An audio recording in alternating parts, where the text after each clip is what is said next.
Kia ora, councillors. All right, we will reconvene our LTP hearings meeting, continuing today on the 15th of May. So we will start with Karakia. Morning, councillors. Whakataka taho ki te uru, whakataka taho ki te tonga, kia makinikina ki uta, kia mataratara ki tai, e he aka ana te atakura, he tio, he huka, he ho hu, tihe mauri ora. Thank you, Chris. All right, we've got some further apologies to note, so we'll do another motion for those. We've got apologies for lateness from Councillor Hodge, who's attending a burial today. And we also have early departure for Councillor Downard. Do I have a mover? Councillor Clarkson, and a second, Councillor Nicol. All those in favor? Opposed? Carried. Okay, councillors, we've got a very, very, very full agenda today. So we've got a bell at the ready. We've got a timer to go up on screen.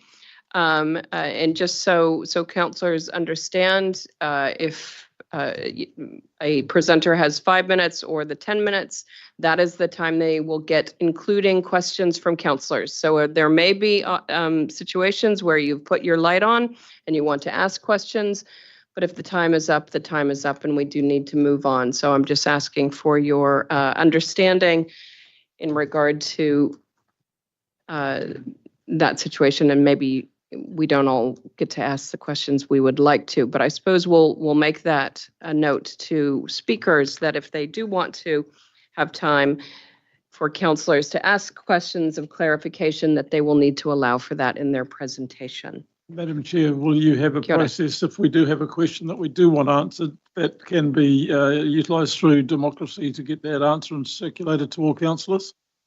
Can we do that? It may not be very often that we do, but I'm just wanting a process that if we do want information that we can get it in a transparent way. I think that in general, we can probably give effect to that. But if each presenter then triggers 5 questions that then need following up on by staff and then distribution of those answers, that could then create a significant workload for democracy. So we'll do that with discretion. All right.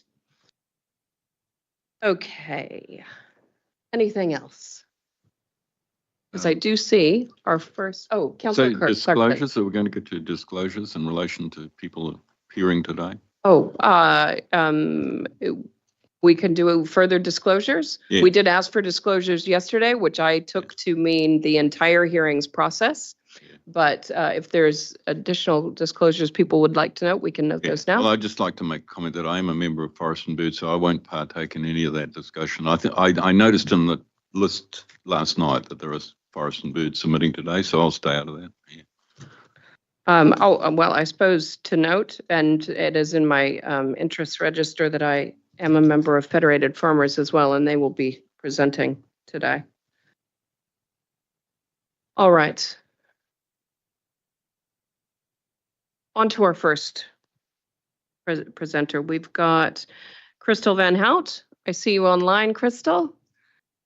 Kia ora. This Crystal is speaking to the submission from Aotearoa, Aotearoa, New Zealand. This is on page 137 of your agenda packs. Welcome, Crystal. You've got 5 minutes, and you would have heard my previous briefing that if you would like to allow time, then you need to accommodate that within those 5 minutes. I mean, time for questions. Cool. Thank you. I can start? Yes, go ahead. Okay. Kia ora. Okay, as you heard, I'm Crystal. I'm the National Director for Arosha Aotearoa, New Zealand. We're a national organisation, but our flagship project and our community project here is in Raglan, Whangaroa, the Kario project. As you might already know, the Kario project's been around for about 15 years. I've been running it, and I'm a co-founder of the project. Before that, I was a dairy farmer and also an ecologist, both overseas and at Niwa in Hamilton. So, but I've been running this project for 15 years, since 2009. And 8 years ago, we received funding from Regional Council, from the Natural Heritage Fund, and before that from other smaller funds as well. That funding has been absolutely incremental in the growth of this project and the success of this project. And I just really put in my submission, obviously, to ask councillors to consider continuing this fund as well as potentially increasing it. And I think you already know from the numbers that you've received how much community groups can do with this money. We have low overheads and we have incredible volunteers. For the Kariou project itself, we have up to 100 regular volunteers every year who commit at least several hours per month, if not per week or per fortnight. But, you know, in terms of our volunteers, it's not just the people that want to go and do the conservation work, it's also the people willing to help us raise funds, which obviously brings a huge return on that investment that council makes to this project. But there's also other probably unaccounted for volunteer hours, like the farmers that live around the mountain that support us, that give us access, that help our volunteers get up there, and that also do their own work. And because of the work that we're doing, this whole community is becoming involved in this biodiversity project. I'm not going to go into all the details about what our project does because there isn't the time, but I want to assure you that you're all really welcome to come and visit. We'd love to show you around. I know previous councillors have come to visit, and I think the groundswell of movement that you get when volunteers and community get involved, and you know, that's translated into our backyard hub program where people are trapping and participating in biodiversity work in their own backyards, on their own properties. You know, and that's predator control, but also planting streams and riparian areas and just protecting all biodiversity in this community. We have involvement with huge numbers of students and kids in this community through our education programs. So, you know, we're probably not even counting, you know, financially we're counting, you know, what the return is, which is probably, you know, you double, you know, 3 times what the council is putting in. We're bringing in extra money from into the region, but we're also probably again tripling that amount of effort in terms of calculated volunteer efforts, landowners and local community. And as a result, we have greater social cohesion, people, you know, getting together for a common cause and making this, you know, the Waikato a better place. Because I'm not just speaking on behalf of myself, I'm also speaking on behalf of every community group out there. In saying that, we have absolutely loved working with the council. The council has been supportive of our work since the day we started. The staff have been incredible, and we have been able to advocate and to kind of champion the council as much as you have championed us. It's often when I'm at presentations and talking to local community that people ask, what's the council doing for you? And we're really proud to say that council has supported us for over 10 years, and that council does make a difference in supporting community initiative like this. And I think it makes people feel more proud, but also just a little bit less reluctant to part with their rate dollar. And I think you can see that from the response that you've had in the submission process, that people are willing to put their money to this. So thank you. I invite you to join us one day and come and visit. And I appreciate the time to speak to you. Great. Thank you, Crystal. Really appreciate you taking the time to not only put in a submission, but to appear before us and speak to that submission. Those 5 minutes are up, so thank you very much for that. All the best for the rest of your day. Madam Chair, may Oh, I please ask do. a question? It's Sure. 5 minutes 5 minutes. Just noting that we have a little short brief break after your presentation. Just a really super quick question, Crystal. A couple of groups have indicated that training might be something that the Regional Council could do. I'm thinking along the lines of chemical handling, etc., for plant control. Is that something that would be valuable to groups like yourself? Training's always helpful. We do have some of that in place ourselves. And we're also probably in a place to sometimes help newer groups as we've grown and benefited already from the support we've had. Training is helpful. Awesome. Thank you for that. Thank you, Madam Chair, for your tolerance. Great. Yes, and just reflecting on some of the comments from councillors at the end of yesterday around adherence to timing, and we all play a part in that, Madam councillor. Chair, So yes. could we clarify? Because I think if you're presenting, the bell indicates the end of your time, which means there's no questions. So can we? No. So we're didn't doing a bell at 4 minutes to Okay. indicate to speakers that they have 1 minute left, so that they can take note and wrap up, and either take that last final minute themselves or allow that minute for a question It's fine. or two if people are very efficient in the manner in which they ask.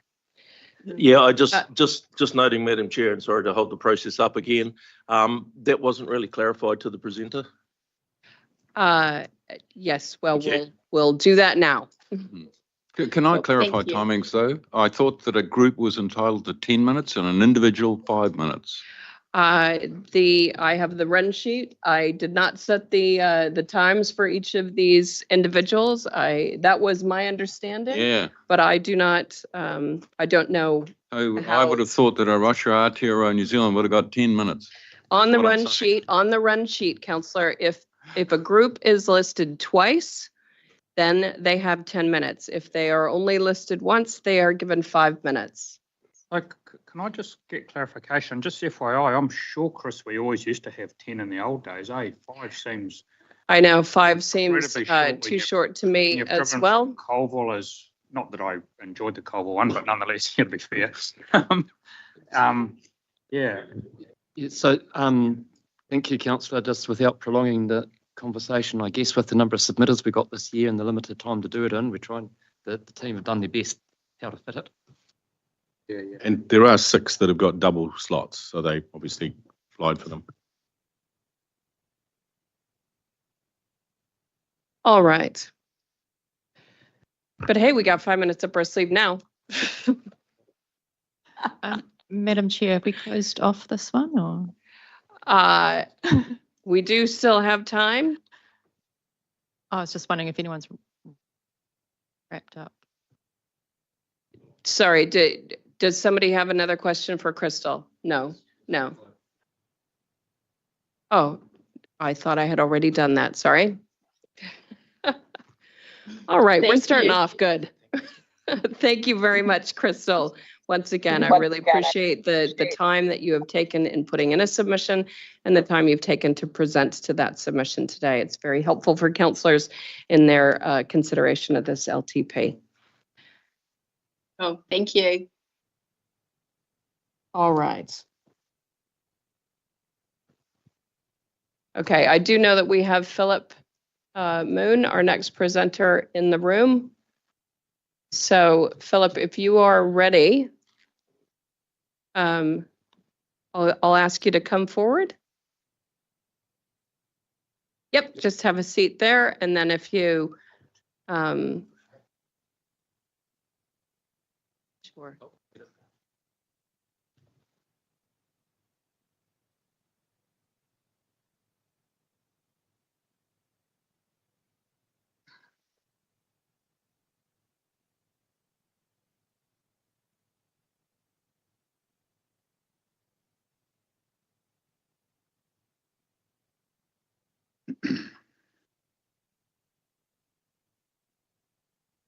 Okay, councillors, Mr. Moon's submission is on page 169 of the agenda pack.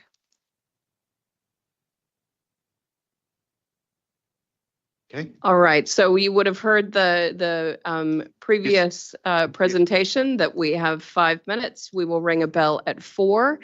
You can either wrap up in that last minute, or you can allow that I think minute I'll for be through for in question. less than 5 minutes. Kia ora. Okay. Over to you. Thank you. My name is Philip Moon. I live on Bruntwood Road. I've been there for 5 decades. In that sense, I'm fully invested in the community. In terms of family growing up there, attending Tamahiri School. In fact, I think 4th generation at that school. The first generation would have walked and ridden a horse there. And of course, yeah, I think it was yesterday or the day before Tamahiri had its 140th anniversary.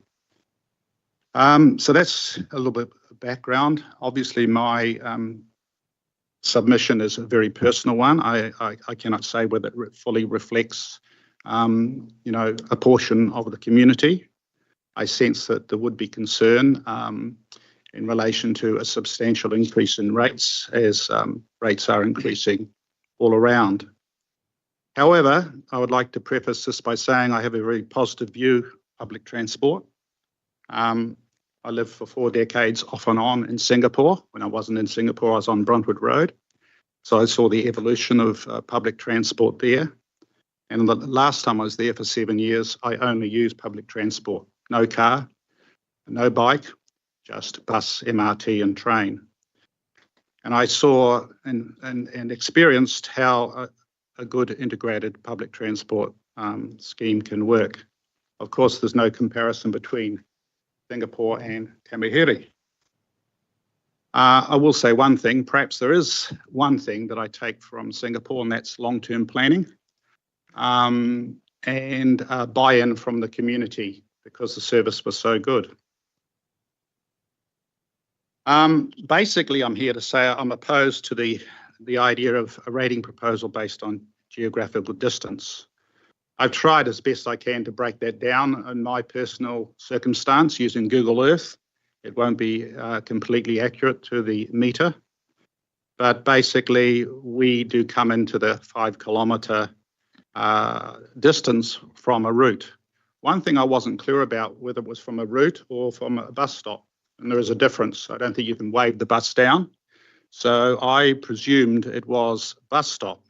But anyway, we do come within that.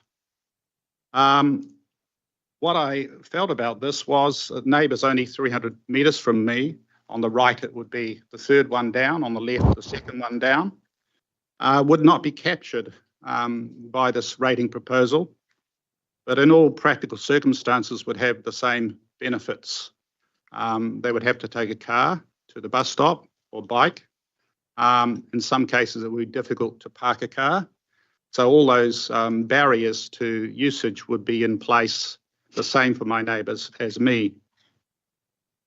So in that sense, I think in real practical terms, the same benefit would accrue to them as to me. And the logical step from there is to say that really the rating should be spread out across all ratepayers. I'm very supportive of it. I've actually have had a look at the long-term plan and the transport plan. I see the aspirations and the goals, and I do support them. And I'm happy, to be paying a proportion. But I worked out that if we were to pay an increase based on the 5 kilometre distance, effectively, if it happened right now, it would be a 36% increase in my rates, made up of the transport component and the 5.4% increase. So somewhere around about $374 on top of my rates. That brings me to the concept of social licence and equity, and I think in both cases that's not met. I don't think the social licence there is to, and I also I don't talk for because I'm not in that situation, even worse for people within 800 metres who don't use this public transport. So I think buy-in comes from a general rate which is apportioned to transport rather than some arbitrary, I see it as arbitrary selection of a distance. If it's 5 kilometres, why not 4.5? It's 800, why it's not? Why isn't it a kilometre? There's no rational sense to that in terms of the quality of services provided. So that's me. 16 seconds to go. Thank you. Councillor Strange. Yeah, thank you. I'll be very quick. Thank you for your submission. Appreciate your thoughts around long-term view, noting, a good spread across the district would be a good way forward for a general rate, perhaps. Also note you're talking about park and ride, which would also be a long-term view as well. So thank you for your submission. I'll leave time for no one else. Thank you. Kia ora. Thank you. Thank you, Mr. Moon. Oh, sorry. Can I just seek clarity here, please? Yes. I had the button pushed, and I'm not wanting to, be ridiculous, but Sorry, if there's Mr. no point Moon. in, Mr. Moon, I'm just checking. Councillor Smith, did you have a question for Mr. Moon? I did, Mr. Moon. You've said no. Waikato District has said no to this rating, and you've answered to question 2, option 2. Currently, Waikato District rate across through the general rate at $2.50 per 100,000, which, just for example, if your house was $2 million, your property, you would pay around $50 currently. Would you be happier with that? Yeah, appreciate that. But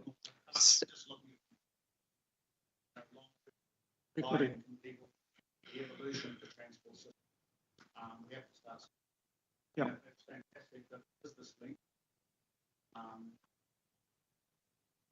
I'm just sorry. All right, thanks for that. Thank you, Mr. Moon. All right, councillors, I'm gonna need some collegial effort here, or we're gonna get really bogged down today. Madam Chair, I think there's some confusion from the presenters. I think he thought he had till that ended and the bell was an indication. Really, No, people need to know at the end of the bell. I said That's to the him end of 4 their time. minutes, the bell would be rung. I will verify. repeat that for every speaker. I just thought I'd add, I really appreciate the effort to make every single one stick to 5 minutes, because yesterday it was a bit variable, but I think that considering we have those 5 minute slots in between, we're obviously not going to have a 5 minute recess between them all, and just perhaps allow those 1 or 2 questions to take that 1 extra minute, which it has with the last 2, and that should probably be quite a relaxed way to get through the day. It's a medium ground thing. Sorry, Madam Councillor Chair, I'm going Downard. to put my 2 cents in worth as well. We've got a pretty blocked agenda today, and then I think it's only half a day tomorrow. For me, for these people to come and submit out of all the submissions, we should be giving them time, and we should be giving them time that we can ask them questions, because that's the whole idea of submitting, that we're getting that personal touch and we ask questions. So I feel if we do run out of a bit of time, then we need to because we've got gaps in between this afternoon's quite blocked, but it's mostly councils presenting. But these individuals that come, I'd like time for the councillors to ask questions. And I understand that, and where I can facilitate that, I will. But also, people have a certain time that they have been indicated as their time to show up, and I don't want to run in to that either. So I've got to manage this, and I'm going to do that as equitably as I can. Madam Chair, just noting the constraints, perhaps it would be handy if the clock went to 4 minutes, which gives us a minute at the end to ask questions. I am going to extend the option to each speaker, so they can either take the whole 5 minutes, and I'm looking at the speakers who are already in the room. You can either take your full 5 minutes and have no time for questions, or you can allow sufficient time for questions. Councillor Strange. Thank you, Chair. Incredibly briefly, what would help as well is I assume that everyone has read the submissions. So yes, people could take the submissions as read, and then we can ask questions within the 5 minutes. All right. Okay. Onwards. All right. Next up, we have Matthew Dean. So councillors, this Mr. Dean's submission is on pages 139, 187, 246, 383, 407, and 462. As you have heard, Matthew, you have 5 minutes. There will be a bell at 4. You can take as much of that 5 minutes as you would like, but if you would like to entertain questions from councillors, you need to allow time for that. Okay. Thank you. And thank you for including me on your agenda today. I'm going to try and keep my verbal presentation brief so that I've got more time to answer questions, because I believe the substance of my presentation is in my written submission, not so much this submission. I want to highlight in my written submission the section I wrote on the multiplier effect of farming in the Waikato region. I also highlighted in that the high cost of naturing, and I hope I get some questions on that. And for the drainage districts of the Waikato, their designation as a permitted activity. My discussion on that, I think, is really important. I'll just refer now to my notes. I just want to highlight the points. Firstly, I have a view that even without the effects of climate change, the Waikato Regional Council's present costly regime of regulating drainage districts' impact on freshwater quality will eventually lead to the abandonment of many drainage districts. This seems unnecessary when there is evidence that drainage districts have a much smaller impact on water quality and the natural beauty of the lower Waikato than pest fish such as koi carp, pest waterfowl, and pest exotic wetland plants.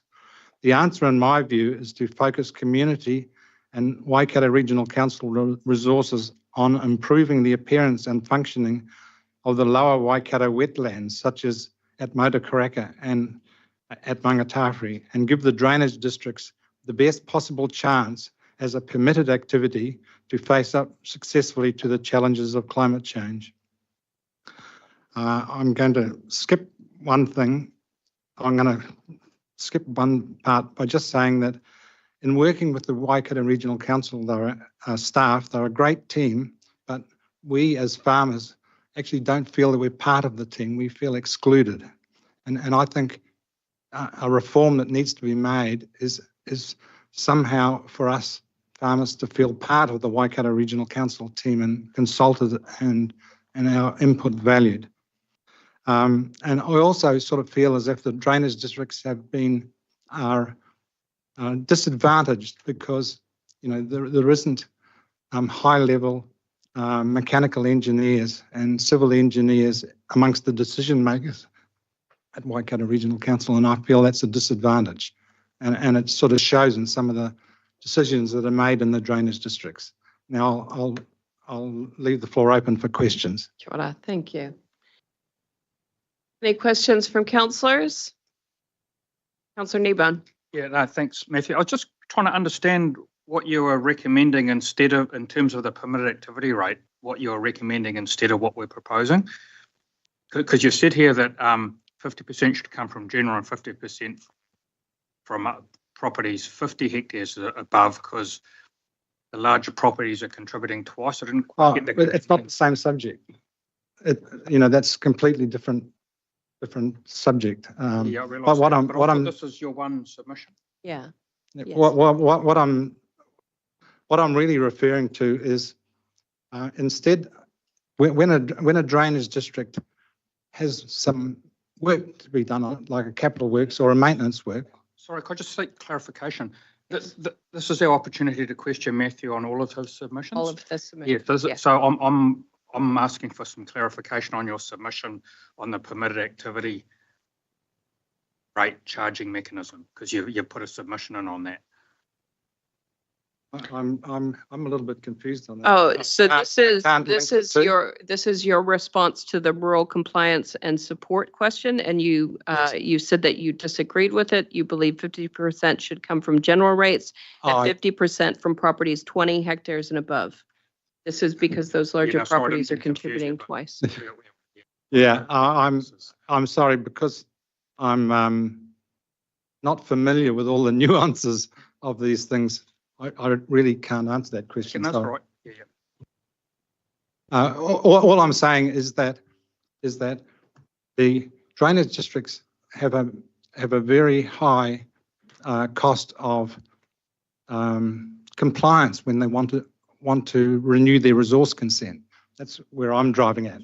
And what I'm saying is if they became a permitted activity, that would make it would result in a great reduction in cost, but it would also give us every chance to be successful in combating climate change in the future. But if we're burdened down with a lot of cost, we're just that less well equipped to deal with climate change. Thank you very much. Ben, would you like to thank? Yes, thank you very much for your presentation. I'm particularly interested in the economic benefit analysis that you've attached to your infrastructure, the 7-to-1 multiplier effect. Oh, thank you. That is important. Yeah. Thank you for that, Mr. Dean. Much appreciated. All right. Next, we have a presentation from Forest and Bird. We've got Kate James presenting. Kate, I believe, is online. And councillors, this is pages 120, 160, 202, 276, 403, 418, and 1044 in your agenda packs. Excuse me. All right. Could I just ask a quick question? Is there a way that we can make the presenter a bit bigger and the clock smaller? Or is...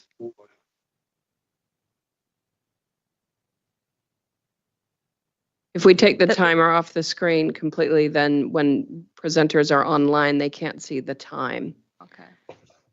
No worries. It'd just be nice to see them a little bit bigger. Yeah. Okay. All right. So welcome, Kate. How we're doing this, you have 5 minutes. We will ring a bell at 4.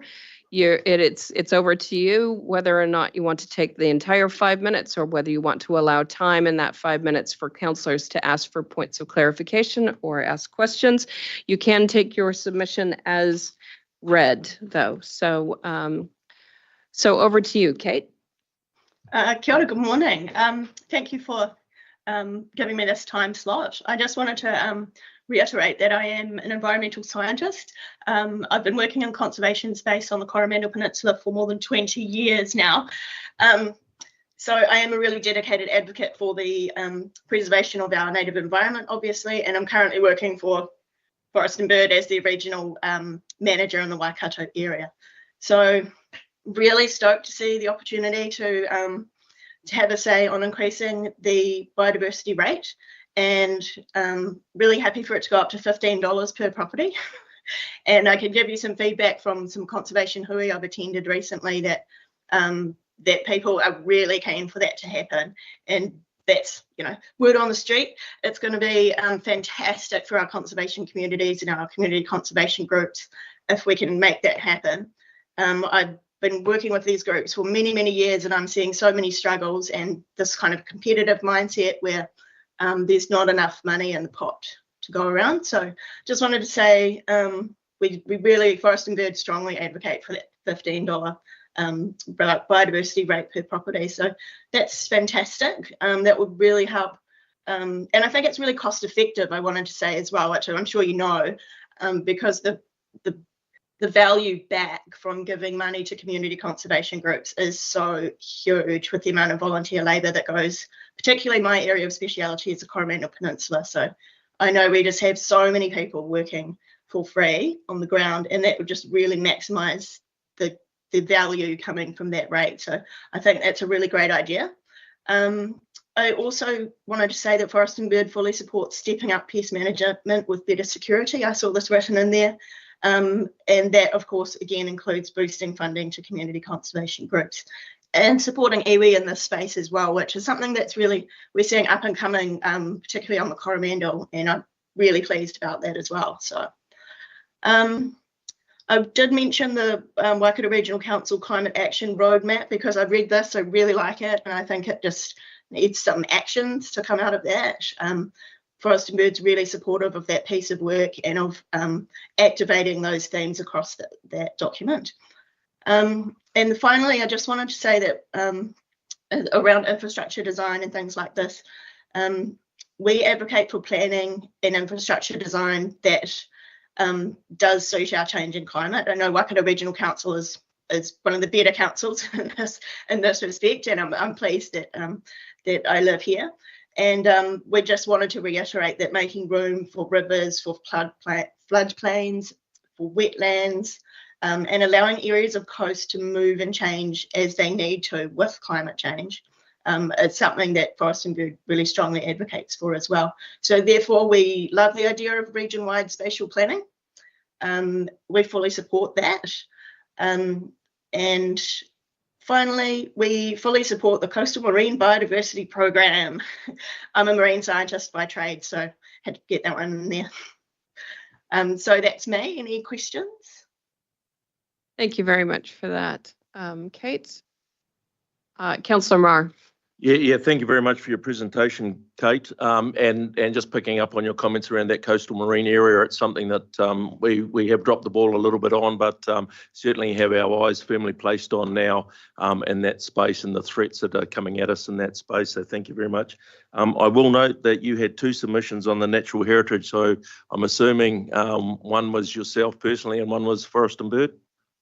Correct, yes. I did the online survey for myself, and this submission is between Upper Coromandel Forest and Bird Branch, Mercury Bay Forest and Bird Branch. So I'm representing those 2 branches today. Okay, thanks for that clarity. And once again, thank you very much for your submission today. Thank you. Any other questions? 45 seconds. No, I'll let someone else have that time. So thank you very much for your time. And I look forward to seeing that biodiversity rate go up. Thank you very much, Kate. Much appreciated. Okay, thank you.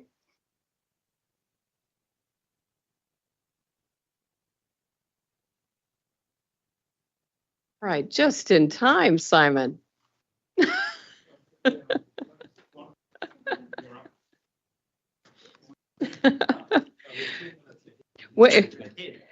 We are 10 minutes ahead. Look at that. See, gosh, we're either behind or we're ahead. We're never just right. It's never Goldilocks around here. Yeah, brilliant.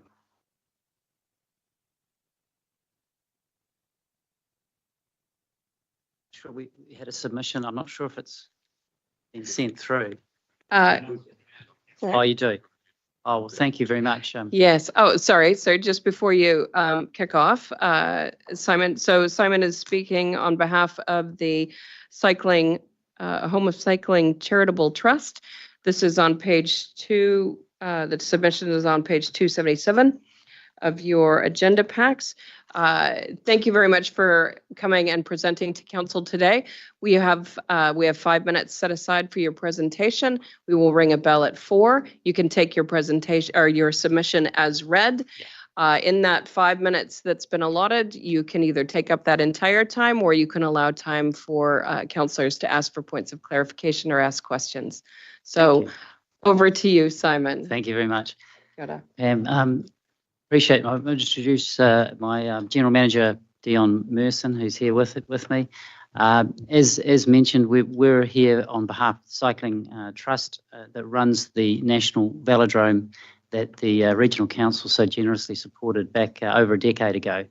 And we're here to submit on the Economic Development Fund and really just to highlight that project, and we'll just whistle through the submission there, to just really amplify how much benefit the project has had for not only New Zealand, but the Waikato in particular.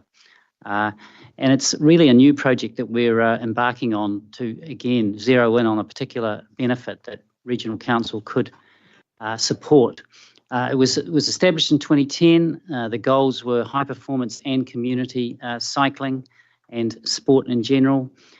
Since that time, we've been open a decade, and we've just announced a new facility that we're embarking on shortly. We had, without the support of what was EW back then, Environment Waikato, the National Velodrome would not have commenced. It would not have opened. The Regional Council put in $6 million towards a $28 million project. The government put in about $8 million, and the rest came from the likes of Trust Waikato's, lotteries, and all of the gaming and other foundations around the region. We had a debt of about $3 million, but we're able to raise about 26 million. We now have over 160,000 users to the velodrome. We just celebrated our 10-year anniversary only about a month ago. We had some dignitaries there, which you'll see on the next page. And it was fantastic really to pull some of the alumni from the project into our 10-year event. And the following page, if you could just flick through. Sorry, I don't have the...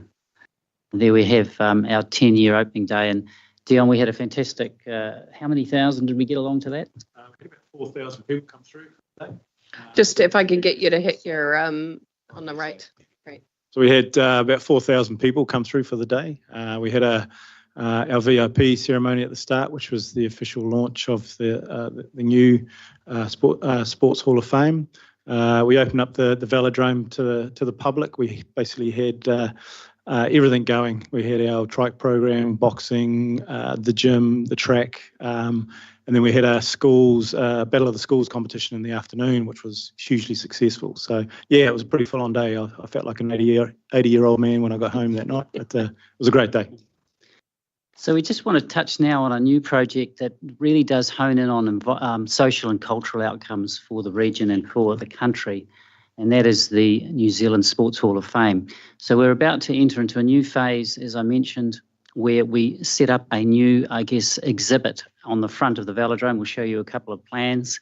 And we're including the New Zealand Sports Hall of Fame, if we could just move to the next slide, and the Māori Sports Hall of Fame in that project. So there are some real cultural and educational benefits from this. We plan to make this a free visit for all school children across the Waikato region. There's 85,000 students across those three school age groups, and we have support from a number of trusts, including Sport New Zealand and a number of corporate sponsors as well.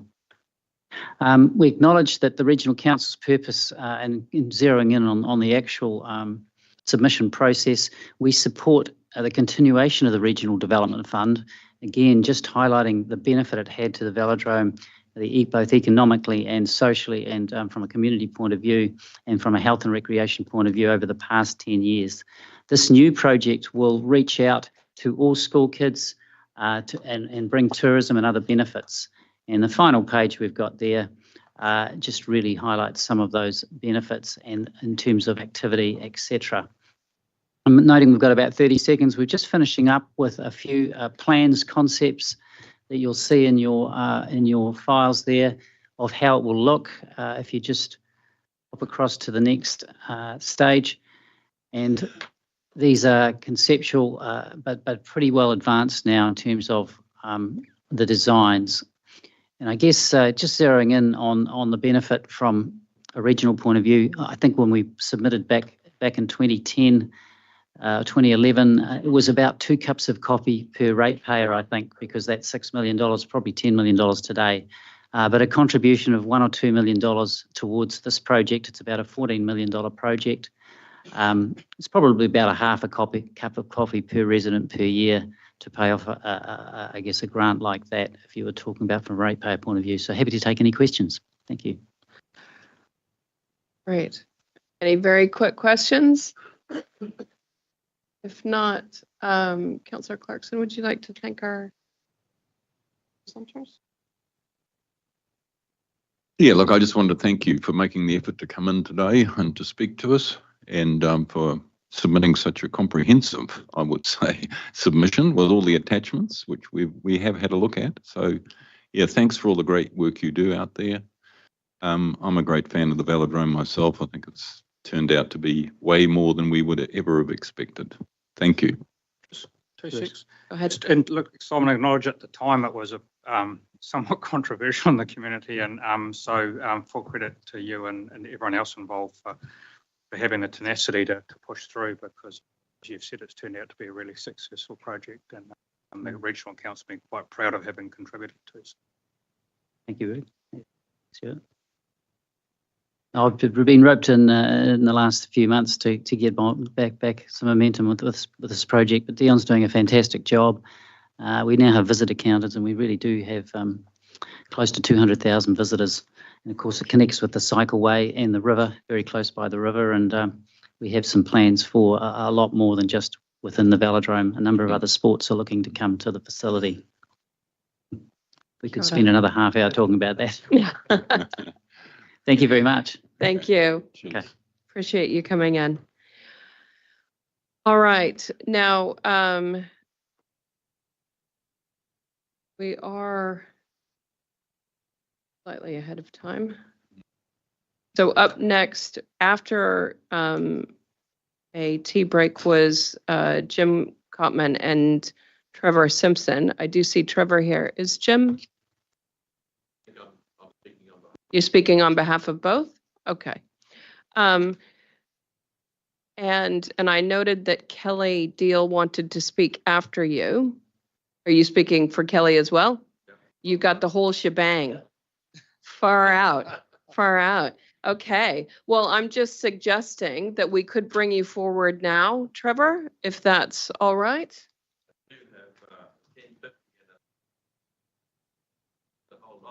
I will do the whole lot. So if you're speaking on behalf of Jim Cotman, yourself, as well as Kelly Deal, then you, my friend, get 15 minutes.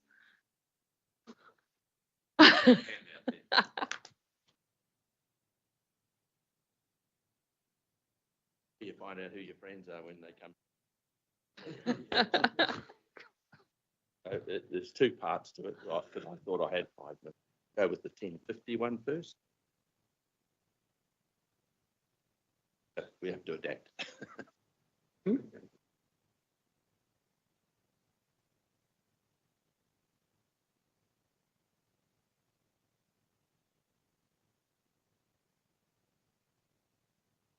I presume this is on now. Yes. So my written submission, which you had previously, was followed up by two further ones. One is the 10:50 one, which I thought I had 5 minutes from. So we have taken, between Matthew and I, we've taken some parts so we don't go over the same material. So can I start now? Yes, go ahead. Okay. So good morning. Thanks for having us. And I've got 2 5-minute sessions today, which has obviously changed. I'm representing a number of groups, and so there'll be some parts that I'll cover that are not in my written submission. I presume you've read the submission, which is correct. Yes. So I'm splitting this first part into two. There's the key objectives of the proposed long-term plan, the $400,000 budgeted for Lake Waikare and the Whangamarino wetlands, and the third one, which is over here, is a flood protection and land drainage. The key objectives in the long-term plan, proposed long-term plan, 2 of them: keeping rates, fees, charges affordable, using resources effectively and efficiently. Keeping rates, fees and charges affordable. I realise without a doubt this is an extremely difficult task. And as an elected council, your first responsibility is to those ratepayers who elected you to represent them. Regarding flood protection and drainage assets under your control, you have to be sure all the beneficiaries of such schemes pay their fair share of the costs. We all know this is not the case presently. With this huge projected borrowing for flood protection assets in the long-term plan, does that include central government's share or not? If not, this must be sorted out before any money is borrowed. Your key objective of keeping things affordable can only be achieved if all beneficiaries of the schemes are paying their fair share. In my written submission, I'm now talking about using resources effectively and efficiently. In my written submission, I was quite blunt about where I think this organisation is rather effectively and efficiently. How do you, as ratepayers representatives, and I'm looking at you lot, gauge the effectiveness and efficiency of this? How do you gauge that? And I'm asking you to test that. And the only way I see is you get the chief executive who you employ to prove staff run an efficient and effective council. So we still have to prove that. There can be no comparisons with other councils or fudging of percentages and rate increases. I want the elected council, you lot, to call for a no rise in the general rate and uniform rate for at least the next year. I want you to forego the so-called projected 6% rate rise. And I got that 6% from staff, so it's a vague figure. Just imagine the headline you'll get from that. You then inform the chief executive who you employ, he must perform all the tasks agreed upon in the long-term plan, but has to reduce his operating costs by 6%. Okay? This is how you test effectiveness and efficiency. I can give you plenty of examples where there's plenty of fat in the system. I didn't bring it today because I thought I had 5 minutes. No amount of KPIs beats a slight turn of the tap of the funds to find efficiencies. Everyone else is doing the exercise. Government, businesses. Now it's your turn. You might think it's only a few cups of coffee, like the last speaker said. But all of a sudden, next minute, it's 10 cups of coffee. It's not your money. It's the ratepayers' money. So you have to get the best for the ones that voted for you. The ratepayers deserve a better approach. As I understand it, you employ the chief executive, so you can instruct him on what direction he should take. I'll pause there, because that's part A. And so maybe questions if somebody has. Councillor Clarkson, do you have a question? No, no questions at this time. Go ahead and continue. I'll go on to the next sheet now, which is headed to submissions on the part 2, flood protection and land drainage. I'm back. I told you it wouldn't be pretty. Yeah. I'm also part of a ratepayers group that wishes, oh, sorry, I missed one page on my other one. Sorry for Jim Cotman. Sorry, very sorry. Apologise. We'll go back to good. Yeah, plenty of time. improving Lake Whangamarino wetland and Lake Waikare. Sorry. I see the budget amount, Jim. Jim's talked to me about this and he's approved of what I've written here. The budget amount of 400,000 for this project. I must point out from the outset that if there was 400,000 left over from anything, targeted or not, I'd prefer it credited to ratepayers or used to pay off debt. If, as I suspect, you want to spend the money, let's spend it on some tangible project that can make a significant start of change in the above Whangamarino wetland in Lake Waikare. We have studies in this area going back 20 years. Studies, and now more bloody studies because we've had a weather event. Come on, there's always going to be something. I, along with council and many others, completed a catchment plan for this area in 2018. And that plan, there are 2 obvious problems. Koi carp and the fish and game dock weir, which is, I presume you're all familiar with. Koi carp is in the too hard basket at the moment. So let's focus the 400,000 to finalise the future of the weir. Does it stay or does it go? Presently, the weir consent is up for review. We as ratepayers were promised a public meeting, liaison with representatives of our Flood Protection Committee, nothing. Councillors, please, let's make some positive move on this issue with this ratepayers' money. Once again, one of the key objectives is to use ratepayers' money efficiently. More studies after 20 years of reports is not going to be very effective with our money. Decide whether the weir stays or goes definitely is an effective use of our resource. We're over studies. We need some decisions. That's got to come from you people.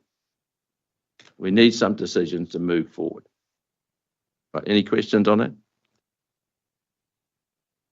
Any questions? Councillor Clarkson. Yeah, no, thanks for your comments. Are you aware of the origin of the weir, though? Do you understand the fact that that was a legal requirement put in place in order to effectively manage Whangamarino and protect it from sedimentation and blackwater events and all the other stuff that goes on? Yes, but since it went in, it's proven to be very controversial. Whether it's controversial is one thing, but have you got some evidence or information which might allow me to understand why you think removal of the weir would be of use to the overall health of the wetland? Can you give me some evidence rather than just anecdote and comment? I think not today, but I think we can. There's been a successful court case against the weir by local property owners, and there was a big payout because it didn't perform. In the review of the consent, the DOC and Fish and Game have not done any of the monitoring work they were supposed to do. And these are comments. I'm happy for you to provide me with information. Yes, I will. After this event, but I'd like to see real information and data and not just anecdote. Okay. Thank you. Can I get that back to you? Yes. Thank you. Yeah.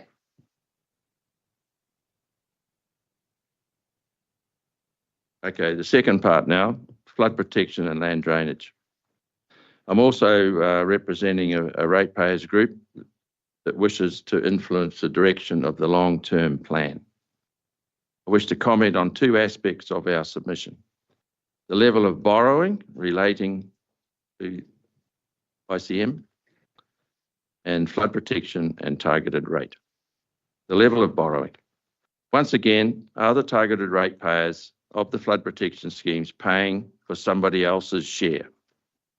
Where is the transparency showing all beneficiaries are contributing or to the borrowing, or in particular, paying off the debt?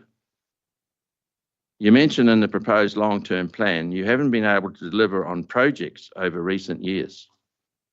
One of the main reasons for this failure is the inability of your regulatory departments and the ICM department being able to work together to achieve effective and efficient outcomes. We want you, the targeted ratepayers representatives, to instruct the Chief Executive to make all flood protection and drainage assets reclassified as permitted activity, and that means they will not need resource consents. This will give certainty to delivery because a lot of the delays are because of the consent process. A long time is taken to get consents. And this will reduce borrowing costs by a guess, the absolute guess of 15%. I believe other regional councils do this, in particular Horizons. Resource consent charges and costs for flood protection and land drainage assets are the biggest drain on resources this council has, and don't add one single piece of difference to the end result. Not one piece, other than delay, cost. Now, when I say the cost of a consent, it's only $1,000 to submit to the council a consent. It's the reports, the science behind everything that's required. That's where the money is. We've just had recently at Churchill East some big pumps replaced, and yeah, $300,000 for the consent. Temporary pumping. The pumps are out of phase because they had to be replaced. You know, I mean, you got to turn the power off and turn it back on again for 3 months. Massive generators, 10 of them there with temporary pumping. Had to get a consent to put a hired pump there to do the same job as the bloody power one was doing that we're replacing. You know, come on. We, as targeted ratepayers, have tried all manner of suggestions to make this happen, to become under permitted activity. It has to come from you, our representatives. You have to instruct the Chief Executive We want these to be permitted activities. And then we might get some progress. If you don't make this change, your bold statements in the proposed long-term plan, keep rates affordable, efficient in delivery, adaptive financial management, against, you don't know how much you're going to borrow. You says in there you're uncertain the level of borrowing. That's all going to come back to sit on you. It's time for a change. It's your call. The people in this room, it's your call. You're not going to break any laws. The proposed changes could revolutionise the operation of your council in regard to flood protection and land drainage. So, the last comment I've got, Madam Chair, is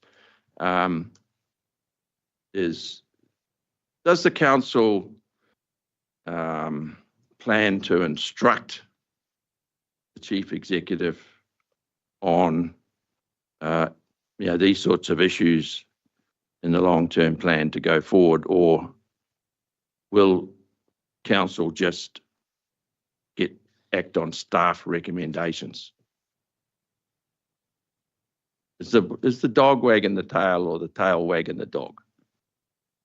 So do you just operate on staff recommendations, or is this council prepared to say to the chief executive, and why I say the chief executive, because that's the only person you employ, are you able to say, we want the council to go in this direction? Or are you just going to ask for council staff recommendations and act on that? We need change, because the cost is getting out of hand. So that's it. So we have a question from Councillor Niban. So look, I absolutely understand the frustrations with the consent conditions, Trevor, and I'm not involved enough to understand the ins and outs of it. However, I guess my question is, we don't have the lawful ability to instruct our chief executive to change the regional plan rules. We have to go through a process. Okay. There is nothing stopping you from instigating a private plan change. If you're that keen to do it, why have you not done it? Because you've been concerned about this for a very, very long time.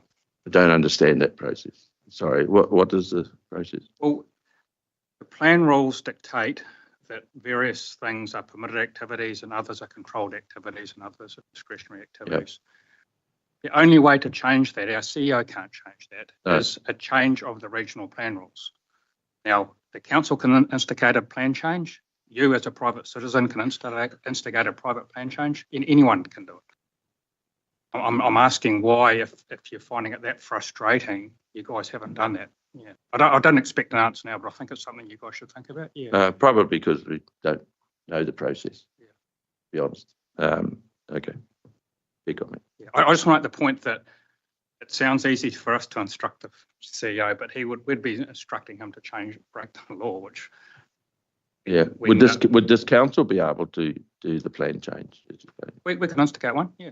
Yeah, but it's got to go through a whole bunch of tests. I realise that, but it's always it's a long term. We've got to be confident that we can achieve the outcome we want. Otherwise, it becomes a waste of further ratepayers' money, which I know you wouldn't either. Yeah. Well, is that a step forward? And what I'm saying is that the way to go? Would this council support looking at permitted activity as a plan change? Potentially provide. Well, I can't speak on behalf of the council, but yeah, happy to. And that's not the long term plan, is it? That's another process. Budget process. And is that an annual process? 3 yearly. Budgeting is 3 yearly. Okay. Maybe, Madam Chair, I can talk to Noel and Robbie about what this process is. Yeah. Or you could talk to me as one of your constituent councillors, but certainly something we can explore. But further. I gather, not wasted, I gather there may be support from the council if we do this, because it is a game changer if that can happen quickly. I think that one thing we could do is through ICM as well as the subcommittees, we could put forward a paper regarding the process so that the committee is aware of the process that we would have to go through. Yeah. and then we can look And a at similar next steps. process would be for a private plan change too. Mm. Madam Chair. But if there's a significant issue that is region-wide, then why wouldn't we address it region-wide? But Okay, thank you. we'll work down that. Yes? Yes, Madam Chair. Trevor, can I just publicly thank you and your colleagues, your brothers in arms, so to speak, the time that you have individually and collectively put into drainage and river matters in the last 18 months has been outstanding. And I know you're not only working for yourself, but you've got the community at heart. So it's been a pleasure to work with you, and I hope we continue working in the same vein going forward. And the points that you've made are held dearly and are shared by many, including myself. We could probably do better. So I do appreciate you, as others have done, fronted up here and personally given your opinion. It speaks volumes about yourself and also to those who you support. Thank you very much. Okay, appreciate it. Thanks for time. Thank you. Oh, sorry. Oh, sorry, Trevor. Just, Yeah, we so do have a bit of time, so I'll just. Just to follow on out with our discussion, I'd be keen at any time to have a chat with you about a number of points in your presentation, because I think it's really important that we understand some of the science sitting behind some of the problems, particularly in the whangamarino, and the commentary, for example, around koi carp.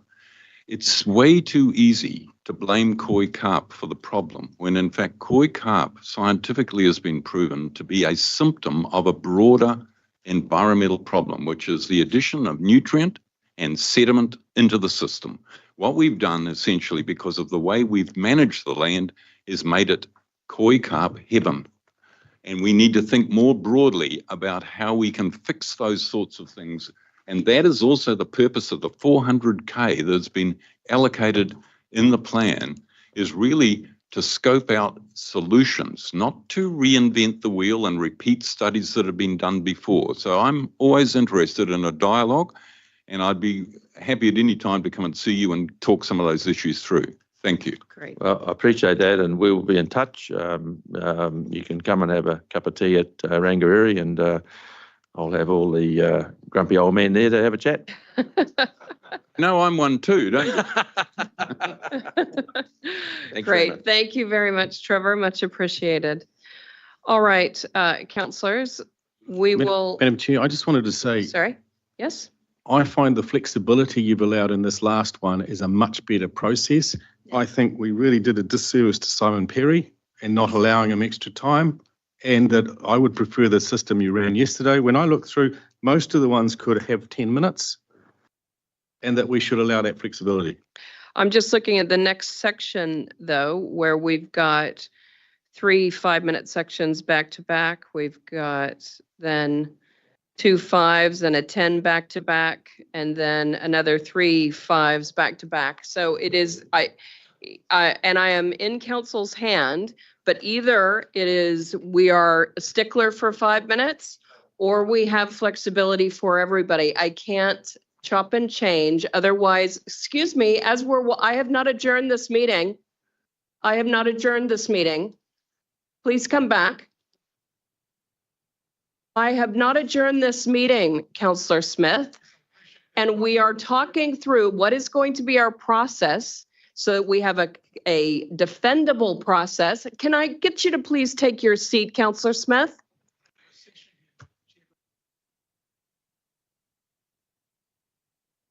I'm trying to have a discussion as council as to how we are going to get through this. I would appreciate you to participate in it. Thank you. So councillors, either we have the same rules for everybody, or there's going to be a challenge in how we defend this process. So it's either 5 minutes or the 10 minutes allocated, and we stick to it, or there's going to have to be flexibility for everybody. I am in your hands. What is your preference? Well, my preference is flexibility. We just broke that rule with the last person. Yes, we did. Yeah, They it had was 3 15 minutes. Three. They had 15 minutes. 15 minutes. Submissions. Yes. 5, 5, 5. 5, 15 5, 5, minutes. 15 minutes. At the end of 45 seconds, Councillor Kneebone spoke, then we had Councillor Smith, and then we had Councillor Clarkson.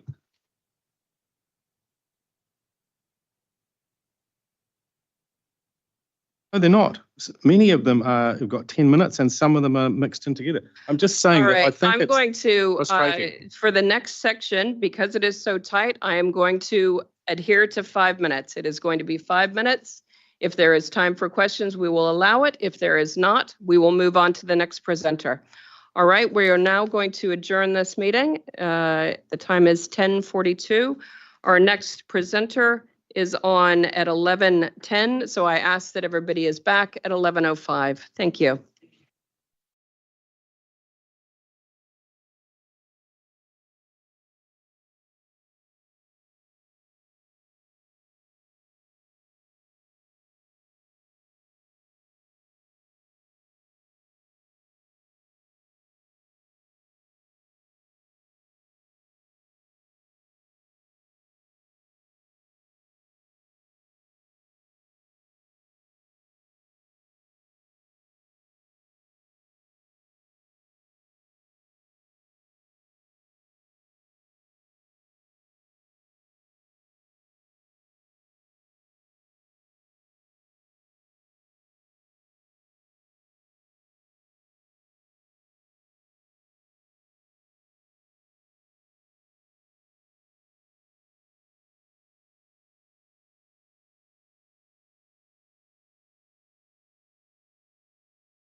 All right, democracy. I'm just noting that we're struggling to get everybody in the times that have been allotted. We do have some flexibility, and so democracy has come up with a master plan that allows some additional time for organizations. And where there are individuals, we're still keeping them at 5. Have I got that correct? That's how we're aiming. All right. Okay. So we've got Patrick Rooney. I'm just, right. So do we not have Patrick in the room? Yeah. Okay. All right. Well, Godfrey, thank you for your attendance and being here early so we could bring you forward. That's fantastic. All right. There we go. Is it on? Is it? That's Great. on. Great. All right. So we've got Godfrey Bridger, and his submission is on page 194 of your agendas. So, Mr. Bridger, you have 5 minutes. There will be a clock on the screen. We do have your presentation. You can take your submission as read. We will ring a bell at 4 minutes. And if you want to wrap up and allow time for questions within the 5 minutes allotted, please just be cognizant of that. Thank you very much, Chairman.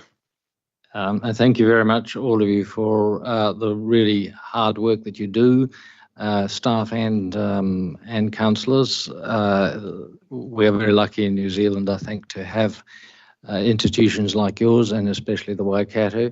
You do a lot of complicated work, and you look after things for our future, which is really important. I'm here objecting to something, but I do want to put it in context with that, because I have a great respect for what you do, and what you're achieving and what you will achieve. You got too much to do with too little money and not enough time. So the next slide shows the way that the two foci that I'm focusing on are the green dots. You will be familiar with them. I will move on, but that's the context of what I am presenting to you. I'm objecting to those green circles. The next slide, please. So forget about the words at the top for the moment. Just look at the picture, which comes from the Waikato District Council plan and shows all the properties, and a circle of 800 metres from the bus stop, which is in the centre of that circle, and that's the Atawaia bus stop. And it would gather in, from my counting, approximately 135 properties, and those properties would be within 800 metres and therefore be charged about the $49 per $100,000 valuation. The next slide, please, shows the two routes that go through the Waikato region. And the little dots are actually the little circles in figure 8s or whatever are the bus stops. So clearly the circle that I drew is over to the left on, it's a bit difficult, is above the square of number 2 that I drew round. Yes, that's just a bit above there, just a bit above there. There's 2 little round dots, there's 2 little 8, and that's the bus stop that I'm referring to. Just make the point that this service, which is a trial service, is understood to cost $200,000 as per what was published in the business, Waikato Business, 5th of October, I think it was. And it finishes at the university, so it does not go to the Central Business District. We have friends who live in the 90-plus-year-old friends who live in the residential CC and who would love to get right to the centre of the city, but they can't. This has to need a change, and so that's complicated. Next slide, please. That just a very quick summary of the 7 trips a day that this only during the week and not during the weekend, which makes it less attractive. Next slide, please. And that is, according to the Busset program, that is the vehicle. I haven't seen the vehicle myself. I would never use this service. So, but as I mentioned later on, I'm very supportive of subsidising transport, and I think that's a very, very important role for the Waikato Regional Council. So I do not object to subsidising public transport.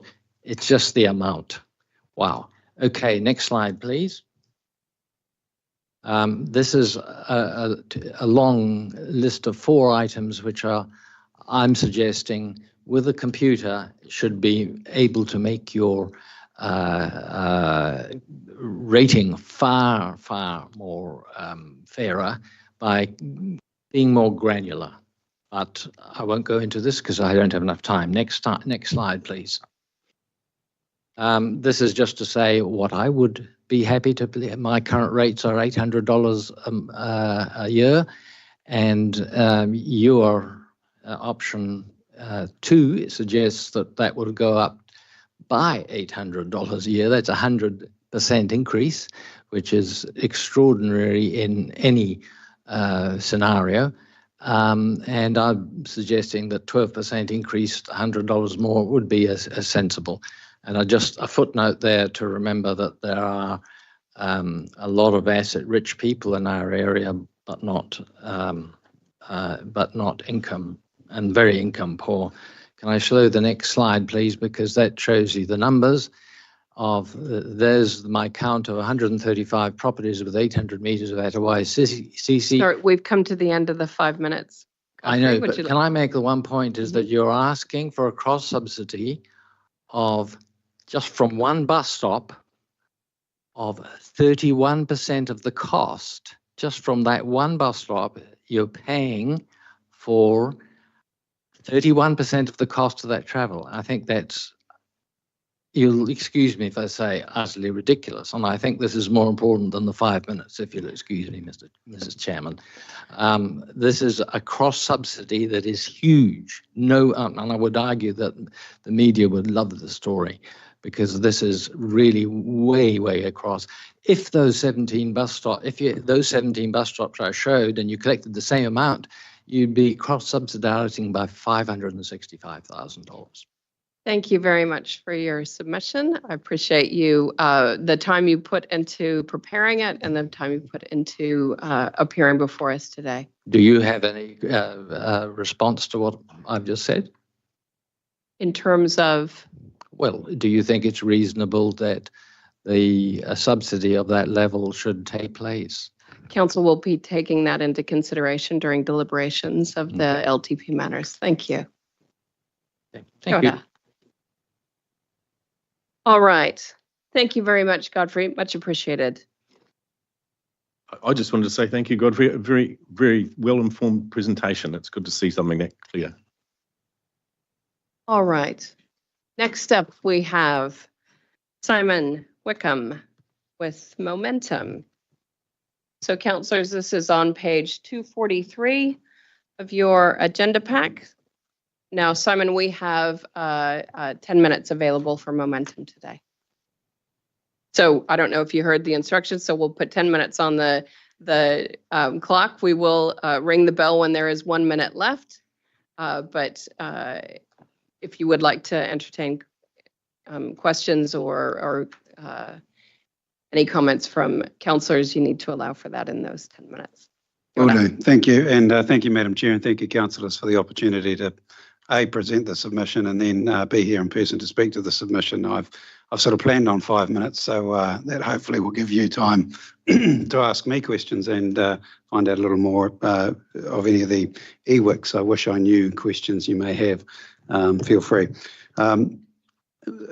Firstly, our submissions, simply and solely regarding the Waikato Regional Development Fund and the decision that you're weighing up of option 1 or option 2. And we wish to submit, in respecting that it's your decision to make option 1 or option 2, and we wish to submit an option under option 1, essentially, should you wish to discontinue the fund. And, as I say, respect the fact that's your decision, but then a subsequent opportunity that might arise out of that decision under option 1. But first, let me start by congratulating you, because we live in a world where it's often easier to give away money than it is to accumulate it, and it's easy to give it away to single one-off appeals, single course-related events and or projects, and there's a huge amount of need out there right now in these economic times. But traditionally it has been hard to give away money or to give away accumulated wealth well, and by well I mean in terms of intergenerational and transformational, rather than just what I call one and done donations or distributions.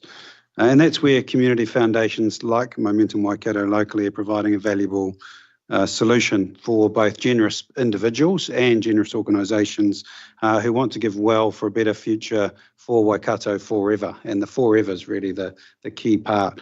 I just want to refer to you inside the annual report. It's the inside front cover I'm really speaking to, and that infinity loop, particularly the bottom half, or the gold half of that loop on the inside front cover, the bottom half really speaks to our model of intergenerational funds that are smartly invested and provide a vehicle to give now and then forever to great causes and projects in the region. And one of the challenges a lot of donors and distributors have is not being able to foresee 30 years into the future what the need might be, and that's the sole sort of benefit, if you like, of endowment funding.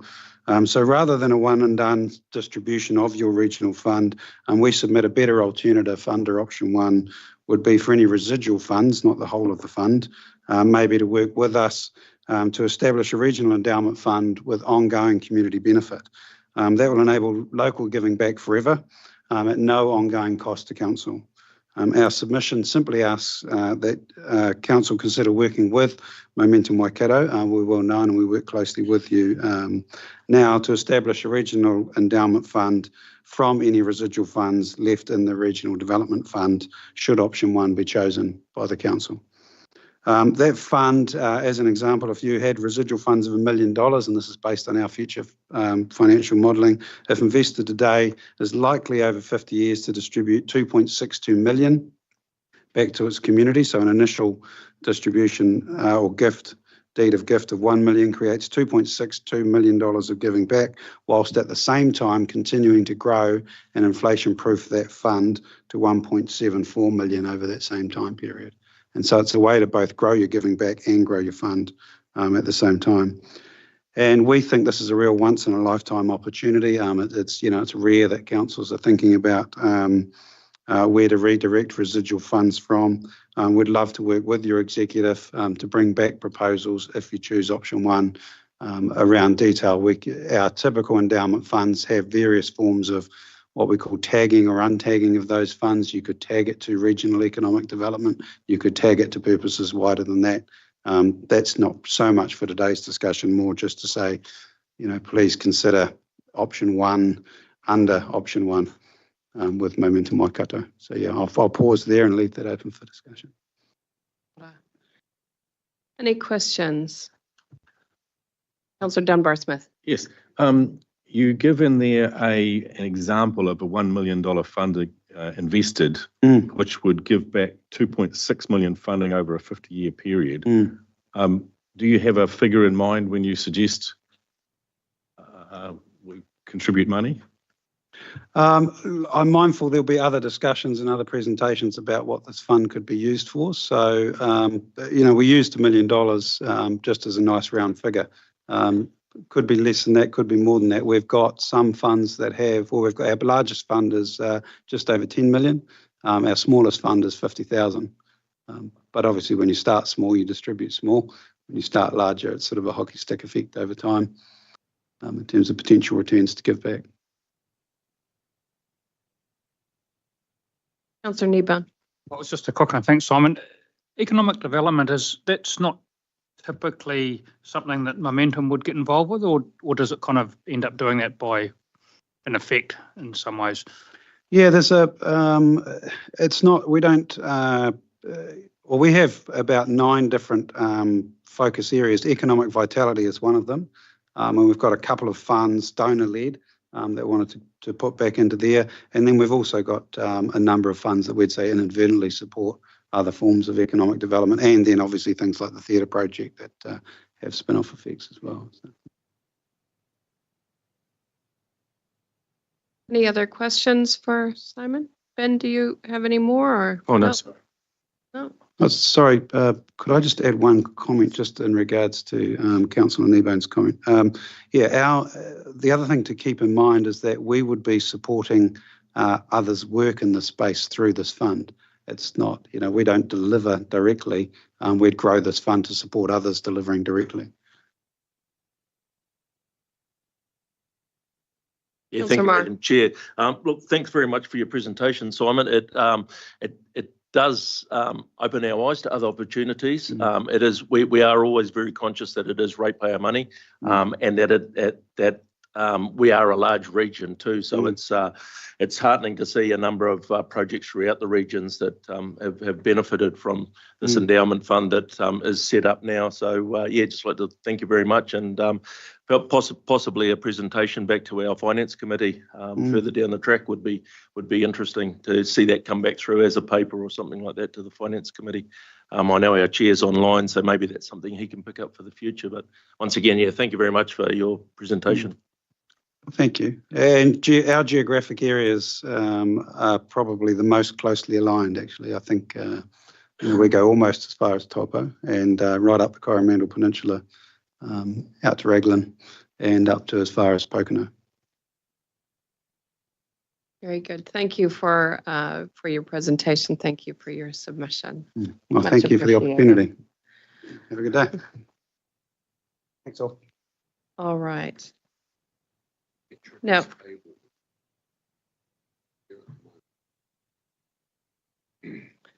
All right. So we had an earlier presenter scheduled in Patrick Rooney for the Future Israel and Save Our Trains, but he appears to not be here. And we don't yet have Gavin Scott. Is that what I'm hearing? All right. So we'll, oh, who is? Gavin Scott is walking in now. All right.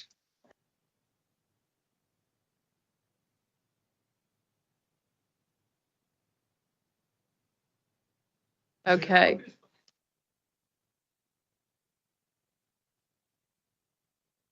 So I'm going to adjourn the meeting for a couple of minutes.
Thank you. We have our next presenters. So we have Gavin Scott from Whangamata Surf Lifesaving. And as I understand it, Gavin, you're going to join Avon Polo. Correct. Avon Polo from Surf Lifesaving. So Avon, you were allocated 10 minutes and Gavin, you were allocated 5 minutes. So altogether, you got 15. And I do understand you've got a presentation, so we've got that up on our screens.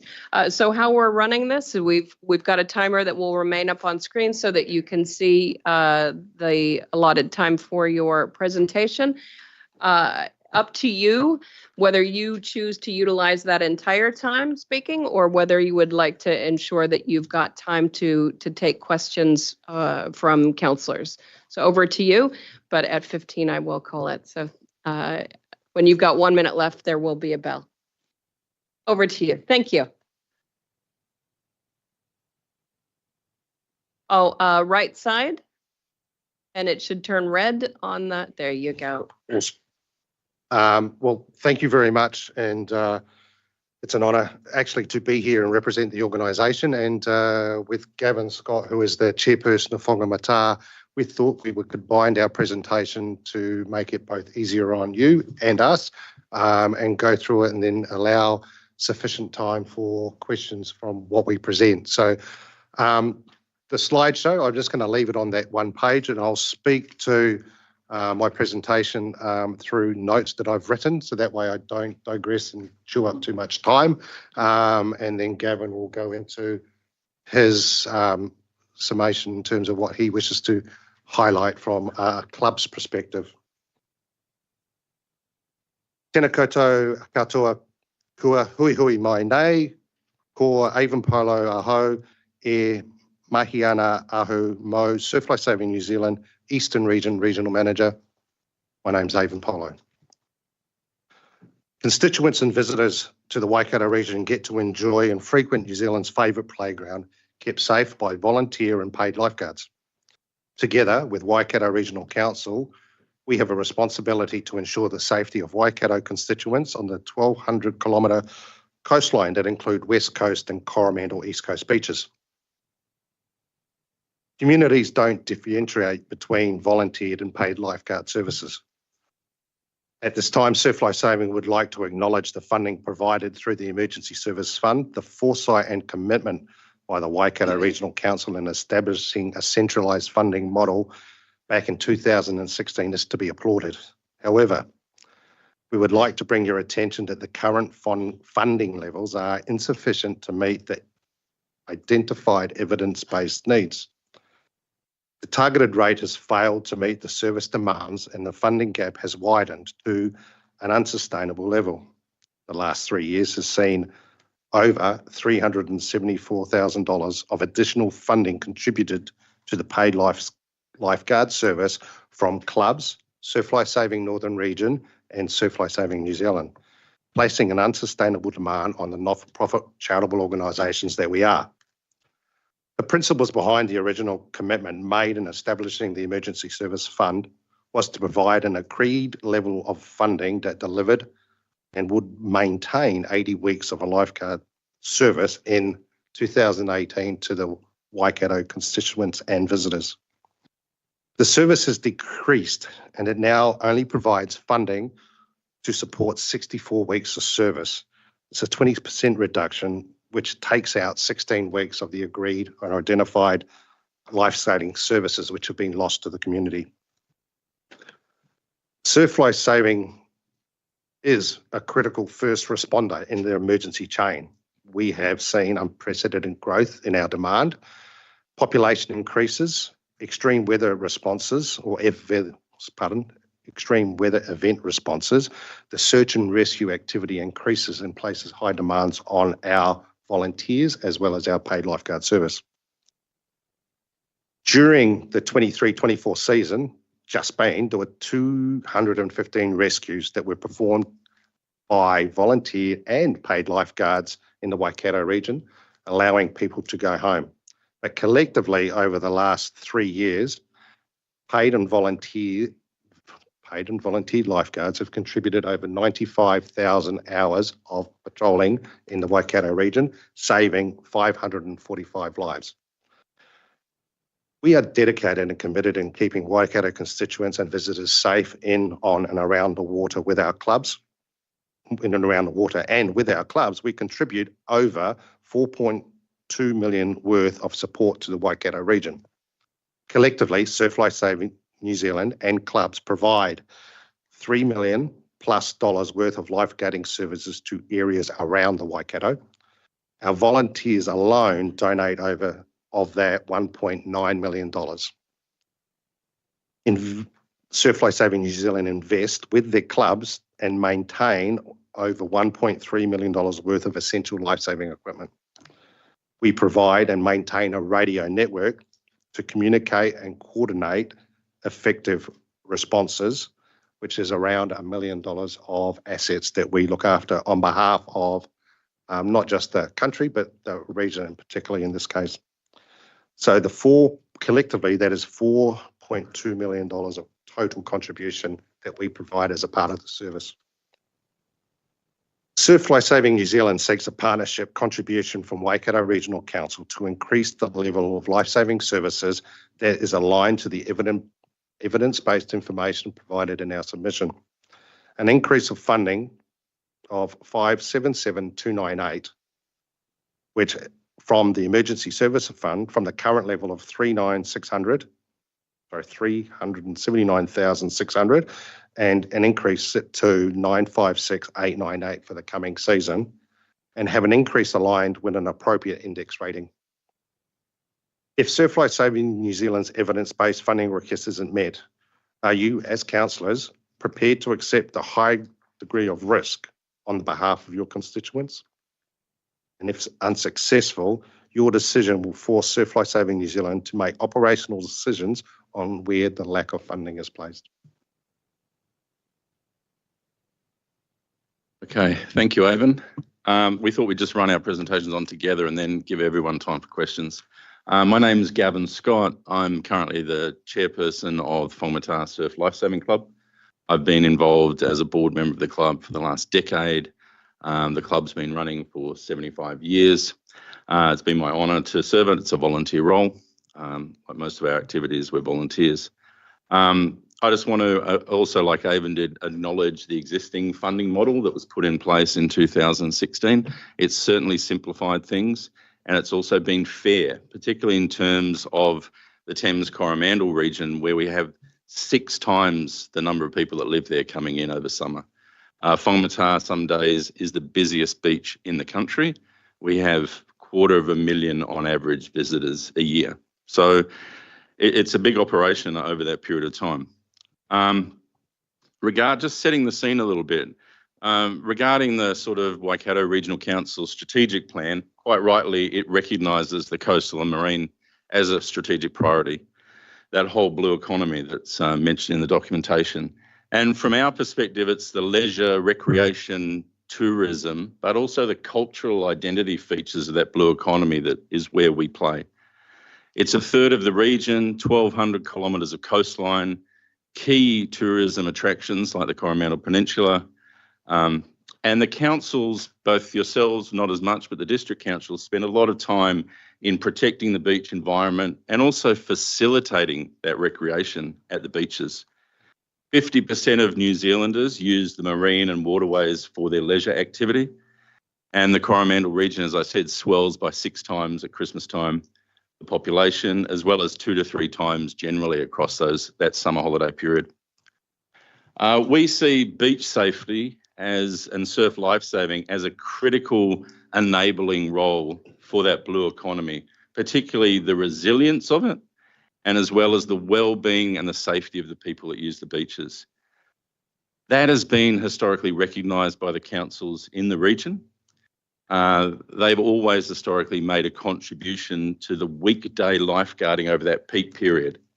Putting that in perspective, 2/3, as Avon said, of lifeguarding is free, done by volunteers. This peak paid period is just for that critical period over summer, bit longer for Hot Water Beach because of its big tourist profile. We And that service, that paid service, it's also important that those guards use our equipment that's funded through the volunteer model. 30% of our funding is provided by the current Crown grants that came in a couple of years ago. That is only for volunteer lifeguarding. We cannot use it for this paid service, and it's only 30% of our yearly OPEX. So, and from my perspective, there's a huge amount of facilitation of beach going within the region. It's seen as very important for people. And to put it in context, is you think about a community pool. You wouldn't build a pool and not lifeguard it. What we're doing is we're promoting the coastal zone without adequately providing safety collectively. And I know that there's arguments about who's responsible for safety in the coastal zone. You know, I can't solve that as part of this conversation. This is the funding pool that's available to us at the moment, put in place by previous councils, and it's worked well, but it's less than 50% of what we see as the perceived need at the moment. Not for our beach, I'm talking for the whole of the Coromandel and the broader region at this point. From a club's perspective, what this paid lifeguard service allows us to do is meet the needs of the communities, visitors, residents, that big summertime influx. It reflects the risk profile that's been independently assessed for the beaches on the Coromandel. And it also, secondly, it gives its retention and development for our lifeguards. The lifeguards across the region are probably aged between 16 and 22. They don't tend to live at the beach suburbs, which are quite small rural towns, but they might have a holiday house there. So they travel all those weekends to do their volunteer service, and give their time. Oh, time. Okay, I'm going to keep going a little bit longer. 4 minutes, okay. And it also removes, so it's seen as the top gun for our guards. We have our best guards on this service. They train the younger guards. Also, as I even said, it removes a funding risk for us. Our annual funding is uncertain and annual, yeah? It's very hard to do the sausage sizzles we need to do this. Just for Whangamata, the South Beach has never been part of this program. We pay for that ourselves out of hard-earned sausage sizzle, shaking the bucket activities. As I even said, the scope of service is evolving. A lot of kids in New Zealand aren't taught to swim anymore at school. We have a lot of tourists. The risk profile on the beaches is going up. And the funding doesn't reflect the service we provide. And my last point is we're talking just about the patrolled areas of the coastline at the moment. There is multiple beaches that are unpatrolled, and there's a big question about what the safety risk profile is there. We funded public rescue equipment at a pottery last summer because of the deaths there a couple of years ago. But that's a whole question that also needs to be considered at the moment. So I'm just supporting Avon's request for more funding. That's the end, really. Open to questions. No worries. Thanks for taking the time, Avon, by the way. I've got Councillor Marr and Councillor Cookson. Councillor Marr. Thank you, Madam Chair, and thank you, gentlemen. Tyra is home for me, so hugely supportive of all the work that goes in around those clubs. Seen it myself personally. 3 quick things from me. My understanding is the money we give is a grant, so it's not related back to hours spent on the beach.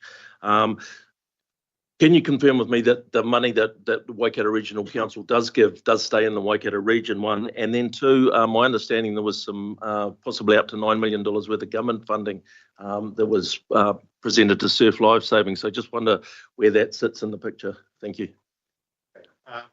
Oh, sorry, I just need to get you to, just keep your microphones on, otherwise you get out of the rotation. Okay, sorry.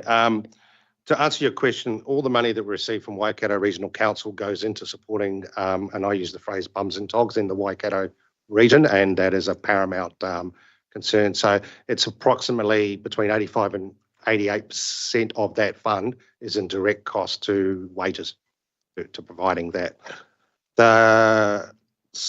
And I'll cover the government funding next. So government funding was, and it has been addressed a number of times through the paid staff and providing you answers, and it was also put in my submission. The grant that comes from government is to support the volunteer lifeguarding service with direct cost to lifesaving. And as Gavin highlighted, it goes to supporting their operational needs. As a region and as a regional manager, I do not have access, or can I ask for regional money support from that government funding. It goes into lights on, updating their equipment. And as I highlighted in my presentation, the equipment that we take or borrow or loan from the clubs is the partnership approach that we seek. And that's what they give us. We're asking council to contribute that part. Now, I missed the middle question. I'm going to answer the middle question, which was about the nature of this grant. Looking back at the documentation between all the councils when this was set up, it was clearly a fund for a paid service. For the Coast Guard and the helicopters, they view it as an OPEX grant. We see it as a paid service for a particular level of lifeguards. The massive increase that you're seeing in the submission is due to wages. You know, we paid just above minimum wage for these lifeguards, and there's been a 40% increase in the last few years. That and the extension of services. Hay wasn't patrolled last year, for instance. We were lucky with Cathedral Cove that the pathway was closed, but that's going to all change this year. People are rushing back to the beach for leisure. All right. Our next speaker is not here yet, and so I'm going to allow a little bit of leeway. I don't have my hand up. Sorry? I'm online, but I have had my hand up for a while for the surf life saving to ask questions, but Kate Poi if they've run over time. No, what I'm saying, Councillor Mahuta, is that our next speaker has not arrived yet. And so we'll allow a little bit of extension because there is a number of people. So I'm going to go to you, Tippa, because I'm going to, as you said, you've had your hand up. So I've got Tippa, Councillor Mahuta, Councillor Smith, Councillor Kneebone, and then we'll finish with Councillor Cookson. Councillor Mahuta. Tina, Kourou, apologies for not being in the room with you. We've started this way of funding. Question, has funding it regionally meant that there's less charitable giving in the districts? That's question one. And two, the redistribution of those funds across surf life saving centres, have you had the same feedback we've had where people are questioning your own internal framework for the redistribution of those fundings across your services? We've received submissions to that effect. So any comments from both of you? Thank you. I missed the first part. Sorry, just to clarify, I don't miss the question. Local funding. Local funding. Oh, I can answer the part was when we started funding you regionally, did that impact on the charitable giving locally? No, that wouldn't be my experience. That wouldn't be my experience across our beach. We're very lucky with our sponsors over the years, and we run a big collection on New Year's Day, and that's progressively gone up over the years. We get strong support. However, as you all know, particularly Whangamata, it's a small town. There's no big corporate. There's not a whole lot of gaming machines. It swells by 6 times the number of people over Christmas. I think we do quite well, and we haven't seen a downturn. And in fact, we've got lots of local contributions for our club renovation as well. So I hope that answers your question, Tippa. With the national body, the funding that we receive, and if you're using gaming as one aspect, it's probably stalled is a fair response given the COVID impact. And the COVID impact also highlighted the fact that we can't rely on gaming funding for particularly the paid lifeguard service because it doesn't give us certainty going forward. Sponsorship has had its peaks and troughs and currently probably sits at a status quo on a national level. But operationally, and it will become public knowledge that there is a deficit that we'll achieve this year from making sure that we keep BAU. From your point around the operational funding to clubs, nationally, and I'll use the phrase, when the money became available, it appeared to be a lolly scramble for some clubs to try and get as many assets that they can to provide the service that they could. That has been rationalised down to a new mechanism being presented to clubs and making it easier for them to access it. So there is also, and always will be, disgruntled bits when it comes to funding, as you appreciate. So the model that you have was trying to be a fair and equitable way. Each club has undertook a audit of the equipment and making sure that they are aligning with what needs to be replaced instead of what they want to be replaced. So there is mechanisms that have been put in place to ensure a fair and equitable distribution. And as I said, not everyone agrees with it, but the principles and the foundation are sound. Yeah, it tends to be based on size of the club and lifeguard services. But just to make it clear again, we're talking the money that the clubs receive from the central body is 30% of OPEX. The rest of it, donations, shaking the bucket, real estate agents, visitors to the beach. The beach suffers the tragedy of the commons. There is no charging point for people to pay coming onto the beach. Most of the visitors are probably from the Waikato region. There's, of course, some from Auckland, etc. There's a lot of international tourists, but the model has been a good one over the years, but it's not cutting it anymore. All right, I've got Councillor Smith. Thank you. Okay. Thank you. You mentioned a figure of 80-something% previously to Councillor Ma's question. Can I just clarify that? So in relation to the grant, that, and I repeat and emphasise as Councillor Ma did, this is a grant. It's not there to meet actual costs. Well, actually, the documentation. Let me finish the question, please. So whatever was the case, I was there at the inception when this was brought about through work from Waikato District and other TAs, where it was brought to the region, is to save all these bodies individually coming in. They came to a central point.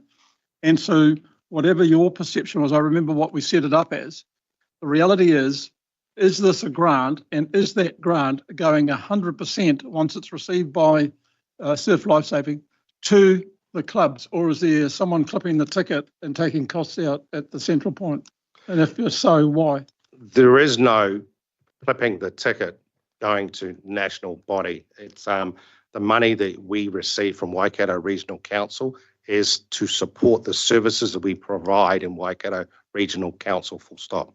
The fund is dispersed amongst wages, and then there are what we have supervisory costs. So there is an active supervisor that works the Coromandel beaches to ensure quality control is maintained. There are consumables that fund and pay our activity in providing those services that are all made up and provided in the report that we give council. So we account for every cent. And last season alone, I know from a Surf Lifesaving New Zealand perspective, we added an additional, I haven't got the figure right in front of me, but it was a significant amount, over $80,000 worth of funding from the Surf Lifesaving coffers. Whangamata had put in over $30,000 to ensure the safety. So we are propping up. Now, our interpretation, and it's our interpretation from the fund and the principles that the foundation of the fund was set up, was to provide certainty of services to the territory, local authorities and their communities, honouring the current promised levels of service.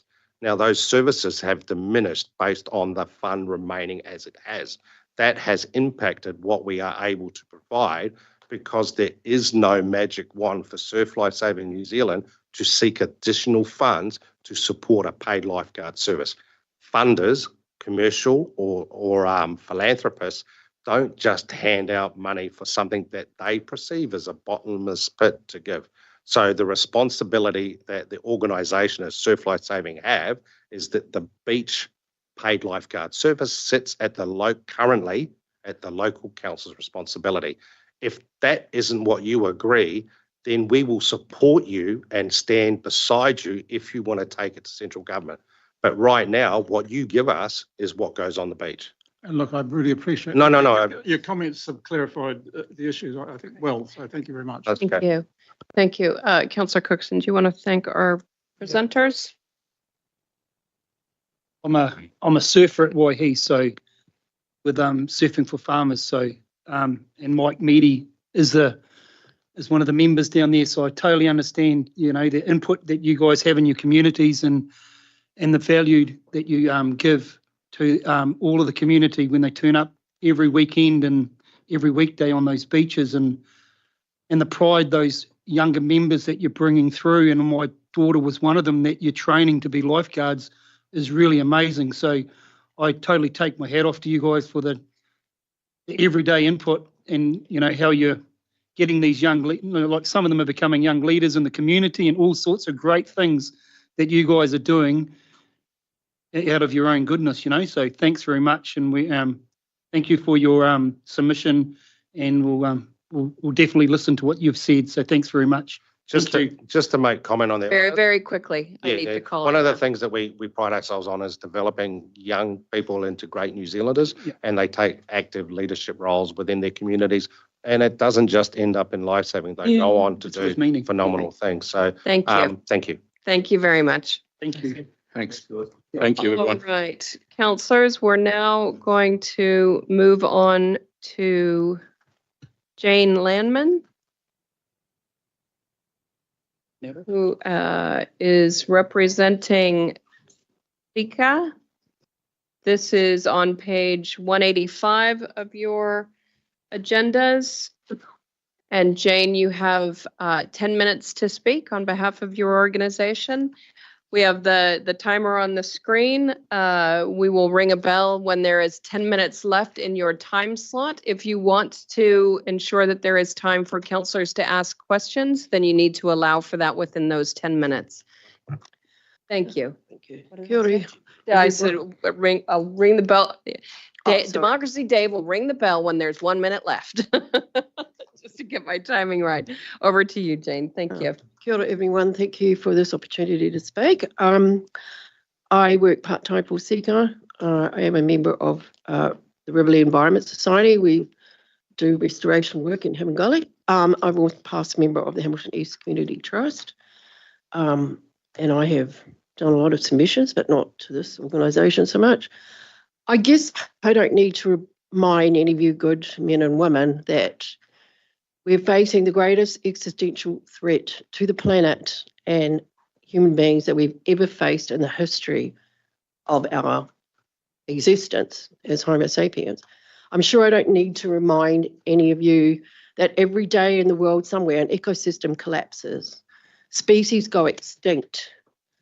It feels like half the world is on fire, the other half is in flood.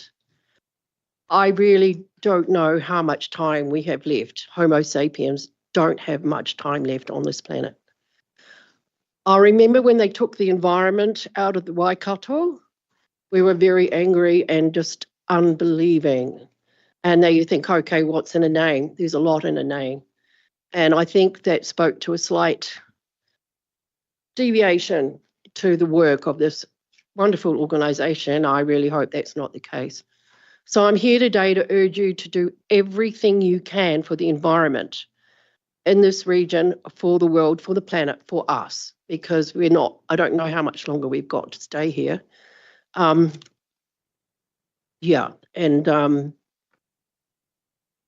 hoping that you believe that, as you only have to read a few newsletters to see another ecosystem, another environmental catastrophe somewhere in the world or all over the world. And it's getting to the point I can't even read them anymore. It's just distressing. But today I'm really just here to plead that you really try to care for the environment every way that you can. Plant trees, stop pollution, do whatever you can. The other thing I really want to talk about is public transport. And I know this is not supposed to be a political forum, but I have to say that I think anyone who's slightly left or even centrist would know that this government seems to be anti-environment, anti-public transport. They're doing everything they can to hurry up the extinction of Homo sapiens and the environment and the planet, building roads and tracks and fishing and mining and everything that we should not be doing, they're trying to do at pace. So I guess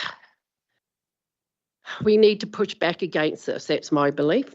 And you might think that's great. I'm not sure why you would be here if you think that, but anyway. So I really want to put in a plug for Te Huia because that is, I think you're probably much more aware of the stats than I am, but, the little bit I did, that the number, somebody told me that the train was packed the other day. I've been on Te Huia a few times myself, and there's been a 30 to 50% increase in numbers since 2023. It's meeting all its targets. It's insane. I think they really want to just stop Te Huria, don't they? So I say don't let them stop Te Huria. This is incredibly important. And there's still a few years to go for the trial. It's working. We know it's working. And it's the first time I went to the Strand, there was nothing, just a metal car park, which was fine. Second time I went, oh my God, there's a whole station. There's like, everything. People love trains, and we have to stop using fossil fuels. We have to do everything we can to increase public transport. And I will have a bit of a moan about the buses. I live in Hillcrest and Riverlea, and our buses we're shockingly served by buses there. There's one bus, the number 10, which is fantastic. It's right outside my house. But today it's only once an hour, so you've got a plan. And I rang, and they said, oh, there's the Metro. The Metro is 1 kilometre away, the nearest stop. That is not serving my area. Does not serve my area. There's no way to get to the hospital, to the university without taking 2 or 3 buses. I just, that's just a little aside. I think, look at Riverlea, we're not very well served by buses. Yeah, so I guess I'm saying to public transport, try to advocate, do what you can for public transport, for maybe, I don't know, electric buses. I don't know where that is, and let's hope it's somewhere. But we need to be trying. I've always thought of this organisation as quite proactive. My good friend and colleague was at council here for many, many years, and I know how hard she fought. And I'm looking at you, Bruce, and I'm thinking, and I know he's really passionate about the environment, and it's fantastic that he's on this board. I see some smiles and some nods, so I think some of you are on board with this, and I'm hoping that all of you are. Again, I just really want to say, do it. Do not let the political environment or anybody else stop you doing this work. It is vital work. We are at a very crucial point in history. I don't know what the doomsday clock is. We're probably about 5 seconds to midnight by now. I don't know. It's too scary. It's too scary. We have to do something. I think Greta Thunberg said something about, and I'll never forget, about hope. She said, hope comes from action. And I struggle with hope, but I keep thinking of that, what she said. Hope comes with action. So I'm pleading with you to act to every atom of your powers and what you can do to do it, and put the emphasis on the environment. I'm sorry, I don't know how this economic development got in there, but it is. You can have all the, economic development you like, but we won't have anywhere to live. We won't have any water to drink. Our rivers are so polluted. You can't even, it's out of control. We've got raw sewage going into the oceans, into the rivers. We've got cow shit everywhere. We've got terrible dairy farms sucking the water out of everything. We've got the water. Yeah, I don't know what's happened to the river plan. I don't know if that's been kicked into touch or whether it's working, because I was quite involved in that. That was an amazing piece of work, and I don't even know if it's still on the table. I hope it is. I hope it's going along, because that was a really amazing way to clean up our rivers. So I'm just hoping that, I don't know, but I'm hoping that's still on board. And I think I'll stop there in case someone's got a question. Any questions from councillors? Sure. Councillor Nicol. Thank you, Madam Chair, and thank you, Jane. I hear your grief. I share your grief at times, for sure. It's been very helpful to be within this organisation, to learn of all the things that are happening. So very happy to connect outside of this, to share with you some of the things that are happening. For example, the electric vehicle buses we are talking about, with new contracts coming up in 2025, 6, 7. Question I have is, what does SECA actually stand for? South East Kurikuri Roa Community Association. Gotcha. It's the umbrella organisation for the Waimare at Hamilton East Community House, which I just work for part-time now. Yeah. No, probably not. Really appreciate that. And no, I hear you on the fact the bus system needs to be better. I'm glad to hear you've had a good experience on Te Huia, and the piece around public transport not needing to be a political football. I think I've seen that in a few sessions, actually. Thank you for engaging with the local government process. It's more effective than just recycling. Councillor Marr. Yeah. Thank you, Madam Chair, and thank you for your presentation, Jane. Just a couple of questions from me round the Tahuia. Have you seen the figures that we're looking at with replacing that rolling stock and the burden that's going to be on ratepayers in the next 10 years? And also, my question would be, maybe flexibility would be better served with an electric bus system running up and down from here to Auckland. So just interested in a little bit of feedback along those lines. Well, I am a big fan of trains, and I think trains, we used to have a wonderful train system. Trains can take cargo. I mean, I think that it's totally underutilised. We could have all those trucks off the road if we actually used rail to transport cargo. You can get things to convert the carriages so they can go on the road as well. I think maybe try to make them greener, but no, I can't say I agree with you that. I think you can get a lot more people in a train than you can on a bus. And no, that just doesn't make sense to me. I certainly support your comment that rail should be for freight. Thank you. And freight and people. Thank you very much, Jane. Much appreciated. Any other comments? Anyone? Do you want to thank? Councillor Clarkson, would you like to thank our presenter? Yeah, look, thanks for coming in, Jane. Look, and thanks for your submission and your passion, but most importantly, your service to the community over many years. We all know what you do. It's an amazing role that you've been filling for a very long time, and we really appreciate hearing from you here today. Thank you. Thank you. Yeah. I thought I was past this, but every now and then I just think, no, I have to. Thank you. Very good. All right. Next up, we have Justin Connolly. So Justin's submission is on page 985 of your agendas. All right, Justin, you have 5 minutes. So we will ring the bell at 4. If you would like more time for councillors to ask questions, then I need you to shorten up your presentation to allow for that within the 5 minutes. All right, over to you.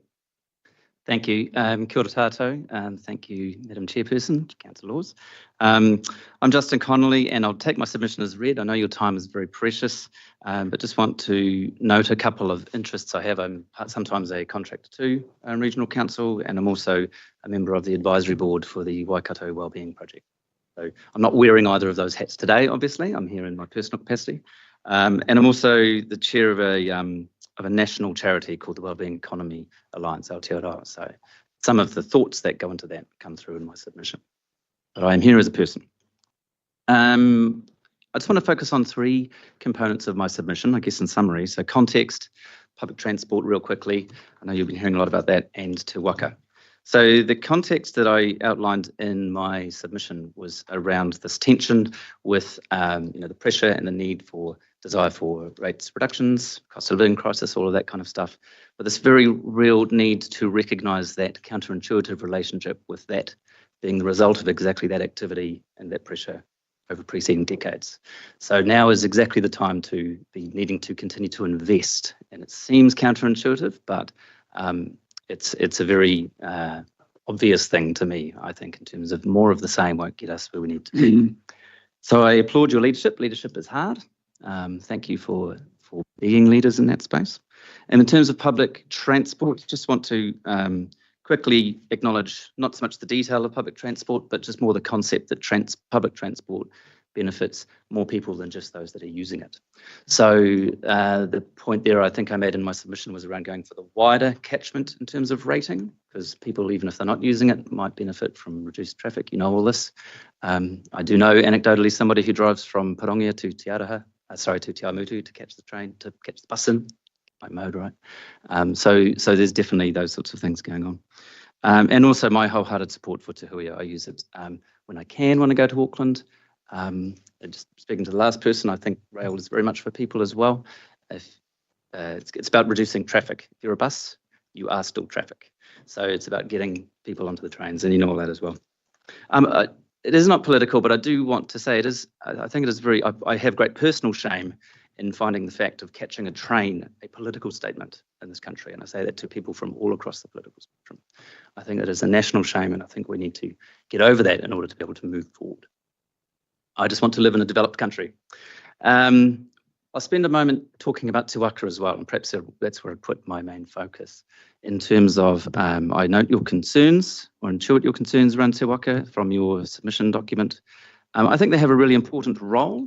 I also think it needs to evolve in terms of what they do and some of the thinking that sits behind it.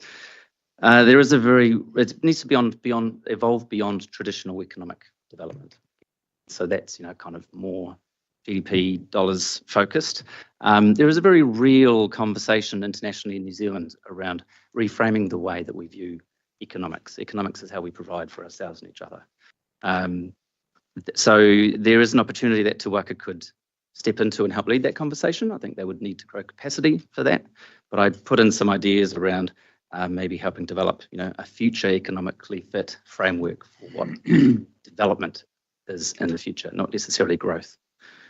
Community wealth building might be a way that you do that, procuring services within the region and ensuring that it doesn't leak out. And another innovative idea might be representing the environment on the board of Te Waka somehow. Companies are doing that. We have legal representation of the Whanganui River. You guys will know about those sorts of things. There are innovative ways, innovative things happening. So that's a quick summary. I'll stop on the bell. Great. Turn it over to questions. Thank you. Councillor Smith. Thanks for the submission. Just want to focus in on the public transport issue. And there's been a number of submissions by councils and individuals saying yes and no to this option and the options. Mike, I'm looking to understand why you would support 5 kilometres. I know 800 metres is common throughout the country. Education uses, I think, 1.6 kilometres for children getting on buses. So I know we only presented options with 800 metres or 5 kilometres or the whole region. So why do you support 5 kilometres? Well, because it's more than 800 metres. It could be less than 5 kilometres. But the point is, public transport doesn't just benefit people living within 800 metres of it. So would you? So I gave the anecdote earlier of somebody I know driving from Parongia to catch a train from Te Awamutu into Hamilton, right? So they're benefiting from that. They're reducing traffic for others from that. So it's a region-wide benefit, is it not? Yeah, absolutely. Absolutely. Okay. I mean, I recognise it was sort of a loaded rating, a lot from within the corridor, but also more. But there are other options that we could explore. Potentially, yeah, I guess. Good. Thanks very much. Any other questions?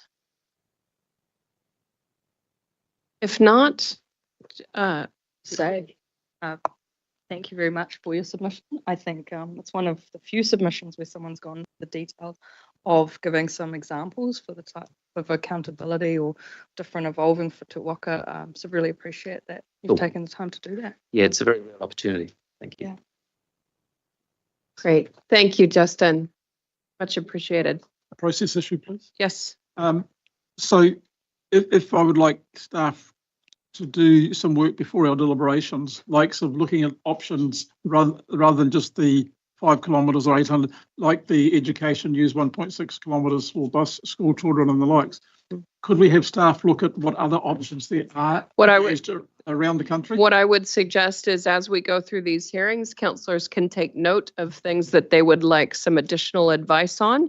And then before we wrap up, we can bring those to the table, and then staff can respond to them. That's good clarity. Thank you. Thank you. All right. Next, we have Naomi Pocock, I believe, from Alight Limited. This is page 436 of your agenda pack.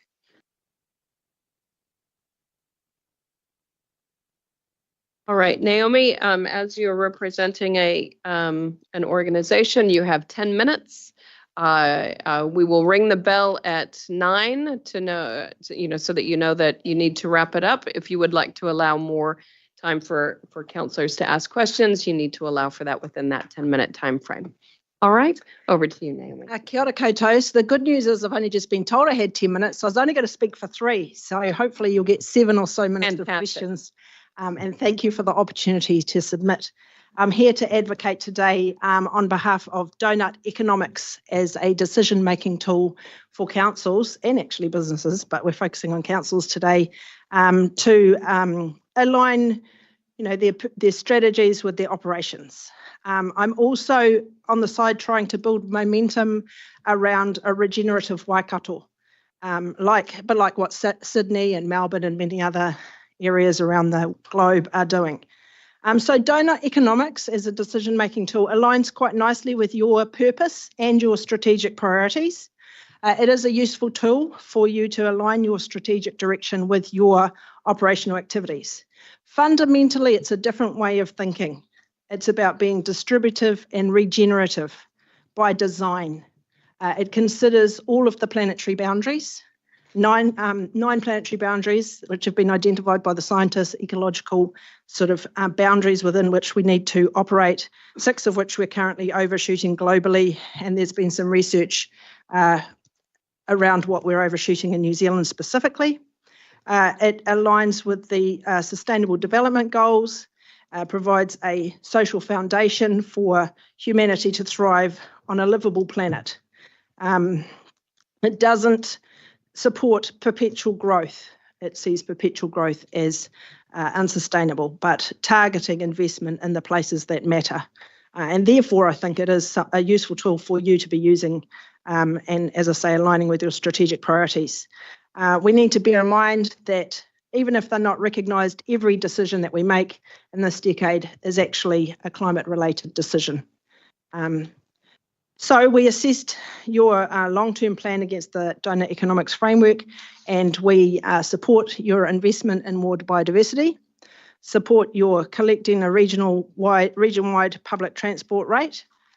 We support the change to the Regional Economic Development Fund and the continued funding of Te Waka, but with sort of suitable accountability measures around an economy that supports healthy people and a healthy planet. We support the proposed changes to the rural compliance support, and we strongly advocate for Te Huia passenger rail service. So our ask today is that you, just find my final page, that you apply some funding to researching and understanding donut economics as a potential tool for you to be using in your organisation. There is a lot of open source material available on the Donut Economics Action Lab website. We ask that you maybe identify a pilot where you can unroll the donut and maybe you create a portrait of place, although some work has been done on this already. And that you just start having conversations and engaging with donut economics across your organisation, because it's really a very popular tool that's been taken up by many, many councils all around the world, and something that's worth considering. Kia ora. That was 3.5. So that's fantastic. Councillor Kneebone. Yeah, no, thank you. I'm really interested in this, and I agree it's very. I'm just curious to know if any other New Zealand councils are starting to take an interest.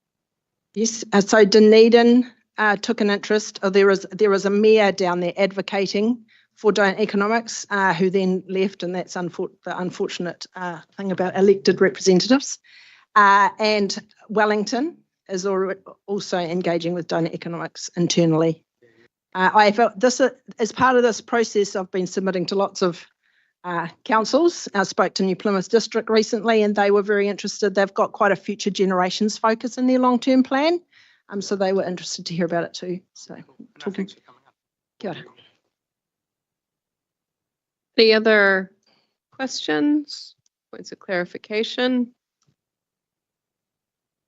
No? All right. Hey, thank you very much for your presentation. Councillor Dunbar-Smith, would you like to thank our presenter?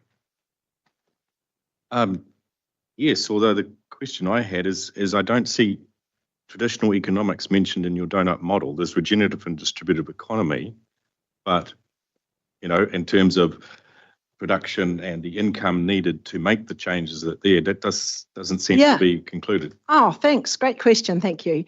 So this isn't my model. Kate Raworth, who teaches at Oxford University, developed this donut economics model, and it's not so new. It's based on ecological economics, which has been discussed for decades.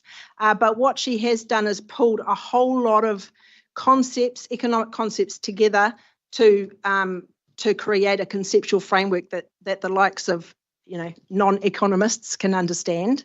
In terms of what you're talking about, it's really a shift in the way of thinking that perpetual growth isn't sustainable, but that when we invest in the places that matter, so the social foundations to enable all of humanity to thrive and living within the planetary boundaries, then we will create a space for future generations to live.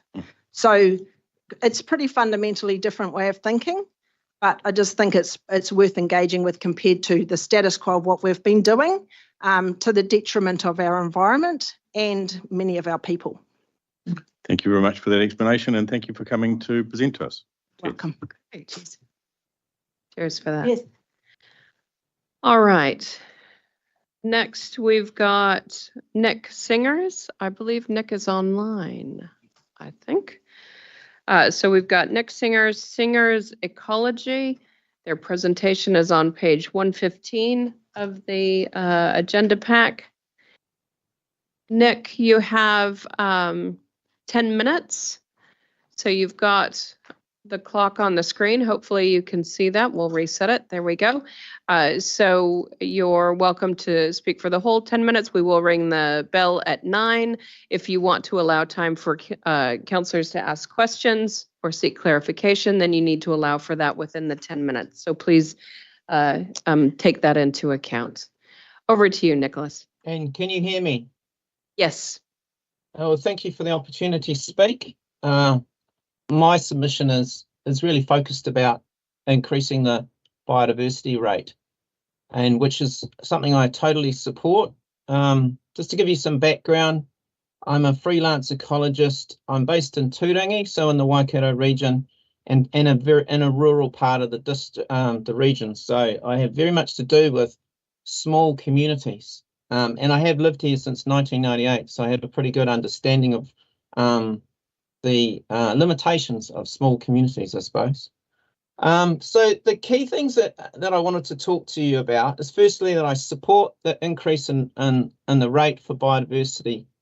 You know, it's just a day-to-day thing that I see biodiversity loss, and I can't say stronger how quickly that is happening.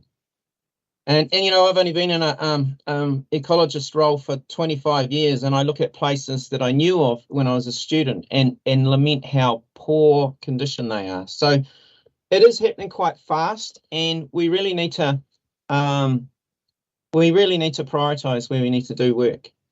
So one of the other things that key points that I want to make is that your distribution model, by enabling people to apply for funding, I think supports communities that are wealthy or able to apply for funding, more so than poorer communities.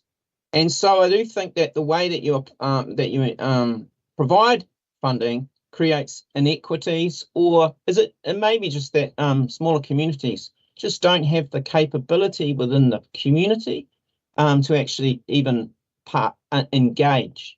And that's really unfortunate, but I think that is a reality.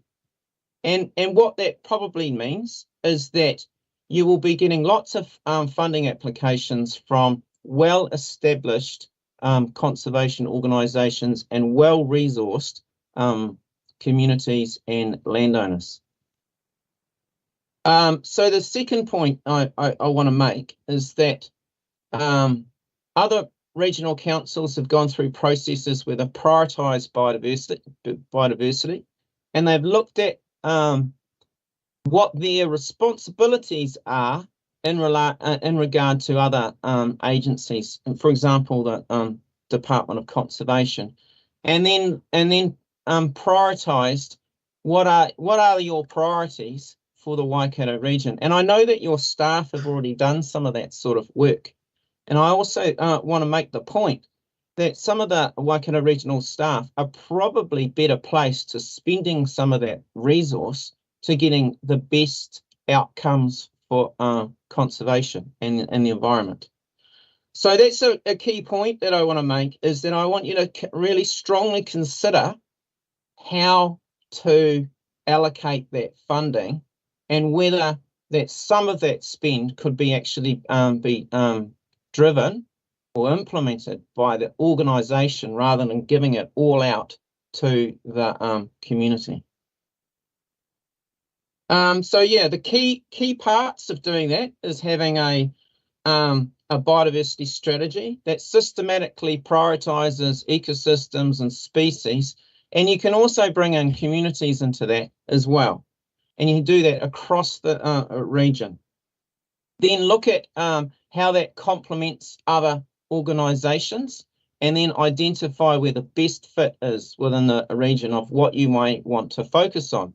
So, for example, I think what that would do would be focus your management to the lowlands and wetlands and dunes and some of the more developed places, rather than the hill country hinterland where perhaps that responsibility primarily lies with the Department of Conservation. That doesn't mean that you wouldn't be able to, you wouldn't be actually delivering some of that work, because some of that work will be supporting your biosecurity strategy anyway.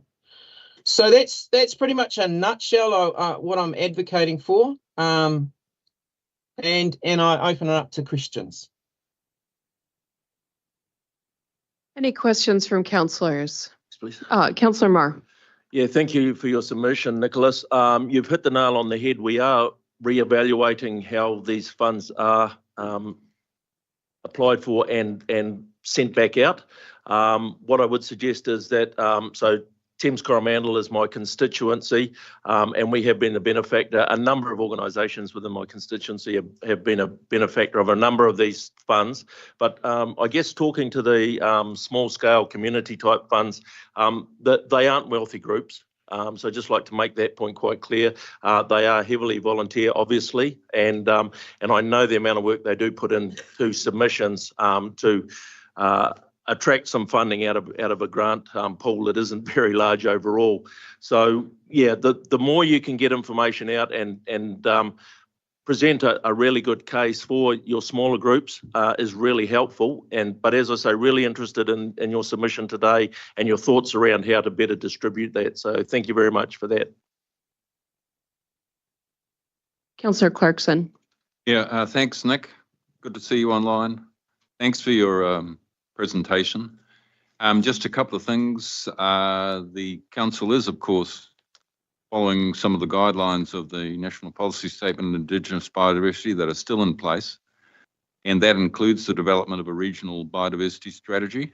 So we'll be knocking on your door too to ask you all your views about what's important down your way, and really take on board the point you're making about disadvantaged groups that, are possibly not winners in the current contest, and how we can shape the way that contestable process occurs to try and rectify some of those things. So the combination of prioritisation and more equitable approaches are definitely things that we're interested in improving on. So thanks for your contribution. Really appreciate it. That's right. Thank you, Bruce. Councillor Cookson. Yeah, thanks, Nicholas, for your submission and support exactly Bruce and Warren have said. And it's actually been chair of ICM. I've actually discussed this with our chair a couple of times of how are we going to, if we increase the biodiversity in the heritage or the funding, how do we actually make sure that some of that money stays in the region that it's collected in, that there's some equality to it as well. So we are already having those discussions within council here ourselves. And so, yeah, at some stage I'd think we should bring you back in and listen if you've got some more input you'd like to have when we get to where the decisions we're going to be made, and we have a bit more equity and equality in the decision that we're going to make. It'd be good. Thank you.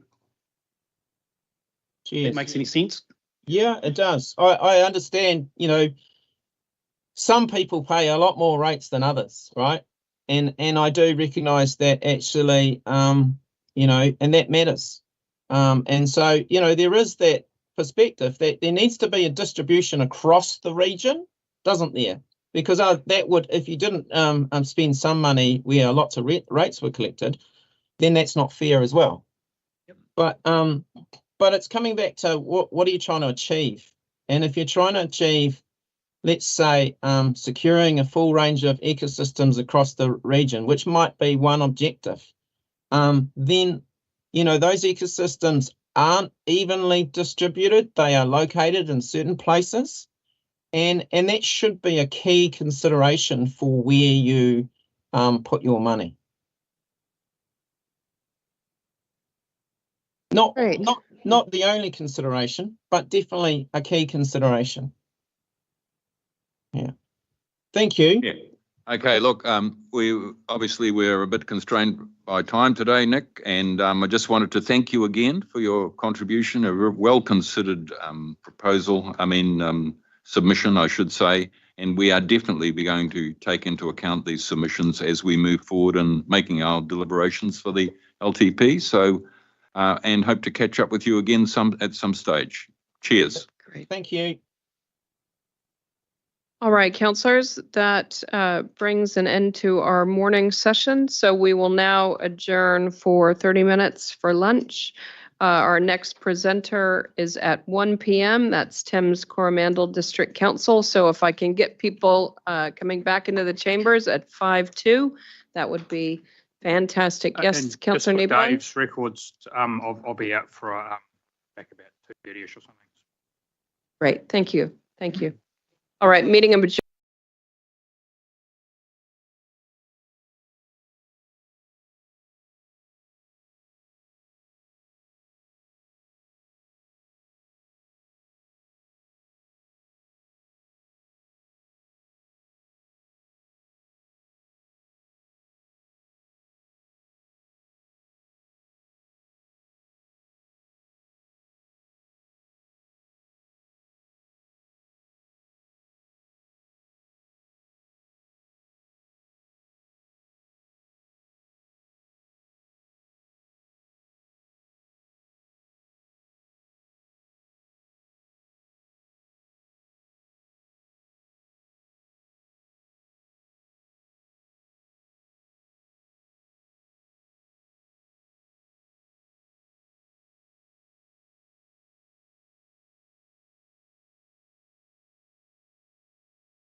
So our first submission or submitter in the afternoon is Thames Coromandel District Council.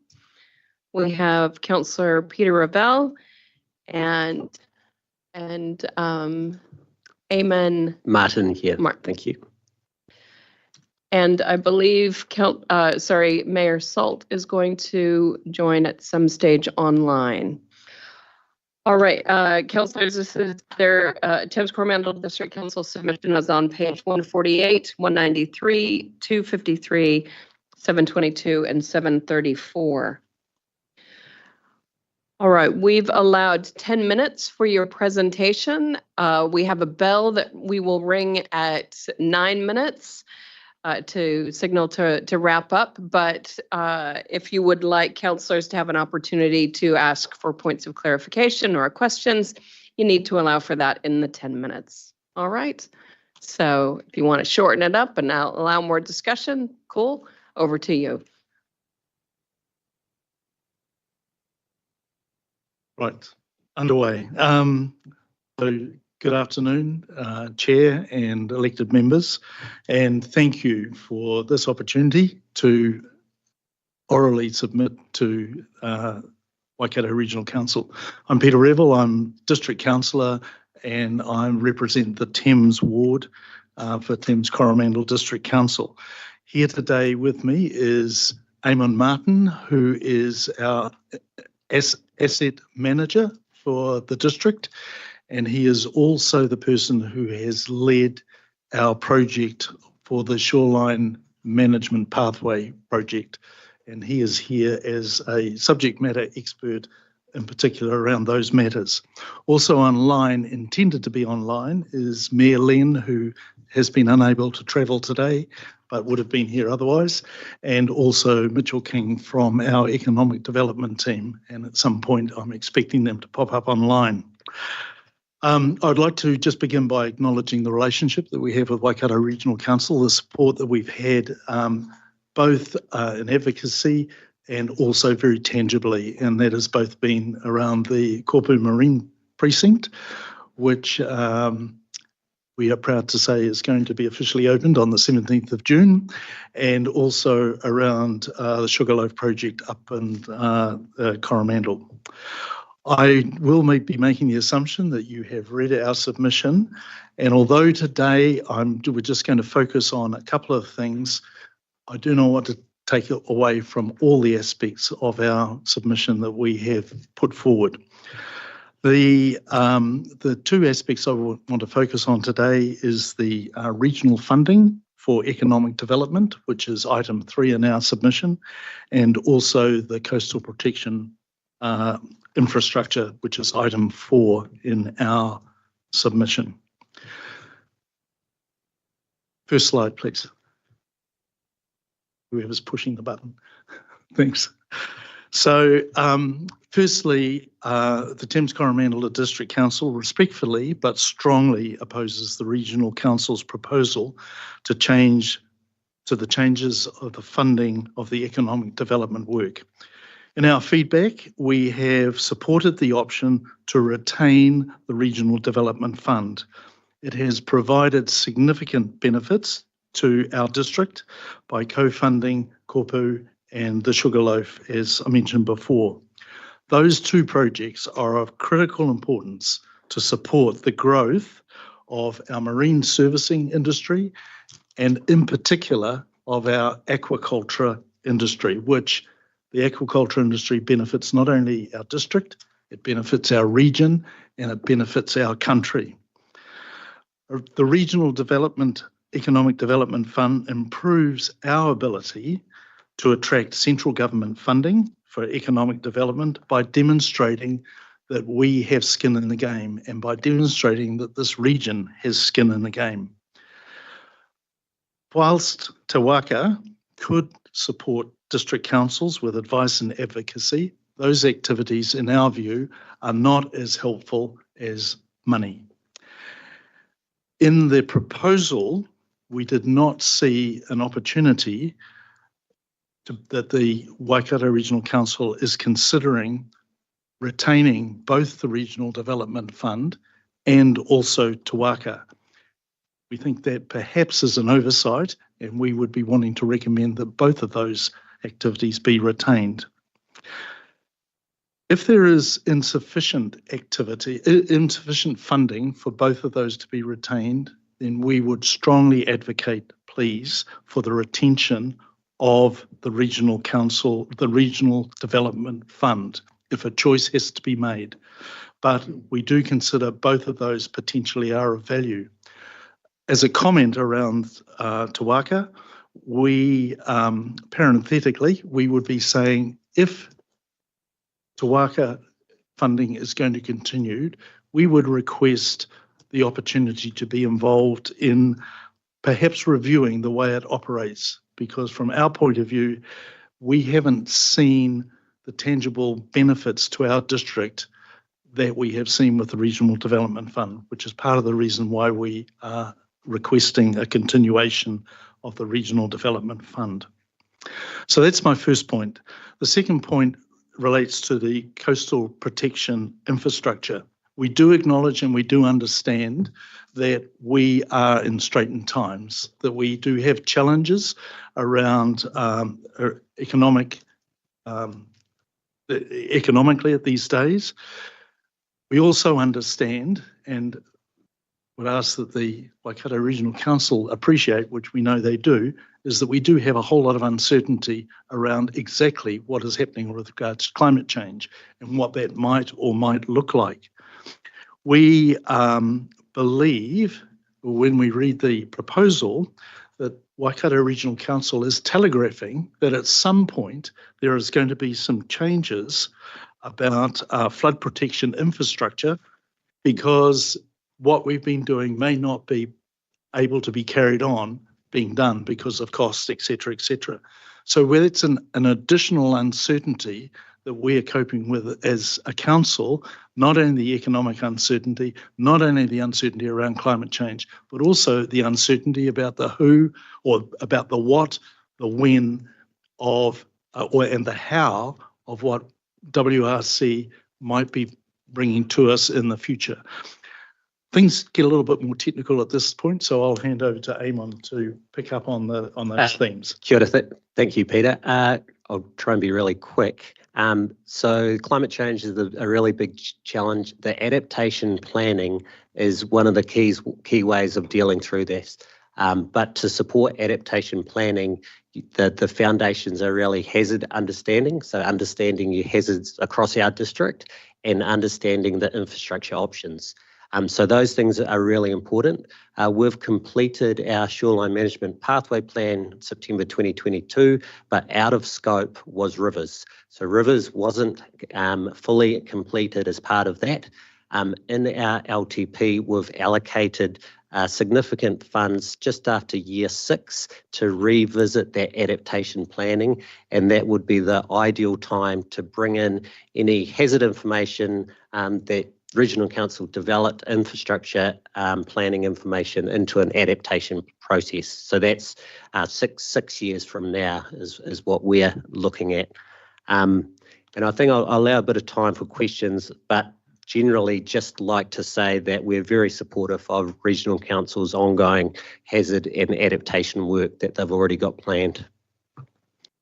And I would just like to add to that in terms of our own planning, it's absolutely critical for us that we know and understand what WRC are thinking, and therefore we are wanting to submit that please don't take the foot off the accelerator. Please continue to invest in as quickly as possible in enabling us to understand what are the things that are going to be impacting upon us. And I'll now open up for questions. Thank you. I did have Councillor, you happy for Councillor Marr to go first? All right, Councillor Marr, then Councillor Nicol. Thank you, Jen. Yeah, thank you, gentlemen, for your report in front of us today. Just real quickly, we did get a submission yesterday that questioned the data being used around the shoreline management areas, proposals, structures, etc. So I know you're aware of it. So Eamon, I guess being the technical man, if you could give us some comments around that, please. Yep, so vertical land movement is one of the issues that we have to deal with, and there's quite a lot of uncertainty with that vertical land movement, a little bit like sea level rise itself. We've talked on video conference with SatSense. They're the people who provide the data. They've highlighted satellites that have gone down. There's a step change in the data. So the data that you've probably seen needs an element of scrutiny, not to take away. There is also still uncertainty. For the Thames proposal, we're looking at a two-stage approach. This two-stage approach allows that flexibility and more knowledge about sea level rise and settlement to be taken into account. And that's probably as far as I'll go in terms of the detail. And we can certainly take that offline. And just like to be really complimentary on the way our two councils are working together now. I know it hasn't always been like that in the past, but no, being sitting on that group with the various councillors and technical staff has been a really good experience for me. So thank you very much. I could also add to what Eamon was saying. Over the next 3 years in our LTP, we have allocated 300k per annum to ensure that we do the right amount of investigation so that we understand the risks and we understand the environment before we start putting shovels in the ground in the wrong places in the wrong way. Thank you. We have run out of time. Councillor Nicol, did you want to thank our presenters? Yeah, thank you very much for coming. And I understand that what you've put forward is very straightforward for us to digest. So I really appreciate that because it makes the submission so much easier to get through between all the others. Thanks, Jennifer. Thank you very much for your time. Much appreciated. All right. Next we have Matthew Dean speaking on behalf of Ball Brothers. Councillors, this is page 955. Oh, wait a minute. Have I got that right? No, sorry, 142. 55. That's the number. Anyways, that's all right. We can find the submission.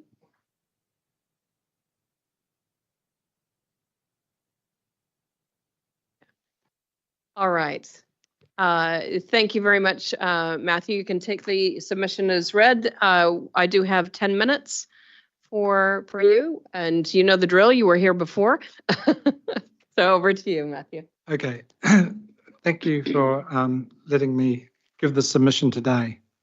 I just want to say that that I'm a neighbour of the Ball family business. I'm not in any way a family member or have any personal or financial involvement with them. I'm just doing it as a favour. The Ball family business produces food crops for New Zealanders, and they employ 300 full-time staff and 170 part-time staff. And the reason I'm mentioning that is because it's an example of the multiplier effect I mentioned earlier.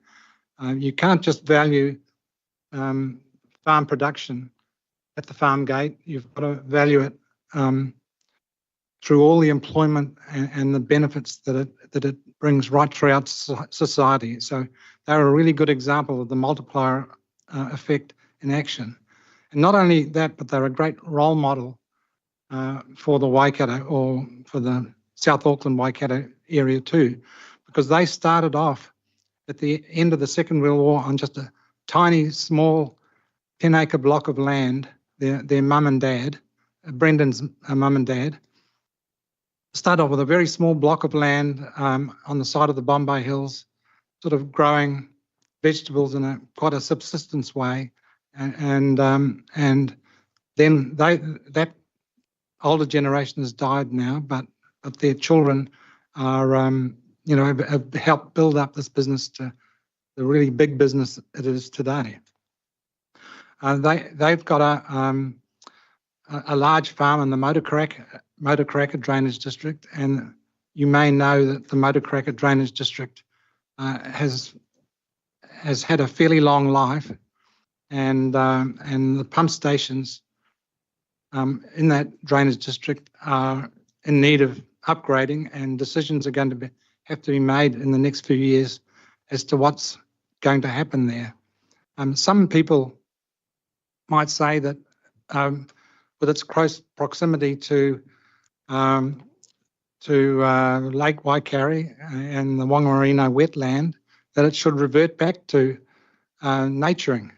But I just want to point out to you that in the costs of that sort of process, which would have to be borne by ratepayers, of that sort of process taking place. Now, the Waikato Regional Council has done some really valuable work in the last few years on developing fish-friendly pumps, and one of them is at Churchill East, and they've also worked with, I've forgotten the name of the company now, but they've also developed a fish-friendly axial pump. McEwen's, that's the one. And there is provision for that to be retrofitted to a lot of the pump stations.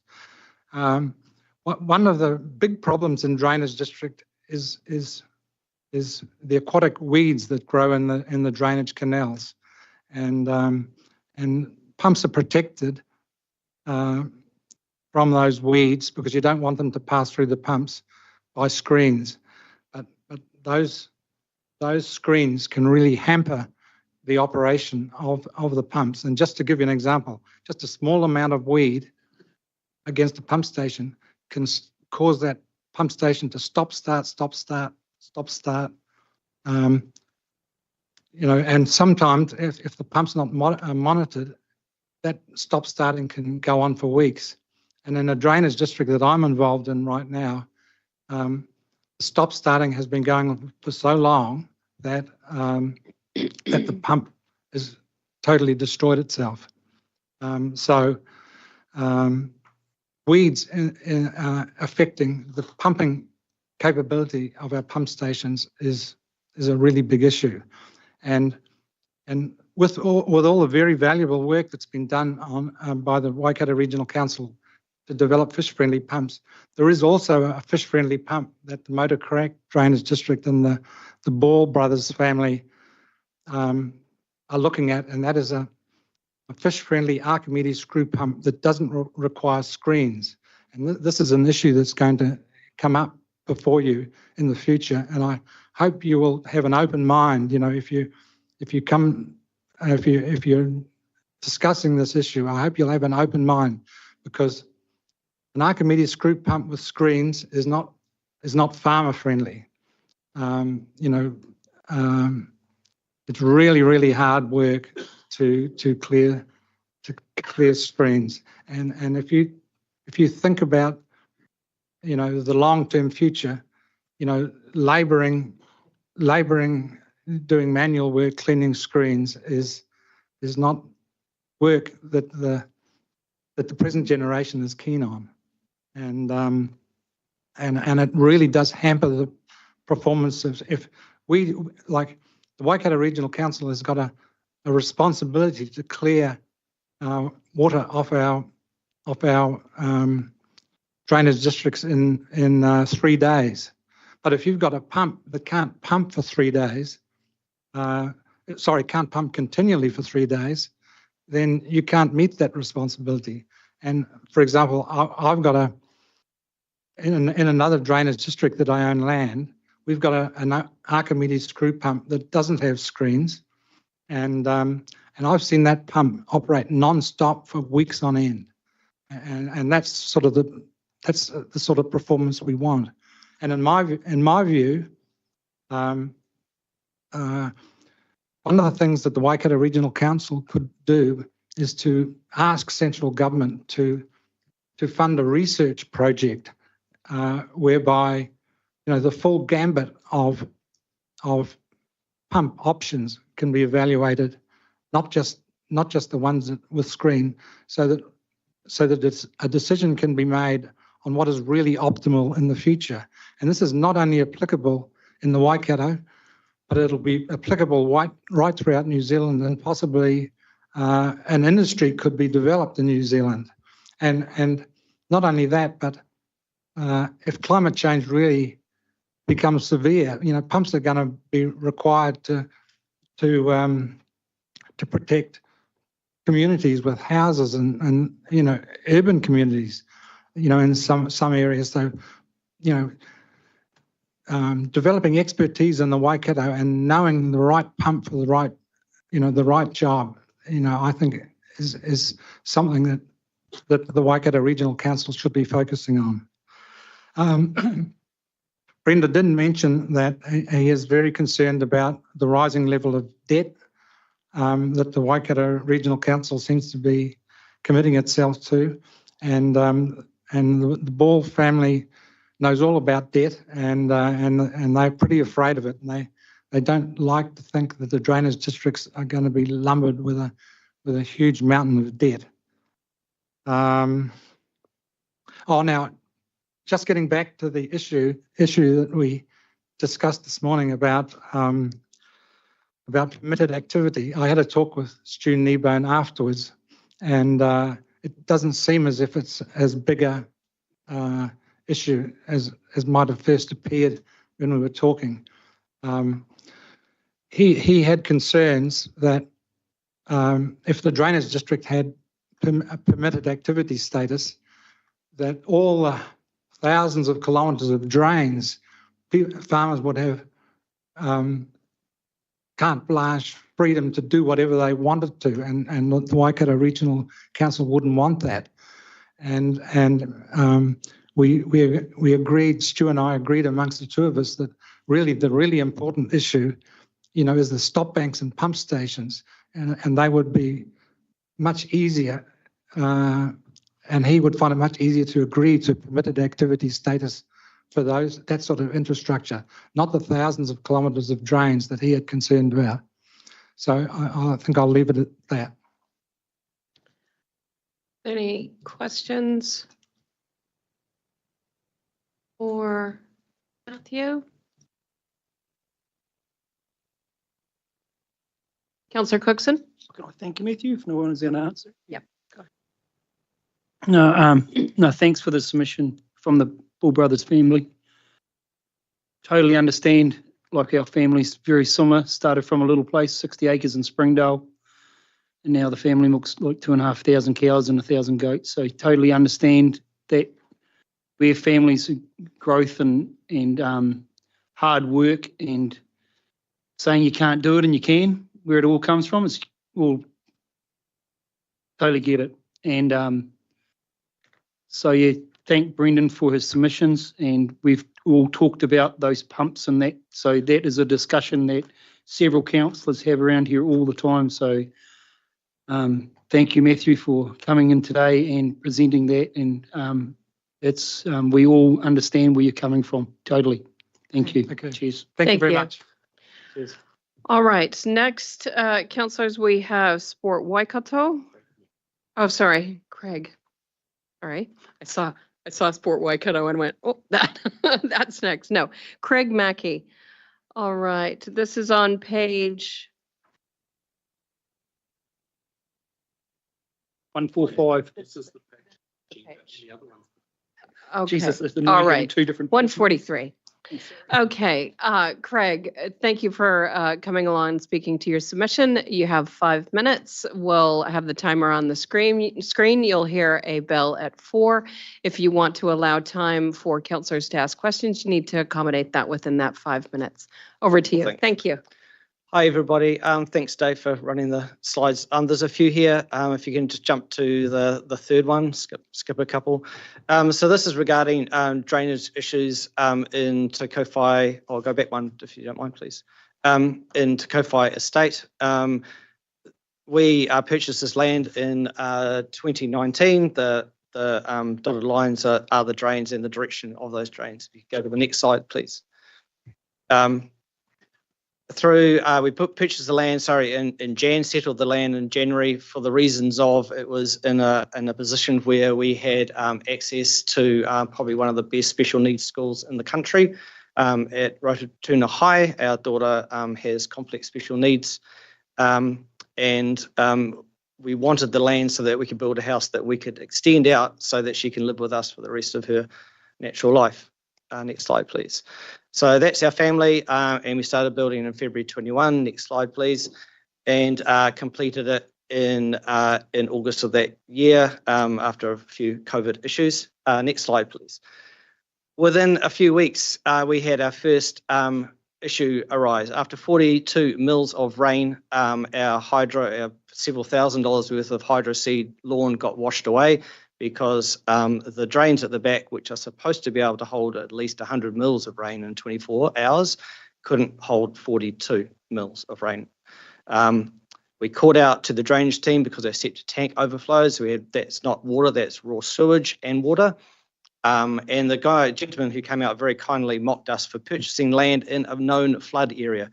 Our due diligence did not come up with anything around flooding.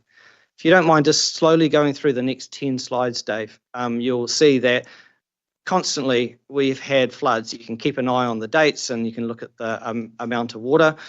Just keep going, Dave, thanks. 63 mils of rain, 73 mils of rain.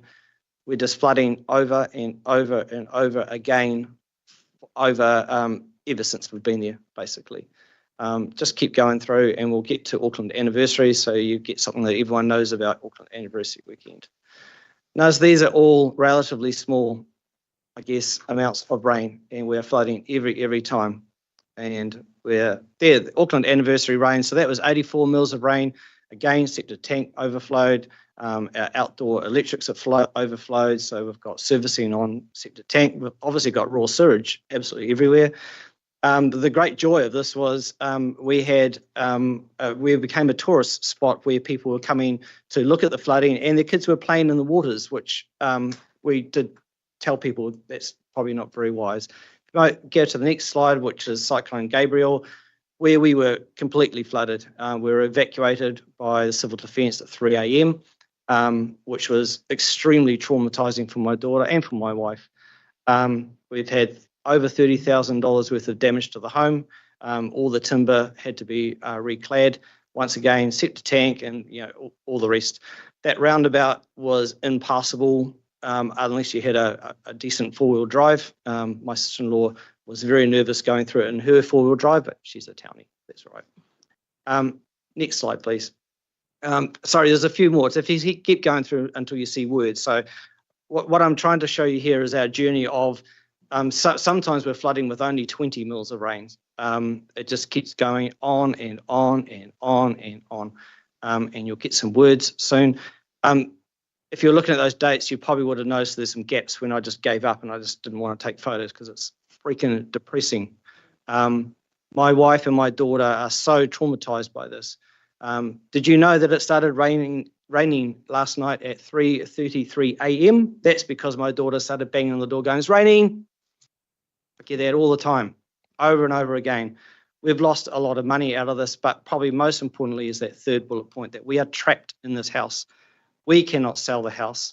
We're unable to sell, and this is obviously quite the risk.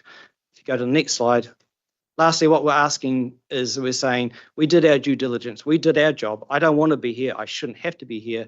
I believe both councils have a moral and an ethical obligation to act on this, even if, regardless of whether there's a legal one, and I believe that it is. I think well over 16 flooding pooling events in 1 year is not completely unacceptable, and the health hazard must be unacceptable. Thank you. Any questions from councillors?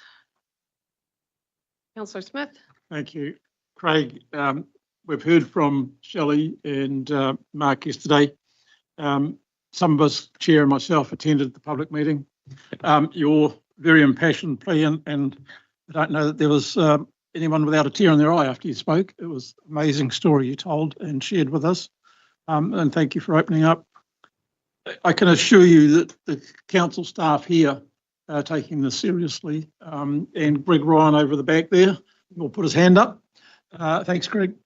He's the ICM manager, if you haven't met him already, and he knows of your concerns and the community's concerns. So, look, thank you for submitting on this. And we are working, and obviously you're aware of the community group that's meeting. I've just got something through from Janet this morning about another meeting. So, look, thanks and understand your position, and we are trying our best to find a solution that works for everyone. Thank you. Thank you, Noel. Thank you very much for your presentation. Thanks, Thank Dave. you for your submission. All right, councillors, now we will move on to Sport Waikato. We have Matthew Cooper Shane Brody. and, sorry, Shane Brody. and Shane. Sorry about that, Shane. So we've got both Sport Waikato and the Waikato Regional Sport Precinct Charitable Trust. You're going to cover off both of those? I'll do those within 5. Yeah. Okay, Absolutely. great. We've got 10 minutes because I've got 2 spots for you, so I'll give you 10. I'll give you a So few we've minutes got the back. timer set for 10. We'll ring the bell at 9, but over to you how much you want of that 10 minutes to devote to questions from councillors. Thank you. Thank you, Chair Pamela, councillors. My name's Matthew Cooper, the Chief Executive of Sport Waikato, and alongside me is Shane Brody, the Sport Waikato's Places and Spaces Lead, and Shane drives our facility focus at Sport Waikato. Firstly, thanks very much for the opportunity to present or talk to our submission. We take it as read, both submissions. A couple of points to note on behalf of Sport Waikato and the Waikato Regional Sport Precinct Charitable Trust, which is made up of regional funders, funding leads, which I'm the chair of that trust. Sport Waikato acknowledges our regional council's purpose of working together for the Waikato region, that it has a healthy environment, vibrant communities and a strong economy. Sport Waikato supports regional councils funding towards the regional spatial plan. The regional spatial plan process will have a strong alignment to Sport Waikato's regional approach in delivering our regional strategy called Moving Waikato, and the Waikato Regional Active Spaces Plan that's led by Shane, by taking that regional centric approach. Although not successful in terms of uptake in the fund to date, Sport Waikato supports option 2 that council do continue to operate the Regional Development Fund, as we believe the fund still has significant role to play regionally across Aotearoa. Although, basically meeting the council's strategic priorities of a sustainable development of infrastructure, connected communities, and achieving council's focus of intergenerational wellbeing, and B, while also funding inter-regional scale projects with intergenerational benefits, which was the fund's core purpose or original purpose when that fund was initially set up. The Regional Development Fund could play a more collaborative role in progressing much needed community infrastructure, and we know that this is supported by our regional funders. Although community infrastructure is sometimes seen as a deficit contribution, and particularly in these hard financial times, social return on investment of recreational physical activity in Aotearoa New Zealand report showed that recreational physical activity generates significant value for society across multiple wellbeing domains and outcomes, and that for every $1 spent, there was a social return of $2.12 to New Zealand, meaning that the value of wellbeing outcomes for New Zealand is greater than the cost of providing these opportunities. So, council, this approach should therefore be considered when funding infrastructure for a growing region. Chair Pam, that's probably 10 minutes covering both options. So that it did wrap around in a similar type of thing in terms of the sporting precinct and Sport Waikato, and being a regional organisation, having the opportunity, which we're very grateful to talk to council today. So happy to answer. We are both happy to answer any questions from council. Great. Any questions from councillors?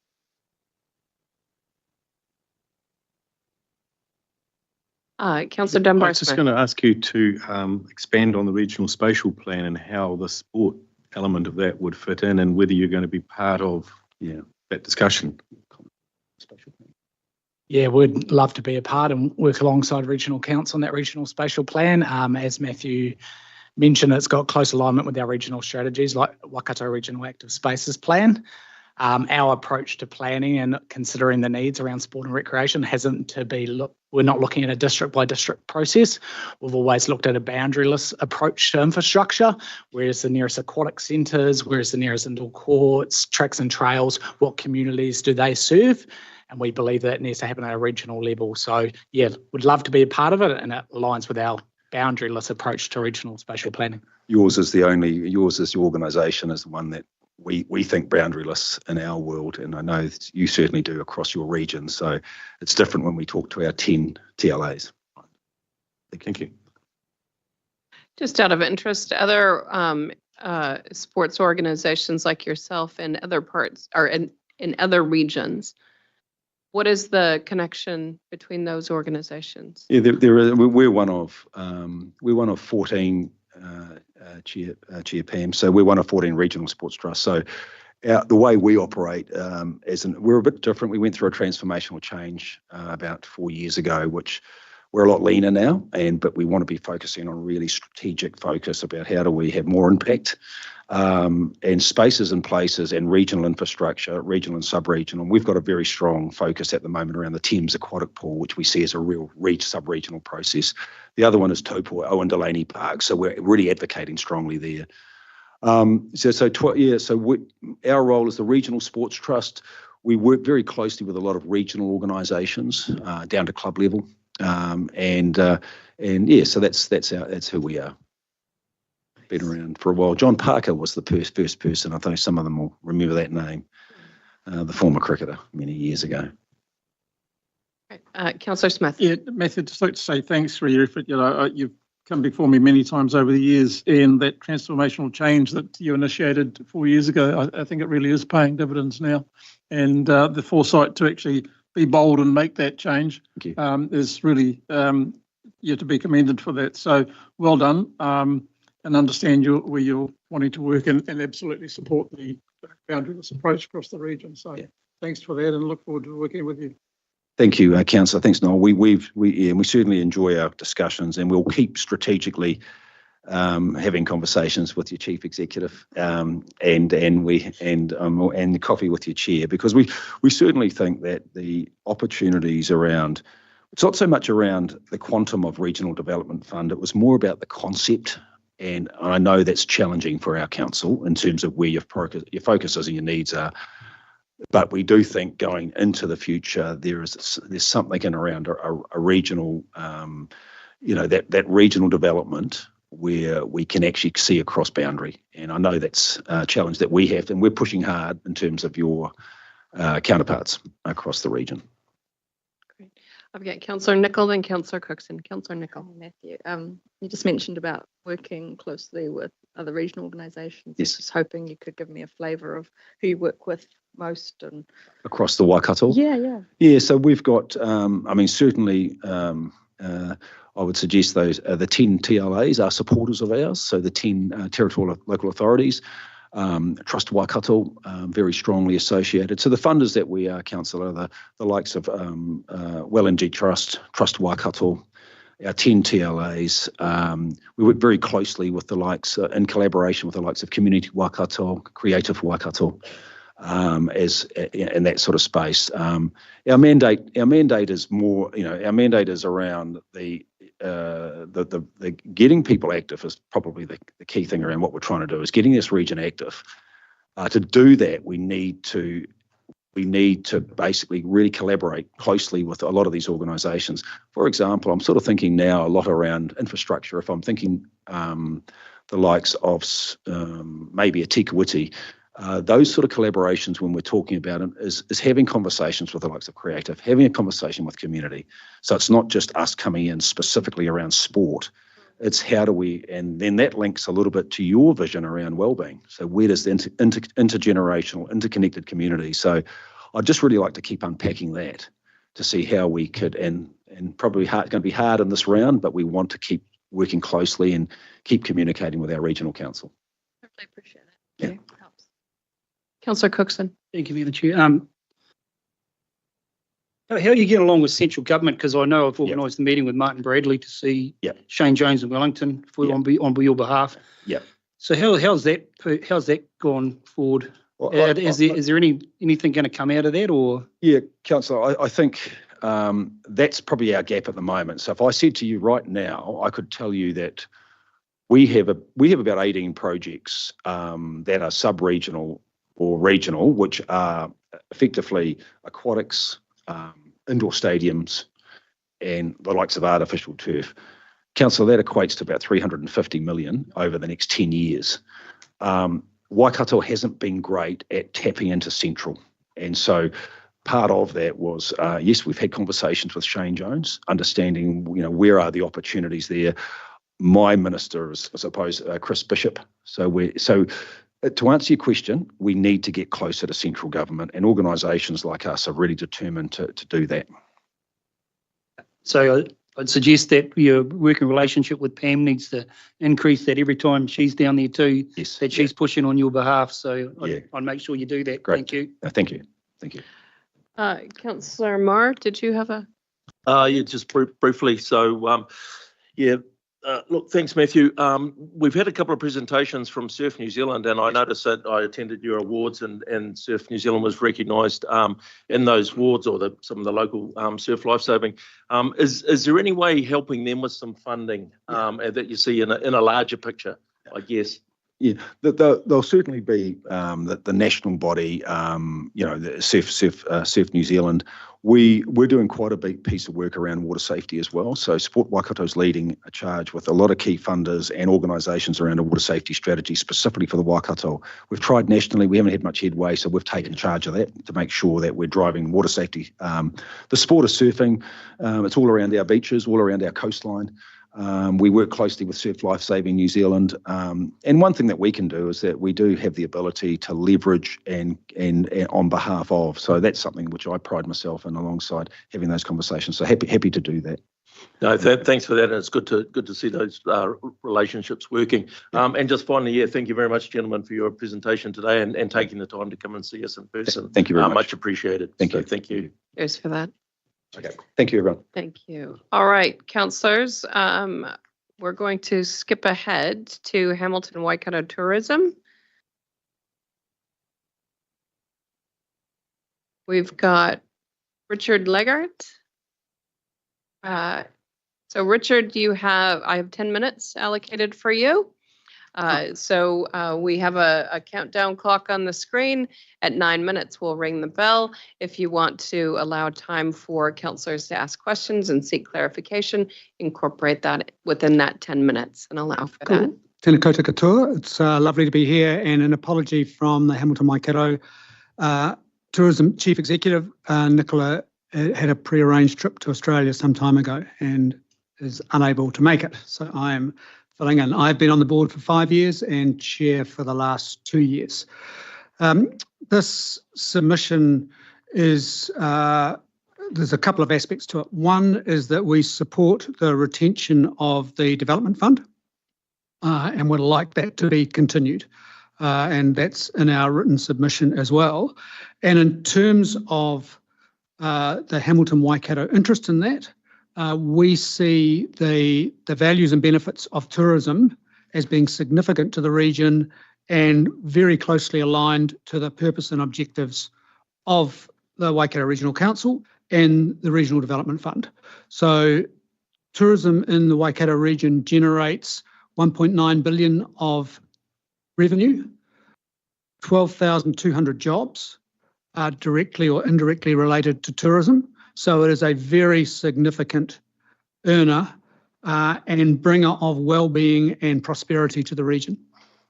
The Hamilton Waikato tourism position is that we are the tourism experts. We market, we support, and we assist with development of tourism product and activities in the region. We have a team of specialists who are really good at their job and are well regarded by the industry. The challenge, or one of the key challenge we have at the moment, as you are probably all aware, is that our council funding family is under financial pressure, and in their long-term plans have mostly, in the draft plans, advocated for cuts to our funding. So we are under funding pressure. I have presented to 2 councils today with an economic lens clearly on it, just effectively saying for tens of thousands of dollars, or in Hamilton City, $300,000, you potentially lose tens of millions of dollars of revenue.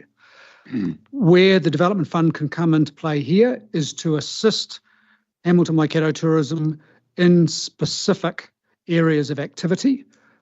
We undertook a project for Waitomo called Te Aki Waitomo, which was about regenerative tourism. That was successful to the extent that Kirikiri Roa also asked for the same. So we have done 2 Te Aki regenerative tourism projects and would like to do more. We also work quite closely with Sanctuary Mountain Maungatautari, and one of the other hats I wear is very closely involved with the Maunga, and that's a fantastic opportunity for the region to do more.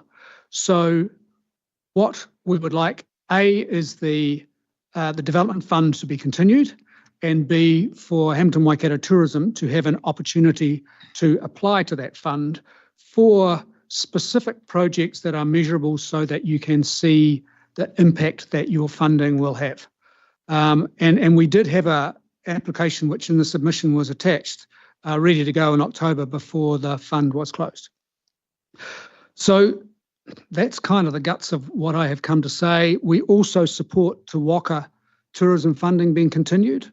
As a big entity, tourism, I think justifiably can be held separate to Te Waka.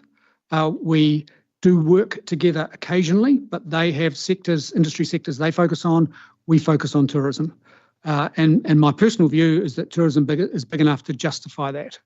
And with new things happening, such as the proposed hotel in Kirikiri Roa, the theatre, there has been talk of an airline coming in. There are a number of opportunities which, without a viable regional tourism operation, such as HWT, they are much less likely to go forward. So thank you for the opportunity to submit. Any questions? Councillor Smith. Thank you. Interesting, you've touched on some of the issues I want to raise. So you're obviously aware that council is struggling to meet all the aspirations of community organisations and the likes. So you, in your initial part of your presentation, talked about your focus is on the development of tourism. So to me, that comes under the economic development of that sector. And so the broader aspects of economic development. You've just said that tourism is big enough to be on its own.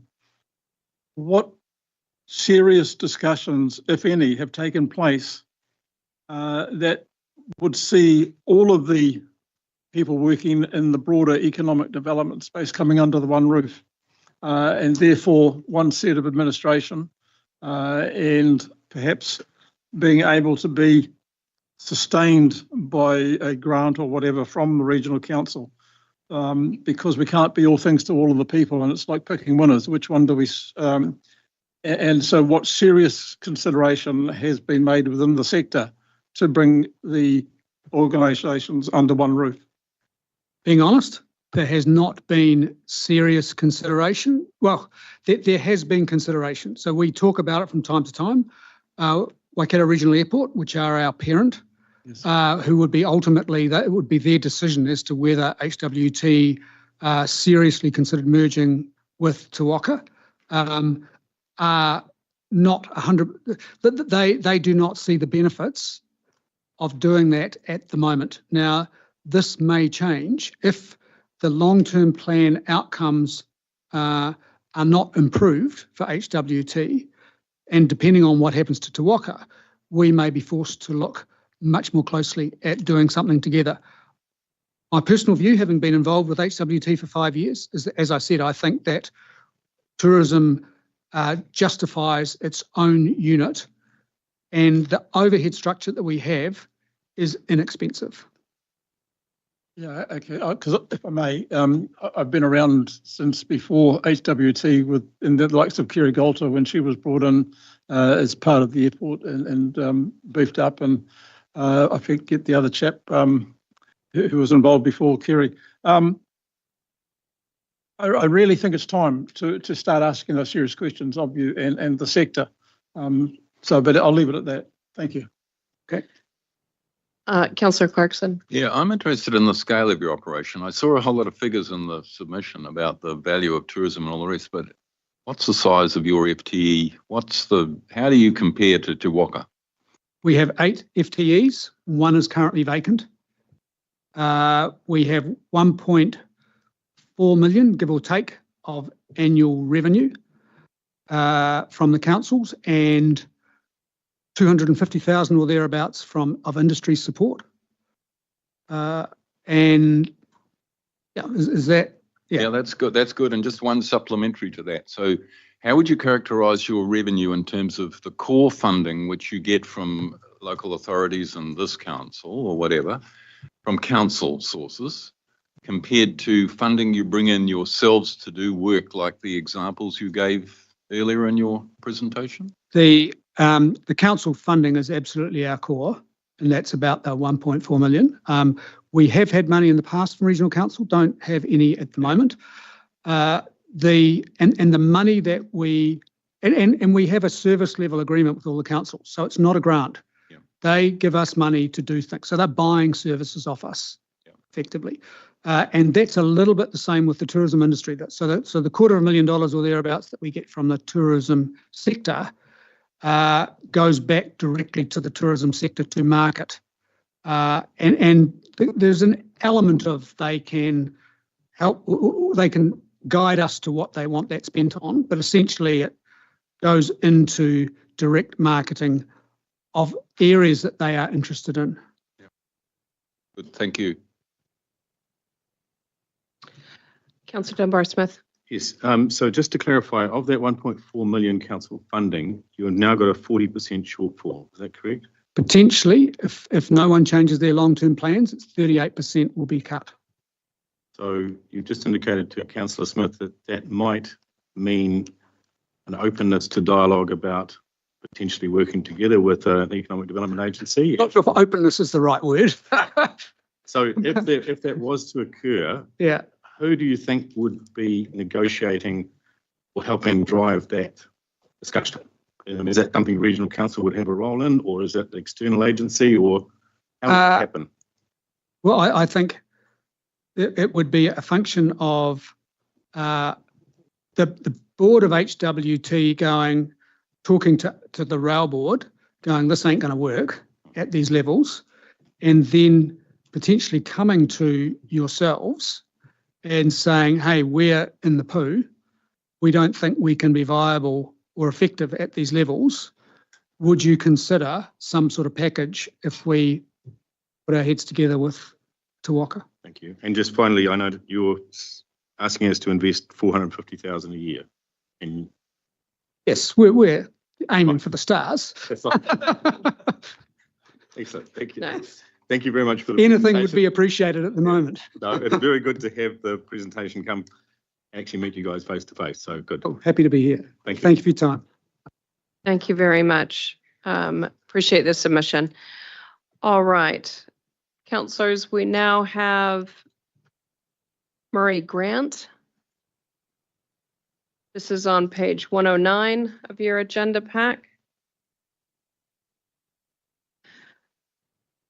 Murray, you have 5 minutes. At 4 minutes, we'll ring the bell. If you want to allow time for councillors to ask questions, I need you to allow that within that 5-minute window, okay? That's no problem. Kia ora. Over to you. Yes, good afternoon, councillors. Thank you for the opportunity to speak to you today. My name is Murray Grant. I'm the founder, trustee, general manager and dogs body of Kaitiaki Tanga Charitable Trust. There's a charitable trust set up by me when I became semi-retired from a law firm and decided that the most important things that I could see in our country could be combined together to make New Zealand a better place, and that is how we work with our challenged youth. When I mean challenged youth, I am talking about the kids that get referred to us by the police who are not on that road of crime, but are associated with families who have a lot of history on the road of crime. And if something is not done about it, it's almost inevitable that they will go down that track, because the other facilities that we have in this country are not meeting the needs that poverty and racial differences bring about. The other factor, youth being the first one, the second is the environment.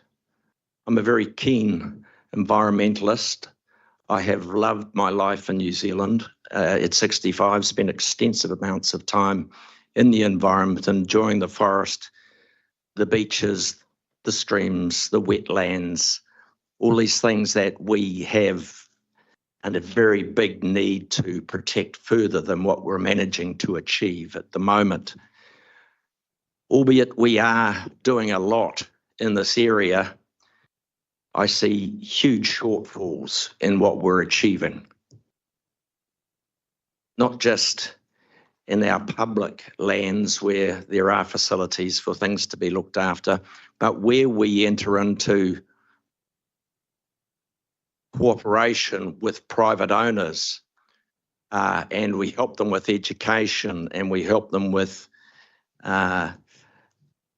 the financial side of how difficult it might be. And in particular, I'm talking about farmers, and when we get the changes in our commodities overseas and we're not getting what we need for what the costs are, and the inputs are getting so much higher than what we can get for our exports, there is a very big need for us to hold hands with the farmers as a community. And so what I've achieved with this trust so far is we've probably got up to about 12 farms that we've worked with. We've got tens of thousands of native trees in the ground.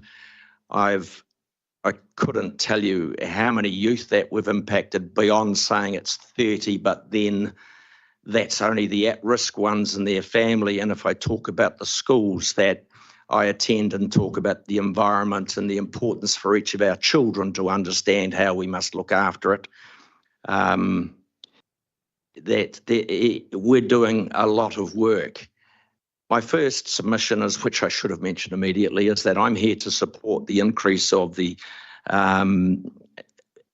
rate for the natural habitat up to $15 per property. And I say it because it's not just the natural habitat that can be assisted, but it can be our community as a whole. Because the way I have addressed this charity that we run is that if we nurture nature, we nurture ourselves. I think it's obvious to any of you who spend any time in the outdoors that that's what happens.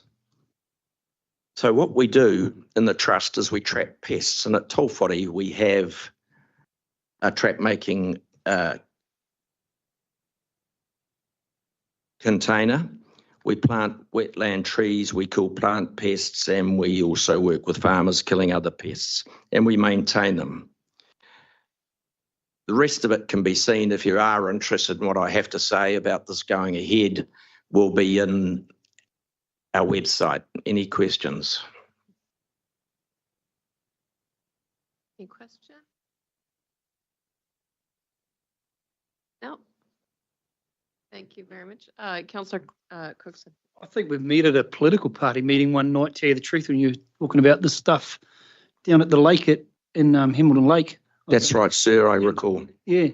So I take my hat off to you. You come up to me and you were talking about wanting to put youth into farming jobs and stuff like that. So I take my hat off to the effort that you're putting into the community and trying to help whatever way possible that we're trying to make this world a better place. So thank you for that. It's awesome. And Councillor. And you'd be surprised how many we've heard so far that are asking for that heritage fund to be $15. So just here today speaking that's another voice that's saying it. So thank you for turning up today, if no one else is going to speak. Yep. And thanks very much for your input. It's been very well heard. Thank you. Kia ora. Thank you. Kia ora. All right. Next we have Leanne Steele. And submission is included on pages 242, 433, and 448 of the agenda packs. I have some handouts. Sure. Leah will distribute them. So Leanne, I have 5 minutes for you today. You'll see the timer on the screen. You'll hear the bell at 4. As you probably have heard, if you want to allow time for questions, you need to do that Move on. within that 5 minutes. Yeah. Kia ora. Over to you, Leanne. Kia ora koutou. My name's Leanne Steele, and I did submit also in favour of the increased rate for the Natural Heritage Fund, $15. I work as a volunteer for the last 4 years with the Whangaroa Weedbusters, which is Raglan. There's quite a large number of us out there working now. We've got quite a presence on Facebook, and we're having a really good time. We value our environment, so we give a lot of our time and effort to its restoration. I did make a submission, and in the submission I made some points which I'd like to talk to a little bit more. One was that along with increasing the Natural Heritage Fund, I made a request that the Waikato Regional Council might like to include some support for volunteers in the way of using the Waikato Biodiversity Forum as a platform to train people in the use of herbicides. One of the huge challenges that we have working with the Waikato District Council is that they don't want us to spray on public land. And I have my growth safe certificate, and that's not enough for them. I know in the Western Bay of Plenty, one of my sister-in-law is a volunteer coordinator there, and they have put their volunteers through a grow safe style spray program, and that satisfied the health and safety requirements for the council. So that, I tell you, it is incredibly difficult managing climbing asparagus with your hands. So that would be extremely useful, and one of the ways that you get massive bang for your buck, my point of view. I unfortunately might have done something slightly naughty, because I have included a couple more points that I didn't speak to in the submission, and that's what the handouts are for. Another way that would be really, really helpful to volunteers on the ground would be if the Waikato Regional Council GIS team might consider teaching us some mapping skills using some of the ArcGIS equipment. In particular, I've attached a document which you might or might not like to read. EcoNet Charitable Trust recently won an innovation award for their eCams tool. So you can map specific predators. I'm particularly interested in pest plants, but you can use it for a variety of things, and you can also use it to engage specifically or particularly with landowners via social media or via individual cell phone. It's an extraordinary tool, and my partner knows how backward I am at using computers, so he said to me, don't even go there. You just need to find someone to teach you. And there are skilled people in council that could do this, and that could be part of one of the Waikato Biodiversity Forum days. I think that would go a long way to be really helpful. And the other thing I wanted to include, which is sort of attached in the third and fourth page of my handout, was I wanted to respectfully request that the regional pest management plan could possibly include a 200-metre exclusion zone around working conservation sites from specific listed pest plants. They do this also in the Western Bay of Plenty. There's a particular list of pest plants that they've got on the list as, I don't know how many plants, let's say 15. And landowners in the surrounding areas around a conservation site are required to remove those listed plants. So I work on an area that's 10 hectares, the Kaitoki Walkway in Raglan, and it borders on a lot of homes. It borders on other district facilitated, public land. And there are privets and woolly nightshades and all sorts of things. And it's a constant incursion. And if there was an exclusion zone, 200 metres is not great. I mean, a bird can fly that in no time and pop out a seed, but it would be so helpful if this was something that could be included in the regional plan, so that there would be some sort of authority around the request. I think I've kind of done my dash here. Councillor Marr. Yes. Hey, thank you very much for your presentation, Leanne. And you've struck a note with myself. I've asked a number of groups how that herbicide training and stuff like that would be a real benefit and something the council could supply. And just acknowledging all the work that your group does. You know, a picture of a dead alligator weed's not as confronting as a cat killing a kiwi, as we had demonstrated here earlier, but it's just as important. So I really thank you for the work that you're doing in that space, and we do take it seriously. We agree that it's not as sexy, but pest plants is very important. 100%. So thank you very much. Yeah, no problem. Thanks for having me. Great. Thank you very much, Leanne. Much appreciated. All right. Next up, we've got Federated Farmers. So we have Joe Cook Monroe, we have Phil Sherwood, and Keith Holmes. I've only got 2 mics down there for you, so don't know who's going to fight over what, but I'm sure you can figure it out. No fighting. We've got 10 minutes for you. You would have heard the instructions before. We'll ring the bell at 9 minutes. If you want to allow time to engage with councillors a bit more, then you need to incorporate that within the 10 minutes. Over to you. Kia ora all. My name is Phil Sherwood. I'm the chair of regulatory for Waikato Federated Farmers. And here with me is Joe Cook Monroe, Senior Solicitor for Federated Farmers, and Keith Holmes, the Waikato President for Feds. Thanks for the opportunity to speak further to our submission here at Waikato Regional Council on their long-term plan. From our submission on the LTP, we speak on behalf of Auckland Federated Farmers, Hauraki Coromandel Federated Farmers, Rotorua Taupo Federated Farmers, and of course the Waikato. We appreciate these opportunities to submit. We also actively have over 2,100 members located here in the Waikato who all are ratepayers. And our contributions obviously from Alan Cole, our Auckland President, Rob Claw, our Hauraki President, Guy Kilton, Keith and myself. Feds is a not-for-profit primary sector policy and advocacy organisation that represents the majority of farming businesses in New Zealand. Federated Farmers has a long and proud history of representing the interests of New Zealand farmers, and Fed Farmers aims to add values to its members' farming business. Our key strategic outcomes include the need for New Zealand to provide economic and social benefits to ensure our members may operate their business in a fair, flexible environment. Our members, families and their staff have access to services essential to the needs of our rural communities, and that our members adopt responsible management and environmental practices.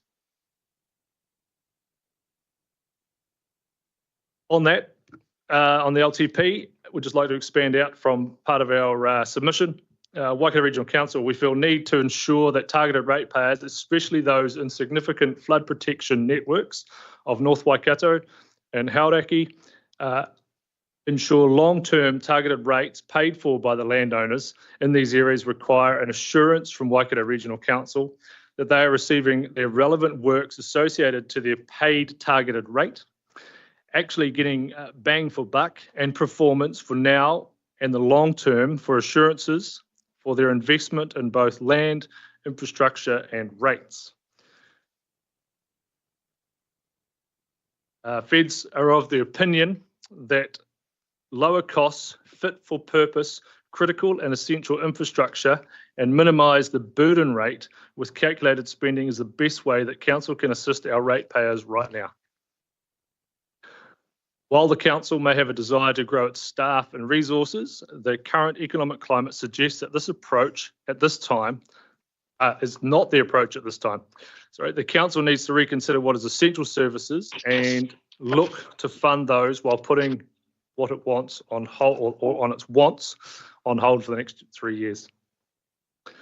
So Federated Farmers is calling for the pure prudency on expenditure.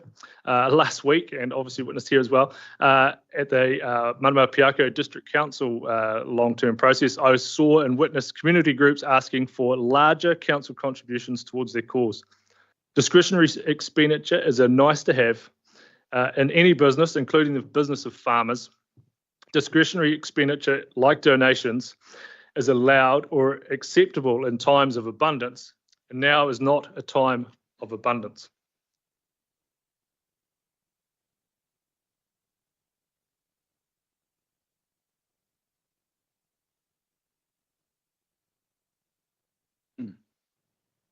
So feds cannot support the proposed rate increase when it is apparent the long-term plan consultation and accompanying documents that there are nice to have projects rather than the council simply focus on the urgent and essential projects for the next 3 years. As you would be aware, unless you're living in the cloud of the city, the primary sector is facing tough financial times. The demise of the goat industry, with stats of only 30% of those who are currently supplying to make it to the next 12 months. The sheep milk and the sheep industry are drawn to a halt on the cash flows, with the wool returns at an all-time low. Grain and arable, whilst bumper crops for the year, or for the past year, recorded record input costs are squeezing margins with a falling market price for returns. Dairy, whilst looking good on milk price returns, this portion of the primary sector carries the largest load of debt, feeling the highest of the Reserve Bank and the interest rates currently. Farmers have and will continue to experience severe hardship due to the recession. The uncertainty in the economy, falls in payouts, meat prices, high inflation. Farmers are also having to comply with new regulation introduced by the last government, which largely have to be complied with until they are repealed. Currently, farmers are struggling to pay the expenses such as provisional tax, mortgages, Reserve Bank, and in a statement on Wednesday, the 1st of May 24, noted that most homeowners are currently falling behind in mortgage payments as the cost of living pressures and higher interest rates take their toll. The Reserve Bank has also stated that the situation is likely to get worse due to the prediction increase of unemployment. As well, the Waikato Times recently reported that Hamilton growth has slumped and business confidence is at a 7-year low.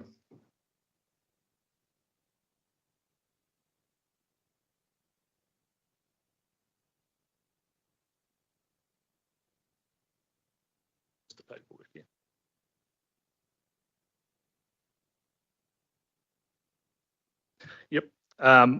In addition, Regional Council need to ensure that urban development and the impermeable surfaces increases, that these do not further impact on the rural drainage network or that they pay their way on contribution.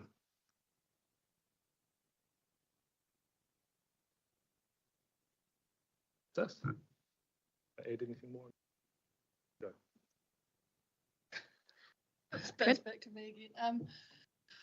Just also want to point out that while the Regional Council's proposed rate increase is one of the lowest that I've seen, actually given looked at every long-term plan in New Zealand over the last month or so, it's important that the council realises that there's also another rate that has to be paid. So it's not only the Regional Council rates that people are paying, they're also paying 18%. If you live in South Waikato, if you live on the West Coast, they're proposing 44.5% rates increase. So whatever rates increase you settle at, please keep in mind that it's just one or two rates. We do recognise that people, pay. So I'll get one. Sorry? Oh, sorry. Mike. One of you might need. So, yep. We'll take questions. We've spoken to you guys before, but we regard it as a very, very serious situation at the moment. And prudence is vital. All right, we have 2 minutes, so we'll go very quickly. Councillor Dunbar-Smith. Yeah, g'day guys. You are stating that the Waikato region must have an economic development agency. So you're in favour of the economic development agency, but not necessarily the regional development fund. Earlier, you guys mentioned the Federated Farmers or farming representative was something you wanted to see on there. Is that still something you're looking for? Yes, What we see at the moment is there's an urban bias, a Hamilton-centric bias, and we've got to understand that the region encompasses Hauraki and parts of Rotorua and the farming fraternity in South Auckland. So without farming, the greater economy doesn't go. So we feel there needs to be a balance there. Thank you. Councillor Smith. Thank you. Sorry, Phil, you mentioned the burden rate, which we've all heard about, but we've not had any success in getting that. So for 18 months, I've been asking for that. And this morning I sent an email to the Chief Executive pretty much demanding an understanding of what the formula is and some examples of it. So quite frankly, I'm either going to go to the Ombudsman or somebody to get it, because if I don't, damn well get it soon. But when I do get it, would you like to share it with me to share it with you? Be great. Yep. Thank you. Councillor Cookson. Should I finish up as well or not? Yeah. Ask your question. So thank you guys for turning up. I'd have to say the face of Federated Farmers has changed. It's good to see you at the front of the face there, Phil, with a young farmer representing our communities, that it isn't just, sorry, the white heads in the background. But this is a situation that Federated Farmers have had in the past, and I thoroughly think that you've taken on board those suggestions, and Federated Farmers has taken on a new face, that it's part of the whole community of the Waikato, and you're going to represent not just farming, but the Waikato region in the best way you can possible. So thanks very much, and it's been I wholeheartedly agree with most of what you've said. Thank you. I do have just a point of clarification, if I could. I just note in paragraph 6.3, you're talking about retaining the 50-50 funding model and you state in reference to farm plan implementation. So there's two aspects to that primary industry proposal, one around permitted activity monitoring and one around primary industry engagement. Wanted to make sure I'm clear which of those that's in relation to. And also in terms of retaining the 50-50, so the permitted activity is currently 100% targeted rate funded, and the primary industry is 100% general rate funded. So just want to make sure I understand what your request is. I think that we believe that the should be still 50-50, so it should be general rate funded. The primary sector. So monitoring. So neither of those are currently 50-50. Well, we're saying that it should be a shared value. Shared value. So both the primary industry engagement should be 50-50, as well as the permitted activity. Yes. Should be 50-50. Yes. Councillor Smith. So, just on that, but do you mean 50-50 or the current status quo where 2 hectares or more contribute? Can we just get clarity there? Sorry, I'd have to read back over it. I'm trying to pick up on that. I've read a few LTPs as well, so I'll have to come back to you on that now. Got it. Thank you. All right. Thank you very much Awesome. for your Thank you, time today. councillors. Much appreciated. Thank you. All right. Next we have Forest and Bird Waikato. We have Catherine Hay online. I do see you, Catherine, there. Hi, Pamela. Hello. We've got 10 minutes allocated for Forest and Bird today, Catherine. So we've got a 10-minute timer on the screen. We'll ring the bell at 9 minutes. If you want to ensure there's time for councillors to ask for points of clarification or questions, you need to allow for that within the 10 minutes allocated. Thank you. Over to you. Righto, thank you, and good afternoon, everybody, councillors, and thank you for the opportunity to come and speak to you today. As I'm chair of the Waikato branch of Forest and Bird, but I have been involved with community groups for a very long time, 20 years roundabout. I joined the Environment Centre in 2003, and I'm well aware that at that time there were very few groups operating, and funding was quite difficult to get.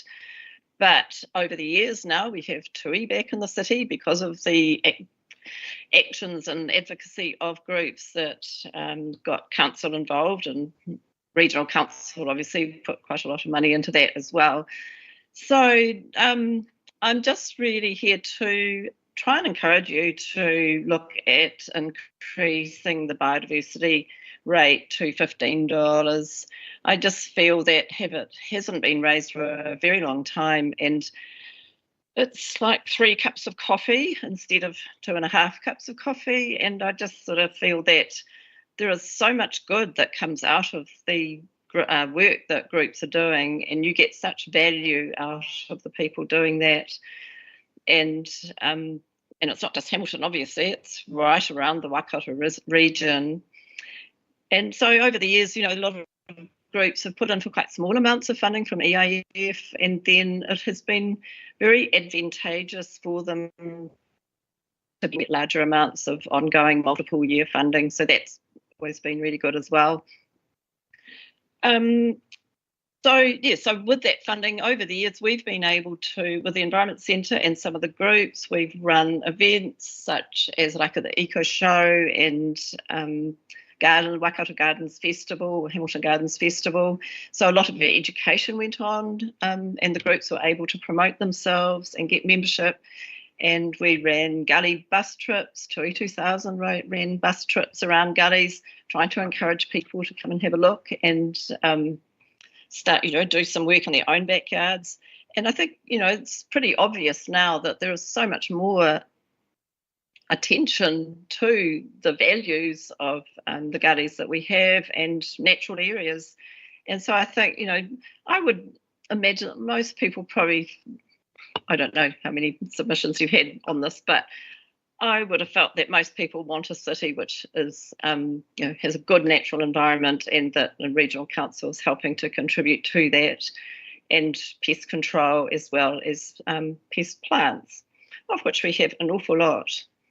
So, that's the other thing, that I think there could be a little bit more education around pest plants.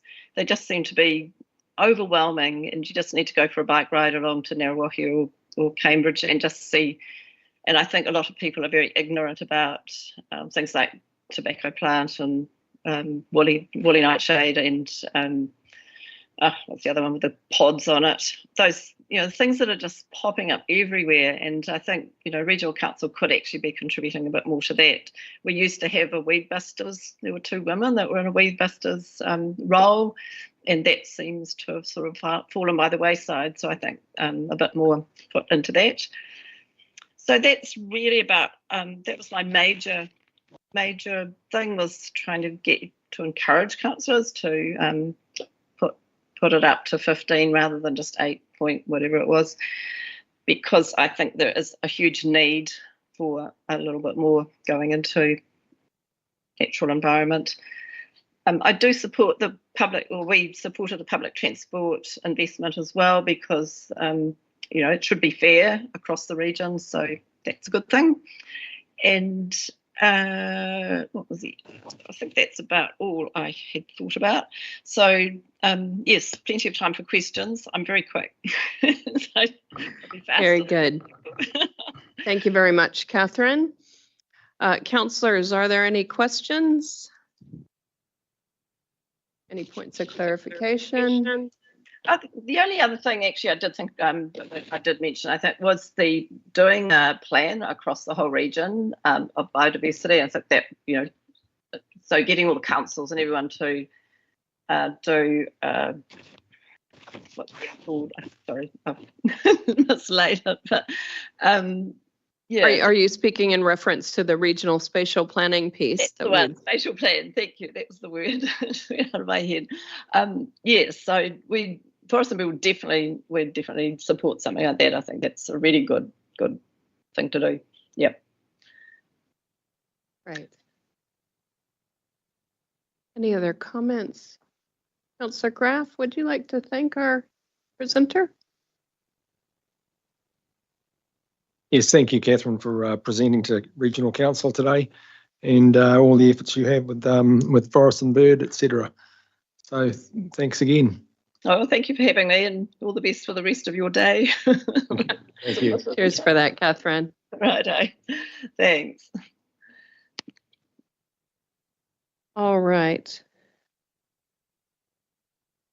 We now have Matt Cambeck and Dan Laughlin. So they're speaking on behalf of Whangaroa Raglan Sports and Recreation Center Steering Group. This is on page 424 of the agenda pack.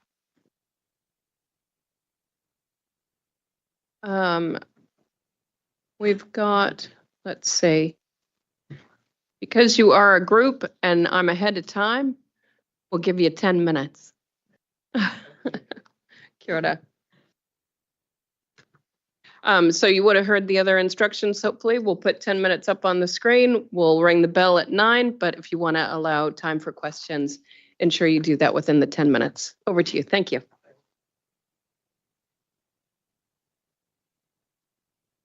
Cool. All right. Thank you for allowing us the opportunity to present today. Representing the Whangaroa Raglan Community Recreation Youth Center. Yeah, we're a group of people in Raglan, just basically committed to bringing Raglan a place, an opportunity for young people, young and old alike, to come together with sport. Matt? Yes, I'm Matt, and that's Dan, by the way. We're here to call attention to our proposal and to appeal to the Waikato Regional Council for assistance in identifying funding opportunities, opening doorways to applicable project support, and helping us network with individuals and organizations that will help the endeavor succeed. And over to you, Dan.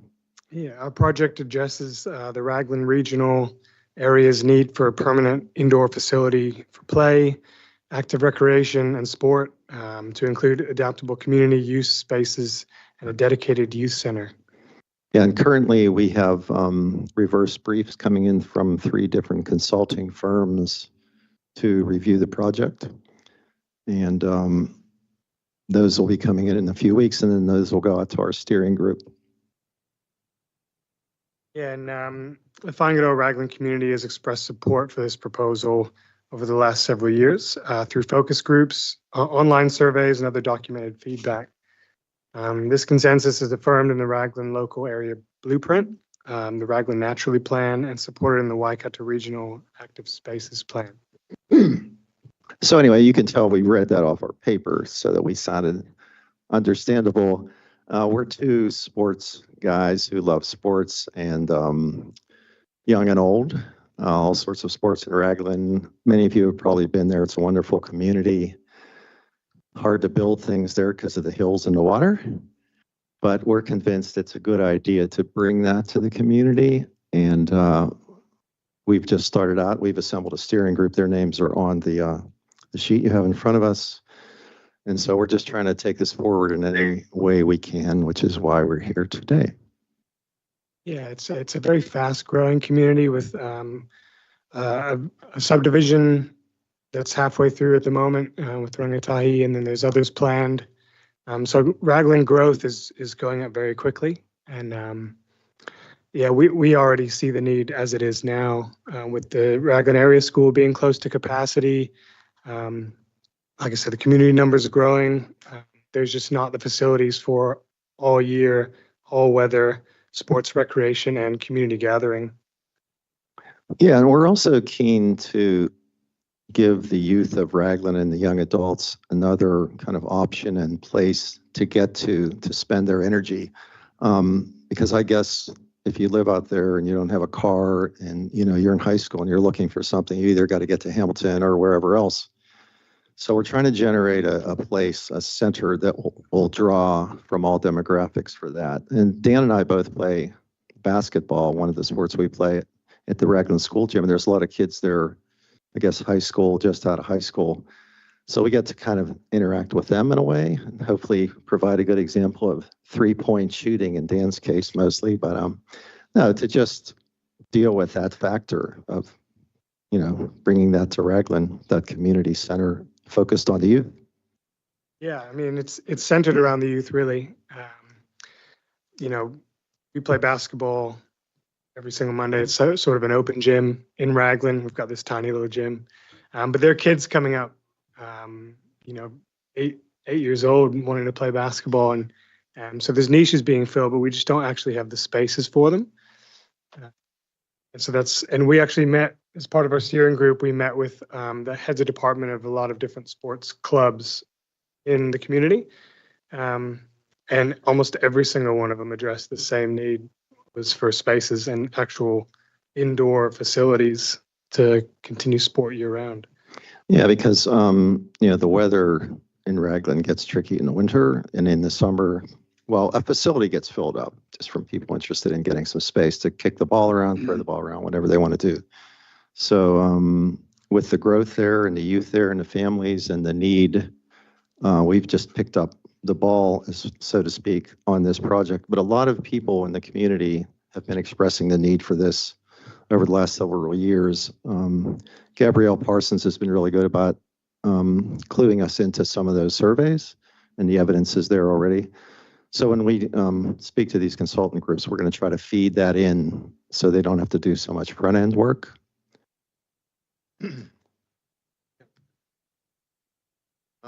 Yeah, so maybe we could just give you guys some time for questions.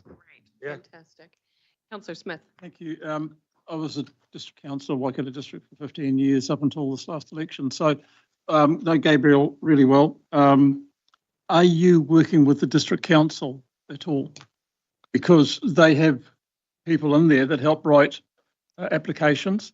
In fact, look, using the example of the Wharawara Community Facility, which is near the Village Cafe there, they provided funding to write the original business case, and then that went forward to the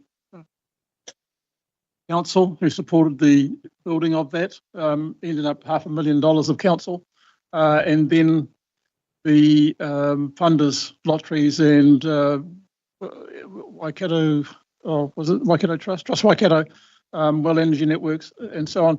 I really see, without saying yes or no, that's the business of the district council, and they've got staff who are there to support community groups such as yourself to do this. And it took us 12 years from the conception of the idea to actually opening the building. So yeah, I commend you for what you're trying to do. I'm just wondering whether you're actually at the right door. Thank you. Is it Noel? Is that the correct? Yeah, Noel. So I'm happy to talk to you offline. No, that's fine. We've talked to Anthony Averill, Rebecca Law. Lisa Thompson is also the one who got us started on this.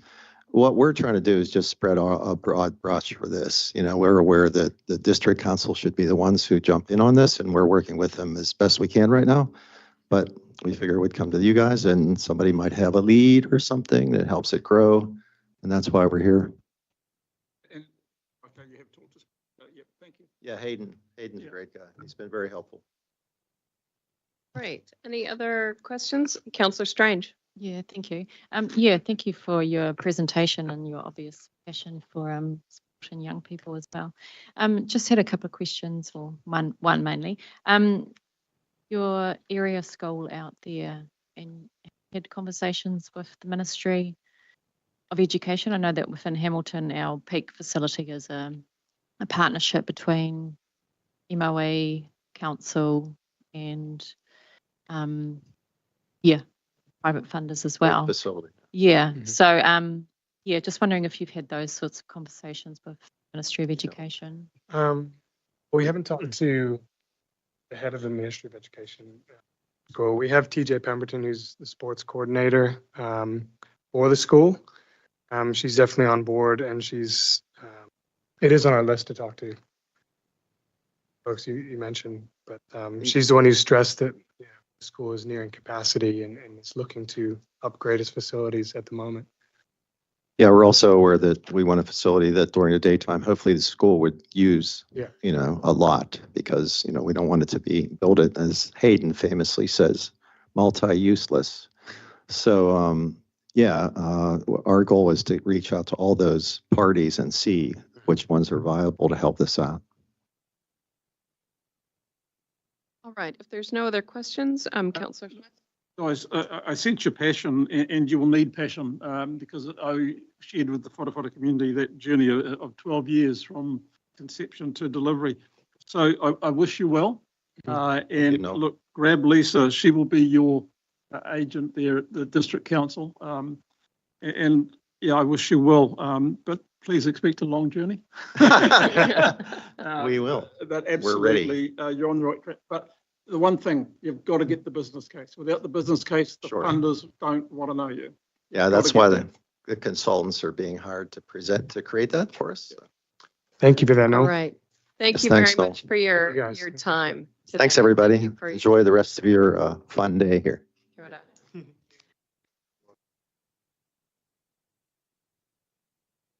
All right, councillors, our next presenters, Te Wharetoa Māori Trust Board has not arrived yet. Otorohanga District Council is just signing in, so we will take this opportunity to just have a wee stretch.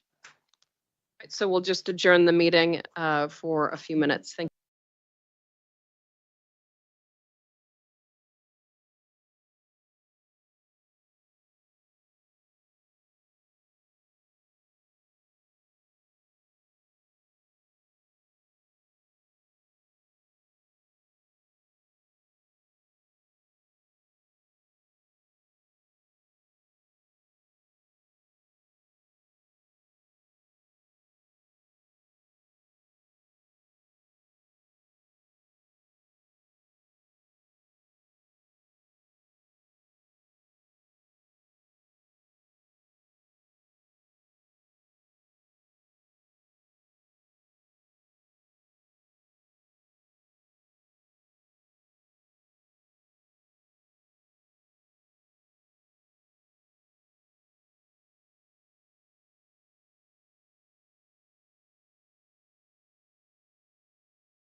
Okay, so we've reconvened the meeting and we've got our next presenters speaking on behalf of Otorohanga District Council.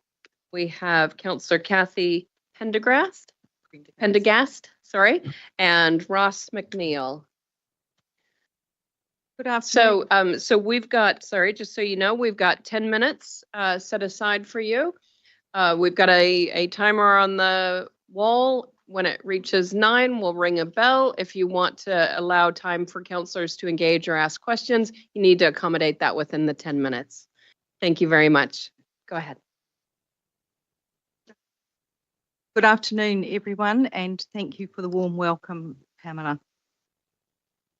My name is Kathy Prendergast. I'm the elected member for the Wharepahanga Ward at the Otorohanga District Council.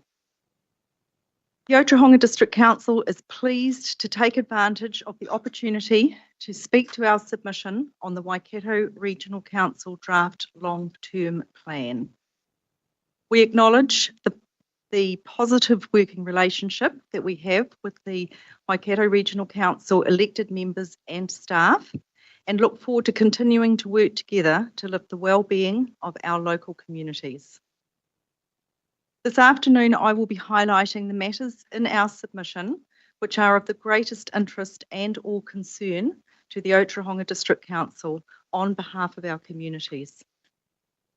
The primary message that I wish to emphasise with Regional Council elected members is that the Otorohanga District Council wishes to maximise collaboration between regional and local councils, working together to lift the well-being of our communities. In our view, this means playing to our strengths and using the tools and resources we have to best effect. Particular areas of focus are climate change response planning. The Otorohanga District Council is best placed to take a lead in working with local communities in Otorohanga District on planning for and responding to the risks and impacts of climate change. However, we cannot do this without the technical support of the Regional Council, and we welcome that support. Economic development. We can all agree that lifting economic well-being across the region is a priority, and that requires a funding and delivery model that reflects and encompasses both local and regional elements. Otorohanga District Council is currently developing an economic wellbeing strategy, which, once finalised, will inform the form and function of local economic development and wellbeing activities, and we will continue to fund this work. We acknowledge the role Regional Council has and is playing in supporting economic development, including the funding of regional agencies such as Te Waka. We think the current model of funding regional economic development activity through separate local and regional rating mechanisms is inefficient and potentially confusing for ratepayers. We support the rationale presented by the Regional Council for a single regional rating model for public transport and believe the same approach should apply to regional economic development activity. The community engagement which has ensued as a result of development of both the draft Otorohanga, Kāwhia and rural concept plans and the economic wellbeing strategy has shown the passion and engagement which our communities have for the Otorohanga District. A focus on growing resilience with a climate change response plan was a common thread throughout our community consultation for our spatial plan development, our Otorohanga, Kāwhia and rural district concept plans. Both Indigenous biodiversity and pest management were identified within these draft plans, as is reflected in our submission. Otorohanga District Council has stated its support for adjusting the National Heritage Rate, supports in principle establishing a region-wide public transport rate, discontinuing the Regional Development Fund, the continued funding of Te Waka, rural compliance and support, the development of a regional water security management plan, increased focus on pest management, development of a whole region spatial plan, the proposed enhanced focus on growing resilience with flood management and land drainage assets, and is looking forward to working with the Waikato Regional Council on the development of the Otorohanga Climate Change Response Plan. In conclusion, I wish to re-emphasise with Regional Council elected members that the Otorohanga District Council wishes to maximise collaboration between regional and local councils, working together to lift the well-being of our communities. So that is our verbal response to our submission, and we would welcome any questions that you might have. Thank you. Thank you very much. Councillor Dunbar-Smith. G'day, thank you. It's to do with transport. So we've had some feedback that people are suggesting there should be a universal rate rather than an 80-20 or whatever. Your concern here is the current proposed model would overload your town ratepayer base. So obviously it's an issue with costings. You're also assuming the rate will only apply to Otorohanga District where the WRC bus service is operating. So if there was a universal rate, would that meet those criteria? Perhaps I can answer that. Our assumption is that the nature of the rating arrangement would be dependent on the nature of the service and the level of service that's on offer within Otorohanga District Council. So as a basis, if there is no service, then there is no rating imposition. If there is a service, and that service is primarily a connector, say from Tikawiti through to Otorohanga and on to Te Awamutu and Hamilton, then I guess the concern we've got is with such a small rating base within the Otorohanga town area, that would disproportionately impact our ratepayers. So a universal rate, I'd need to understand more by what you mean by that. So I think I've outlined what the concern is, and if the regional council had some options or variations in terms of what you're proposing, then we'd certainly be welcome the opportunity to engage with you to better understand what that might look like, both the benefits and obviously the costs.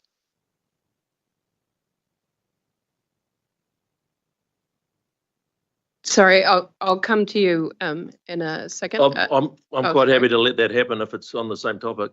That's fine. Sure, go ahead, Councillor Strange. Just need to get a mic for her. There we go. Yeah, thank you for your submission. Yeah, I think what I'm hearing is your support for some sort of regional wide rating for PT. Yes. Now, in our proposal, we have allowed a year to work out what that might look like. So I suppose to answer Councillor Ben's question alongside your concerns is that we would be, we want to work with all our TAs to work out what's best for each community and get that local voice. As you do mention also in your submission about, the situation and the timing of the Tikawiti service. And the June date this year as well. So really keen to work with you to see what that rating model might look like for your specific communities. But yeah, thank you for your support for us furthering this work as well. So thank you. All right, I had Councillor Marr, then Councillor Nicol. Councillor Marr. Thank you, Madam Chair. I'd like to pick up on your thoughts around that economic development and congratulations picking up the possible amalgamation of a future model. So just high level, without going into any detail, but does Otorohanga District have the capability to help us on that journey and help us form up what may be a better functioning economic development model going forward that actually addresses issues for all our parts of our region? Maybe I can. Yes, I'll have a crack at responding to that, and then Councillor Cathy may follow up. I think the short answer is we'd welcome the opportunity to work with the Regional Council in terms of designing and progressing a model that works best in terms of where the focus and delivery is relative, in our case, to Tauranga District. And we've already shared, I think, the significant commitment that we've given to economic development and economic wellbeing at a local and district level. So I think it's important that whatever that model is, that it's clear and transparent and delivers on the I guess the priorities and outcomes that we aspire to, whatever that level might be. No, thanks for that, and it'd be good to see you guys come along for the ride. So looking forward to that space. Thank you. Thanks. Councillor And Nicol. that already answered one of my questions anyway, but just wanted to thank you for coming and presenting. Really happy to hear about the intention for collaboration. I think that's come through really strong, and that is something I'd be really keen to pick up with you on. Happy to hear about the climate change response plan in the works, because other districts, larger districts, are getting on with that really quickly, and I'm really mindful of the resourcing issue in very small districts, and I'd hate for you to be held up by us if our resourcing isn't up to that level to be able to get around to everyone when they are ready to go, noting that it's work that district councils lead, we simply support. So look forward to having further conversations on that. Thank you. Thank you very much. Really appreciate your presence here today, Kathy and Ross, and appreciate the effort that Council put into preparing the submission before us today. Thank you. Thank you. Thank you. All right. Mayor John. Kia ora. All right, councillors, next up we have Waitomo District Council, and we have Mayor John Robertson joining us today. Waitomo's submission is on page 470 of your agenda pack. Mayor John, you have 10 minutes with us today. You may have heard at 9 minutes, Democracy Dave here rings a big bell. But if you would like to allow time for councillors to ask questions and points of clarification, please incorporate that within the 10 minutes. Over to you. Thank you, Mayor John.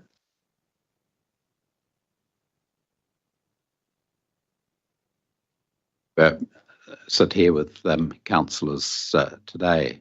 Look, our submission is pretty simple, but the focus that I just wanted to make sure we're aware of is the public transport one there. So as you can see from the submission, increasing the natural heritage rate, we're supportive of that. We've suggested option one. It is important to our district. We've got large blocks of dockland and so on, and control of some of these species is really important for us. Regional rate for public transport. I didn't hear all of Otorohanga's submission just then, but as you'll be aware, there's a bus which Councillor Strange, I think, came to help launch about a year ago, that leaves Tikawiti, called the Tikawiti Express, and heads to Hamilton each morning and then returns in the late afternoon. The issue that I guess I'd invite you to address is that unless the Regional Council strikes a rate to cover that service from 1st of July, it will stop, and it would be sad to see it stop after a year of startup. As you know, with public transport, it's tough in the early stages, and then patronage is meant to grow. So just want to make you aware of that. We will not be putting in funding. NZTA, the Waka Kotahi, I guess, is not supporting it in a local district sense. So we would encourage you, if you are convinced that the service is good, to fund it from, to put it in your program from 1st of July this year rather than a year down the way. In terms of funding a rate for that, we take the position that if there's no public transport serving our region, then we shouldn't pay a rate to the region. In this case, we agree that if there is public transport, we're happy to see that. Our submission suggests that the rating should be on the township of Tikawiti as a base, rather than a small base that just stretches out that 800 metres. So that would seem to us, we have a Tikawiti urban ward, it would seem to us the most sensible way to go for a rate like that. So otherwise, we talk about the Te Waka funding. We're supportive of you winding up the Regional Development Fund and putting the money towards Te Waka there. So that's really all the points we wanted to make, Madam Chair. Great. Thank you very much for that, John. Any questions? Quick question. I was just wondering if you'd heard anything in your community about the desire to keep that bus going. I'm just mindful of disruption.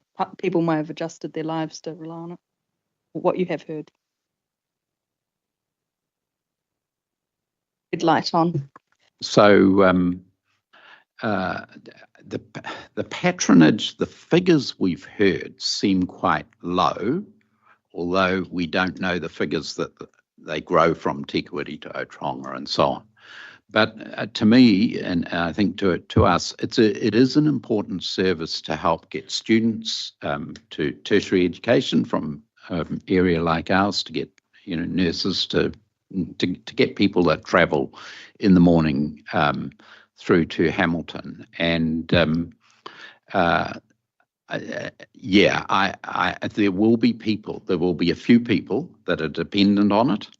Whether that's sufficient numbers to justify the cost is something I think for a call for you to make. I have got a couple of months ago had a chat to the bus driver to try to find out what's going on, and he assured me that by the end of the trip it was a pretty full bus. My understanding is that we are not in a position to take over the rate in that area yet. In year one, we would at the earliest be able to do it in another year's time. But so that just raises that issue from what you've mentioned. But one other question I had was around Te Waka. Is there anything that you'd like to mention about how we can help make sure that Te Waka is serving your district? Involvement that you want to have in that whole conversation, or your economic development staff? I guess we've expressed the view that we believe that Te Waka and regional organisations should be funded through one body and be accountable to one regional body. So we support a concept that says that there should be a rate probably from the Regional Council to fund that, and not having these organisations. We've got several organisations that run around each council and plea for money, and there's not good enough accountability back from that. So we'd support that coming through to the Regional Council. Look, in terms of economic development in our area, we are farmers. We have forest harvesting starting. We've got the tourism sector with Waitomo Caves. It is hard to see economic development initiatives that make a material difference to the economy of the King Country, in my view. Really appreciate that. Thanks, John. Councillor Strange? Yeah, thank you. Thank you for your submission and coming in to talk to us as well.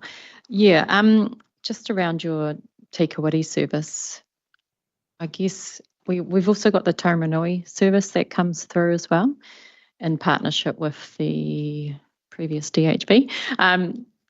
So I guess in that regards, Tikawiti and Aotearoa are still serviced by a bus if that Tikawiti bus was to go. But would be really keen to keep that dialogue going of you. Obviously, the forum we have at the moment is the Regional Transport Committee for public transport in the wider region. So, yeah, keen for your representatives on there, Councillor Rodney, yeah, to keep that conversation going. Yeah, thank you. Yep, no, I appreciate that. Yeah, Mayor John, you talked or spoke briefly about Te Waka and a regional rating for economic development. You would have noted in our our LTP draft document that we considered a regional rating on businesses, but didn't choose to implement that at this time or consider that going forward. Do you have any thoughts on an appropriate mechanism for rating economic development regionally? Not any more than specific than saying that it should be a regional rate of some kind. Now, whether you go to business or whether you just have a general rate over the district is a question better for yourselves to think about. But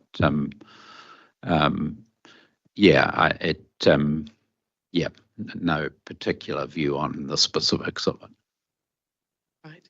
And any further elaboration you'd like to make around regional spatial planning? That was also a topic. Yes, we've had a bit of a discussion, as the chairperson knows, at the mayoral forum around this. And again, in some ways, spatial planning for a rural area like ours doesn't get into the detail that you do in urban areas. So, spatial planning to the extent of having major transport routes and so on defined and clear and supported is important for us. Planning for housing developments and so on is really starting to stretch it a bit when you get to rural New Zealand, I think. Councillor Cookson. Thank you. If you went to a general rate that we collected for Wakatahi, then you mean Te Waka? Te Waka, sorry for that. Sorry. No, good. Do you think the Mayoral Forum would be a good enough place for you to voice that your community was still getting the value of what it was importing into that organisation? Or will you need somewhere, it doesn't need another avenue to do that? That sort of. The Mayoral Forum's a good forum for a discussion like that.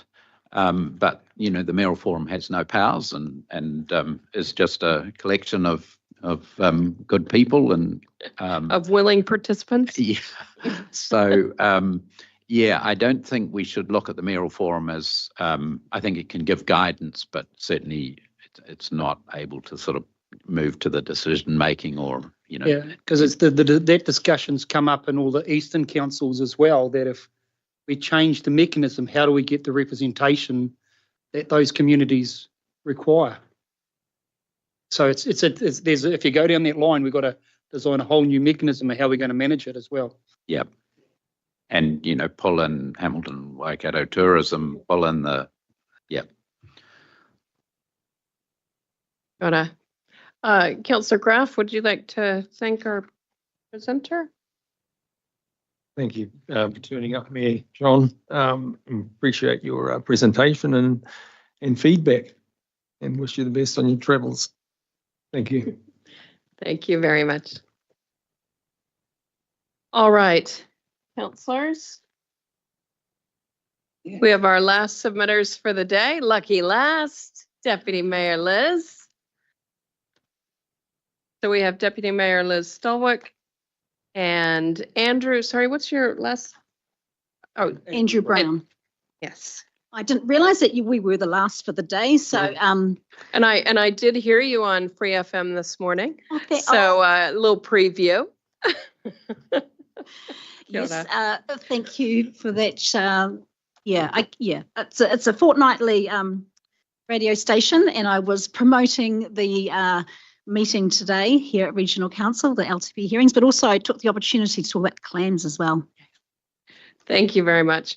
All right, we've got your submission. We have 10 minutes allowed for this, so you can take as long as you want, as long as it's 10.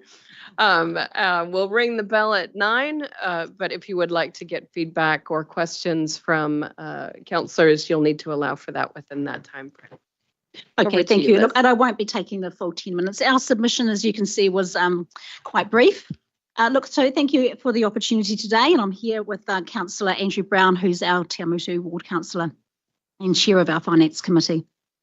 So as you can see from our submission, we support the proposal for Regional Council to move to rating across the region for public transport. We also support the preferred option, which is option 1, to focus on defined metro areas. But as also noted, we are a growing district, and we would really appreciate the opportunity to be kept informed of the detailed work in defining the extent of the metro area. So we're growing fast, so that's really quite important to us. I also just want to make mention and a big thank you. I don't know, often territorial authorities don't get lots of complimentary things, but a massive thank you. The increased bus services across Waipa is absolutely fantastic. So recently, of course, this was a huge and significant increase where we now have almost hourly services from Cambridge to Hamilton. So we've got 19 bus services and return, and 20 from Te Amutu to Hamilton. So this is a giant jump. And of course, what we want to do is continue to work with Regional Council as a joint effort, I guess, to ensure that our members of our community start to really use this service, all these services that are now on offer. If we don't, we know we will lose them. So again, I said, earlier, this for me has to be a joint effort between us and you, and really important that we promote these to our to all of our residents, students, workers, whatever.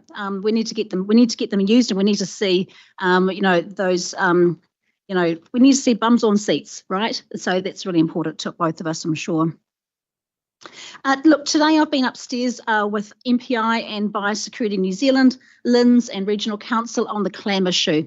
Many of you will know that I am involved in this space with my work at Mighty River Domain, but it's also really important to all residents of Waipa District and to our council.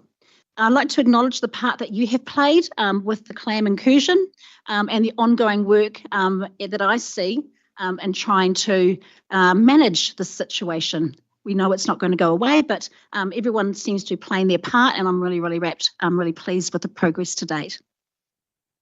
I did want to just mention and also work on another issue that we see at Lake Karapiro, the hornwort. And I kind of probably needed to remind everyone around this table that back in October 2016, the Right Honourable Louise Upston formed a partnership between LINZ, Mercury, Waipa District Council, iwi and Regional Council. And this was a partnership with an MOU that was signed by all parties. And the intent of that MOU was to fund annually a hornwort spray program. Now, I do understand that that your funding has been withdrawn. So I just want to sort of, I need to understand probably why. And I think the group probably needs to understand why. Now, I'm a bit of a dinosaur in this room because I've been around a long time, and I suspect 2016 may predate many of you, but there was and there is an agreement that I know Regional Council staff have. So the hornwort is a really big issue for us in Waipa. Obviously, we have an international event centre, but for us, the hornwort is actually a more of a serious issue than the clam. If I had to choose between the two, I'll take the clam. The hornwort really does create all sorts of problems for all events across the board, but for all recreational users as well. And the work that LINZ does in managing hornwort is the only way that we're able to manage it is really through diquad use, spraying. And we spray already 3 times a year. But Lynn's has already indicated with less funding that our program is going to have to reduce. So that's really problematic for us. So yeah, I just urge you to reconsider the funding withdrawal. It's around $30,000 annually, but it, like I say, all partners have contributed for many years, and I know all the other partners are planning to include it in their annual and long-term plans going forward. So look, that's all I really had to say. Just want to say a huge thank you to the working relationship between Waikato Regional Council is, I think, excellent. Really enjoy working with all of the councillors. In particular, just want to mention our Waikato Regional Councillors, Stu Kneebone, who obviously I meet with regularly. Clive, haven't met you yet. Would love to see you a bit more engaged in our community. Like I say, many of our residents haven't met you nor seen you at public meetings, so would really love to see your engagements with our residents going forward. Thank you. All right, so happy to take any questions. Yes, Councillor Graf. I've got a question, thanks. So just in regard to dicot use, is it still used, dicot? Yes. So it's still used. Is that for the general weed, or is it for the what was the pest? Yeah, the pest one? Okay, so the dicot is the spray that we use, aerial and off the boat. So we use it in two ways. And what it does is it kills off the hornwort weed. Yeah. And so harvesting, there was manual harvesting going on. Is that for the same species? It's for the same hornwort. Yes, you're correct. So the issue with that is that the hornwort can it's a very fast growing, and it can we can be right back where we started 6 weeks later. So NIWA do regular that they survey the area. They go underwater with their diving squad annually, and they're measuring and they're managing the plant, well, the areas that the hornwort is. However, it's very fast growing, very problematic. We will not be able to eradicate it. So the only way we can management is through dicot. Yeah, and so is the harvesting still undertaken?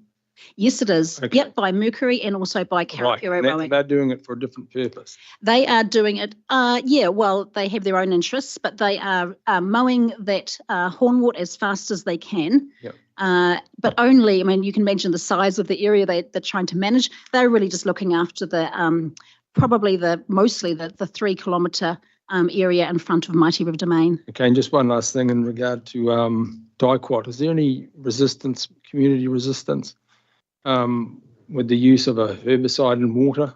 We would love an alternative, and if someone can tell us another alternative, we will gratefully use something else. But at the moment, Lynn's, who manages the spray program, that is the best. It's our best plan of attack. Okay. Yeah. Thanks. Thank you. Thank you. Councillor Nicol. Thank you, Liz and Andrew.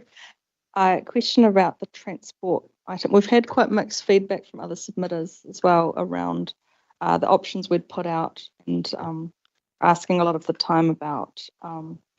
I notice here you say consider alternative funding models available in your submission. But overall, from your experience, would you see it as still being very important to have that metro area defined? Because if we were to say be more flat or general rate across each district, obviously Hamilton is still quite then separate from Waipā, whereas a metro area does have the Hamilton and surrounds, I suppose. Yeah, look, I guess it would be interesting to analyse that. I guess there's data to suggest that those who live closer to a bus stop are going to utilise the transport more. And we've got some residents. I mean, our district goes all the way down to Wharepapa.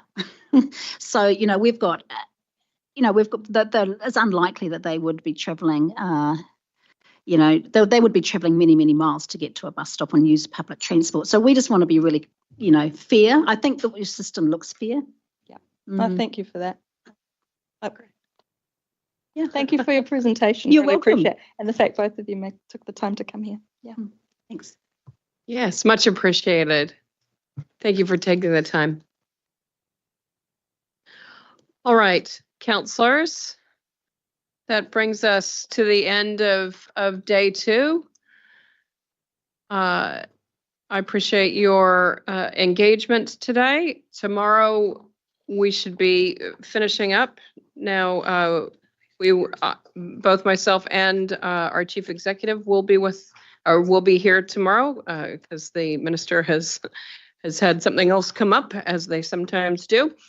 So we will be here, and we will also be receiving the chief executive's submission. Would you like to speak? Thank you, Madam Chair. So I have just emailed that around to elected members probably 15 minutes ago for you to have a read of before it's presented, before we close proceedings tomorrow. And then we get to question you. Absolutely, don't you always? Yeah, till 4 o'clock for sure. Question Phil. Thank you. All right, so hang on, we'll just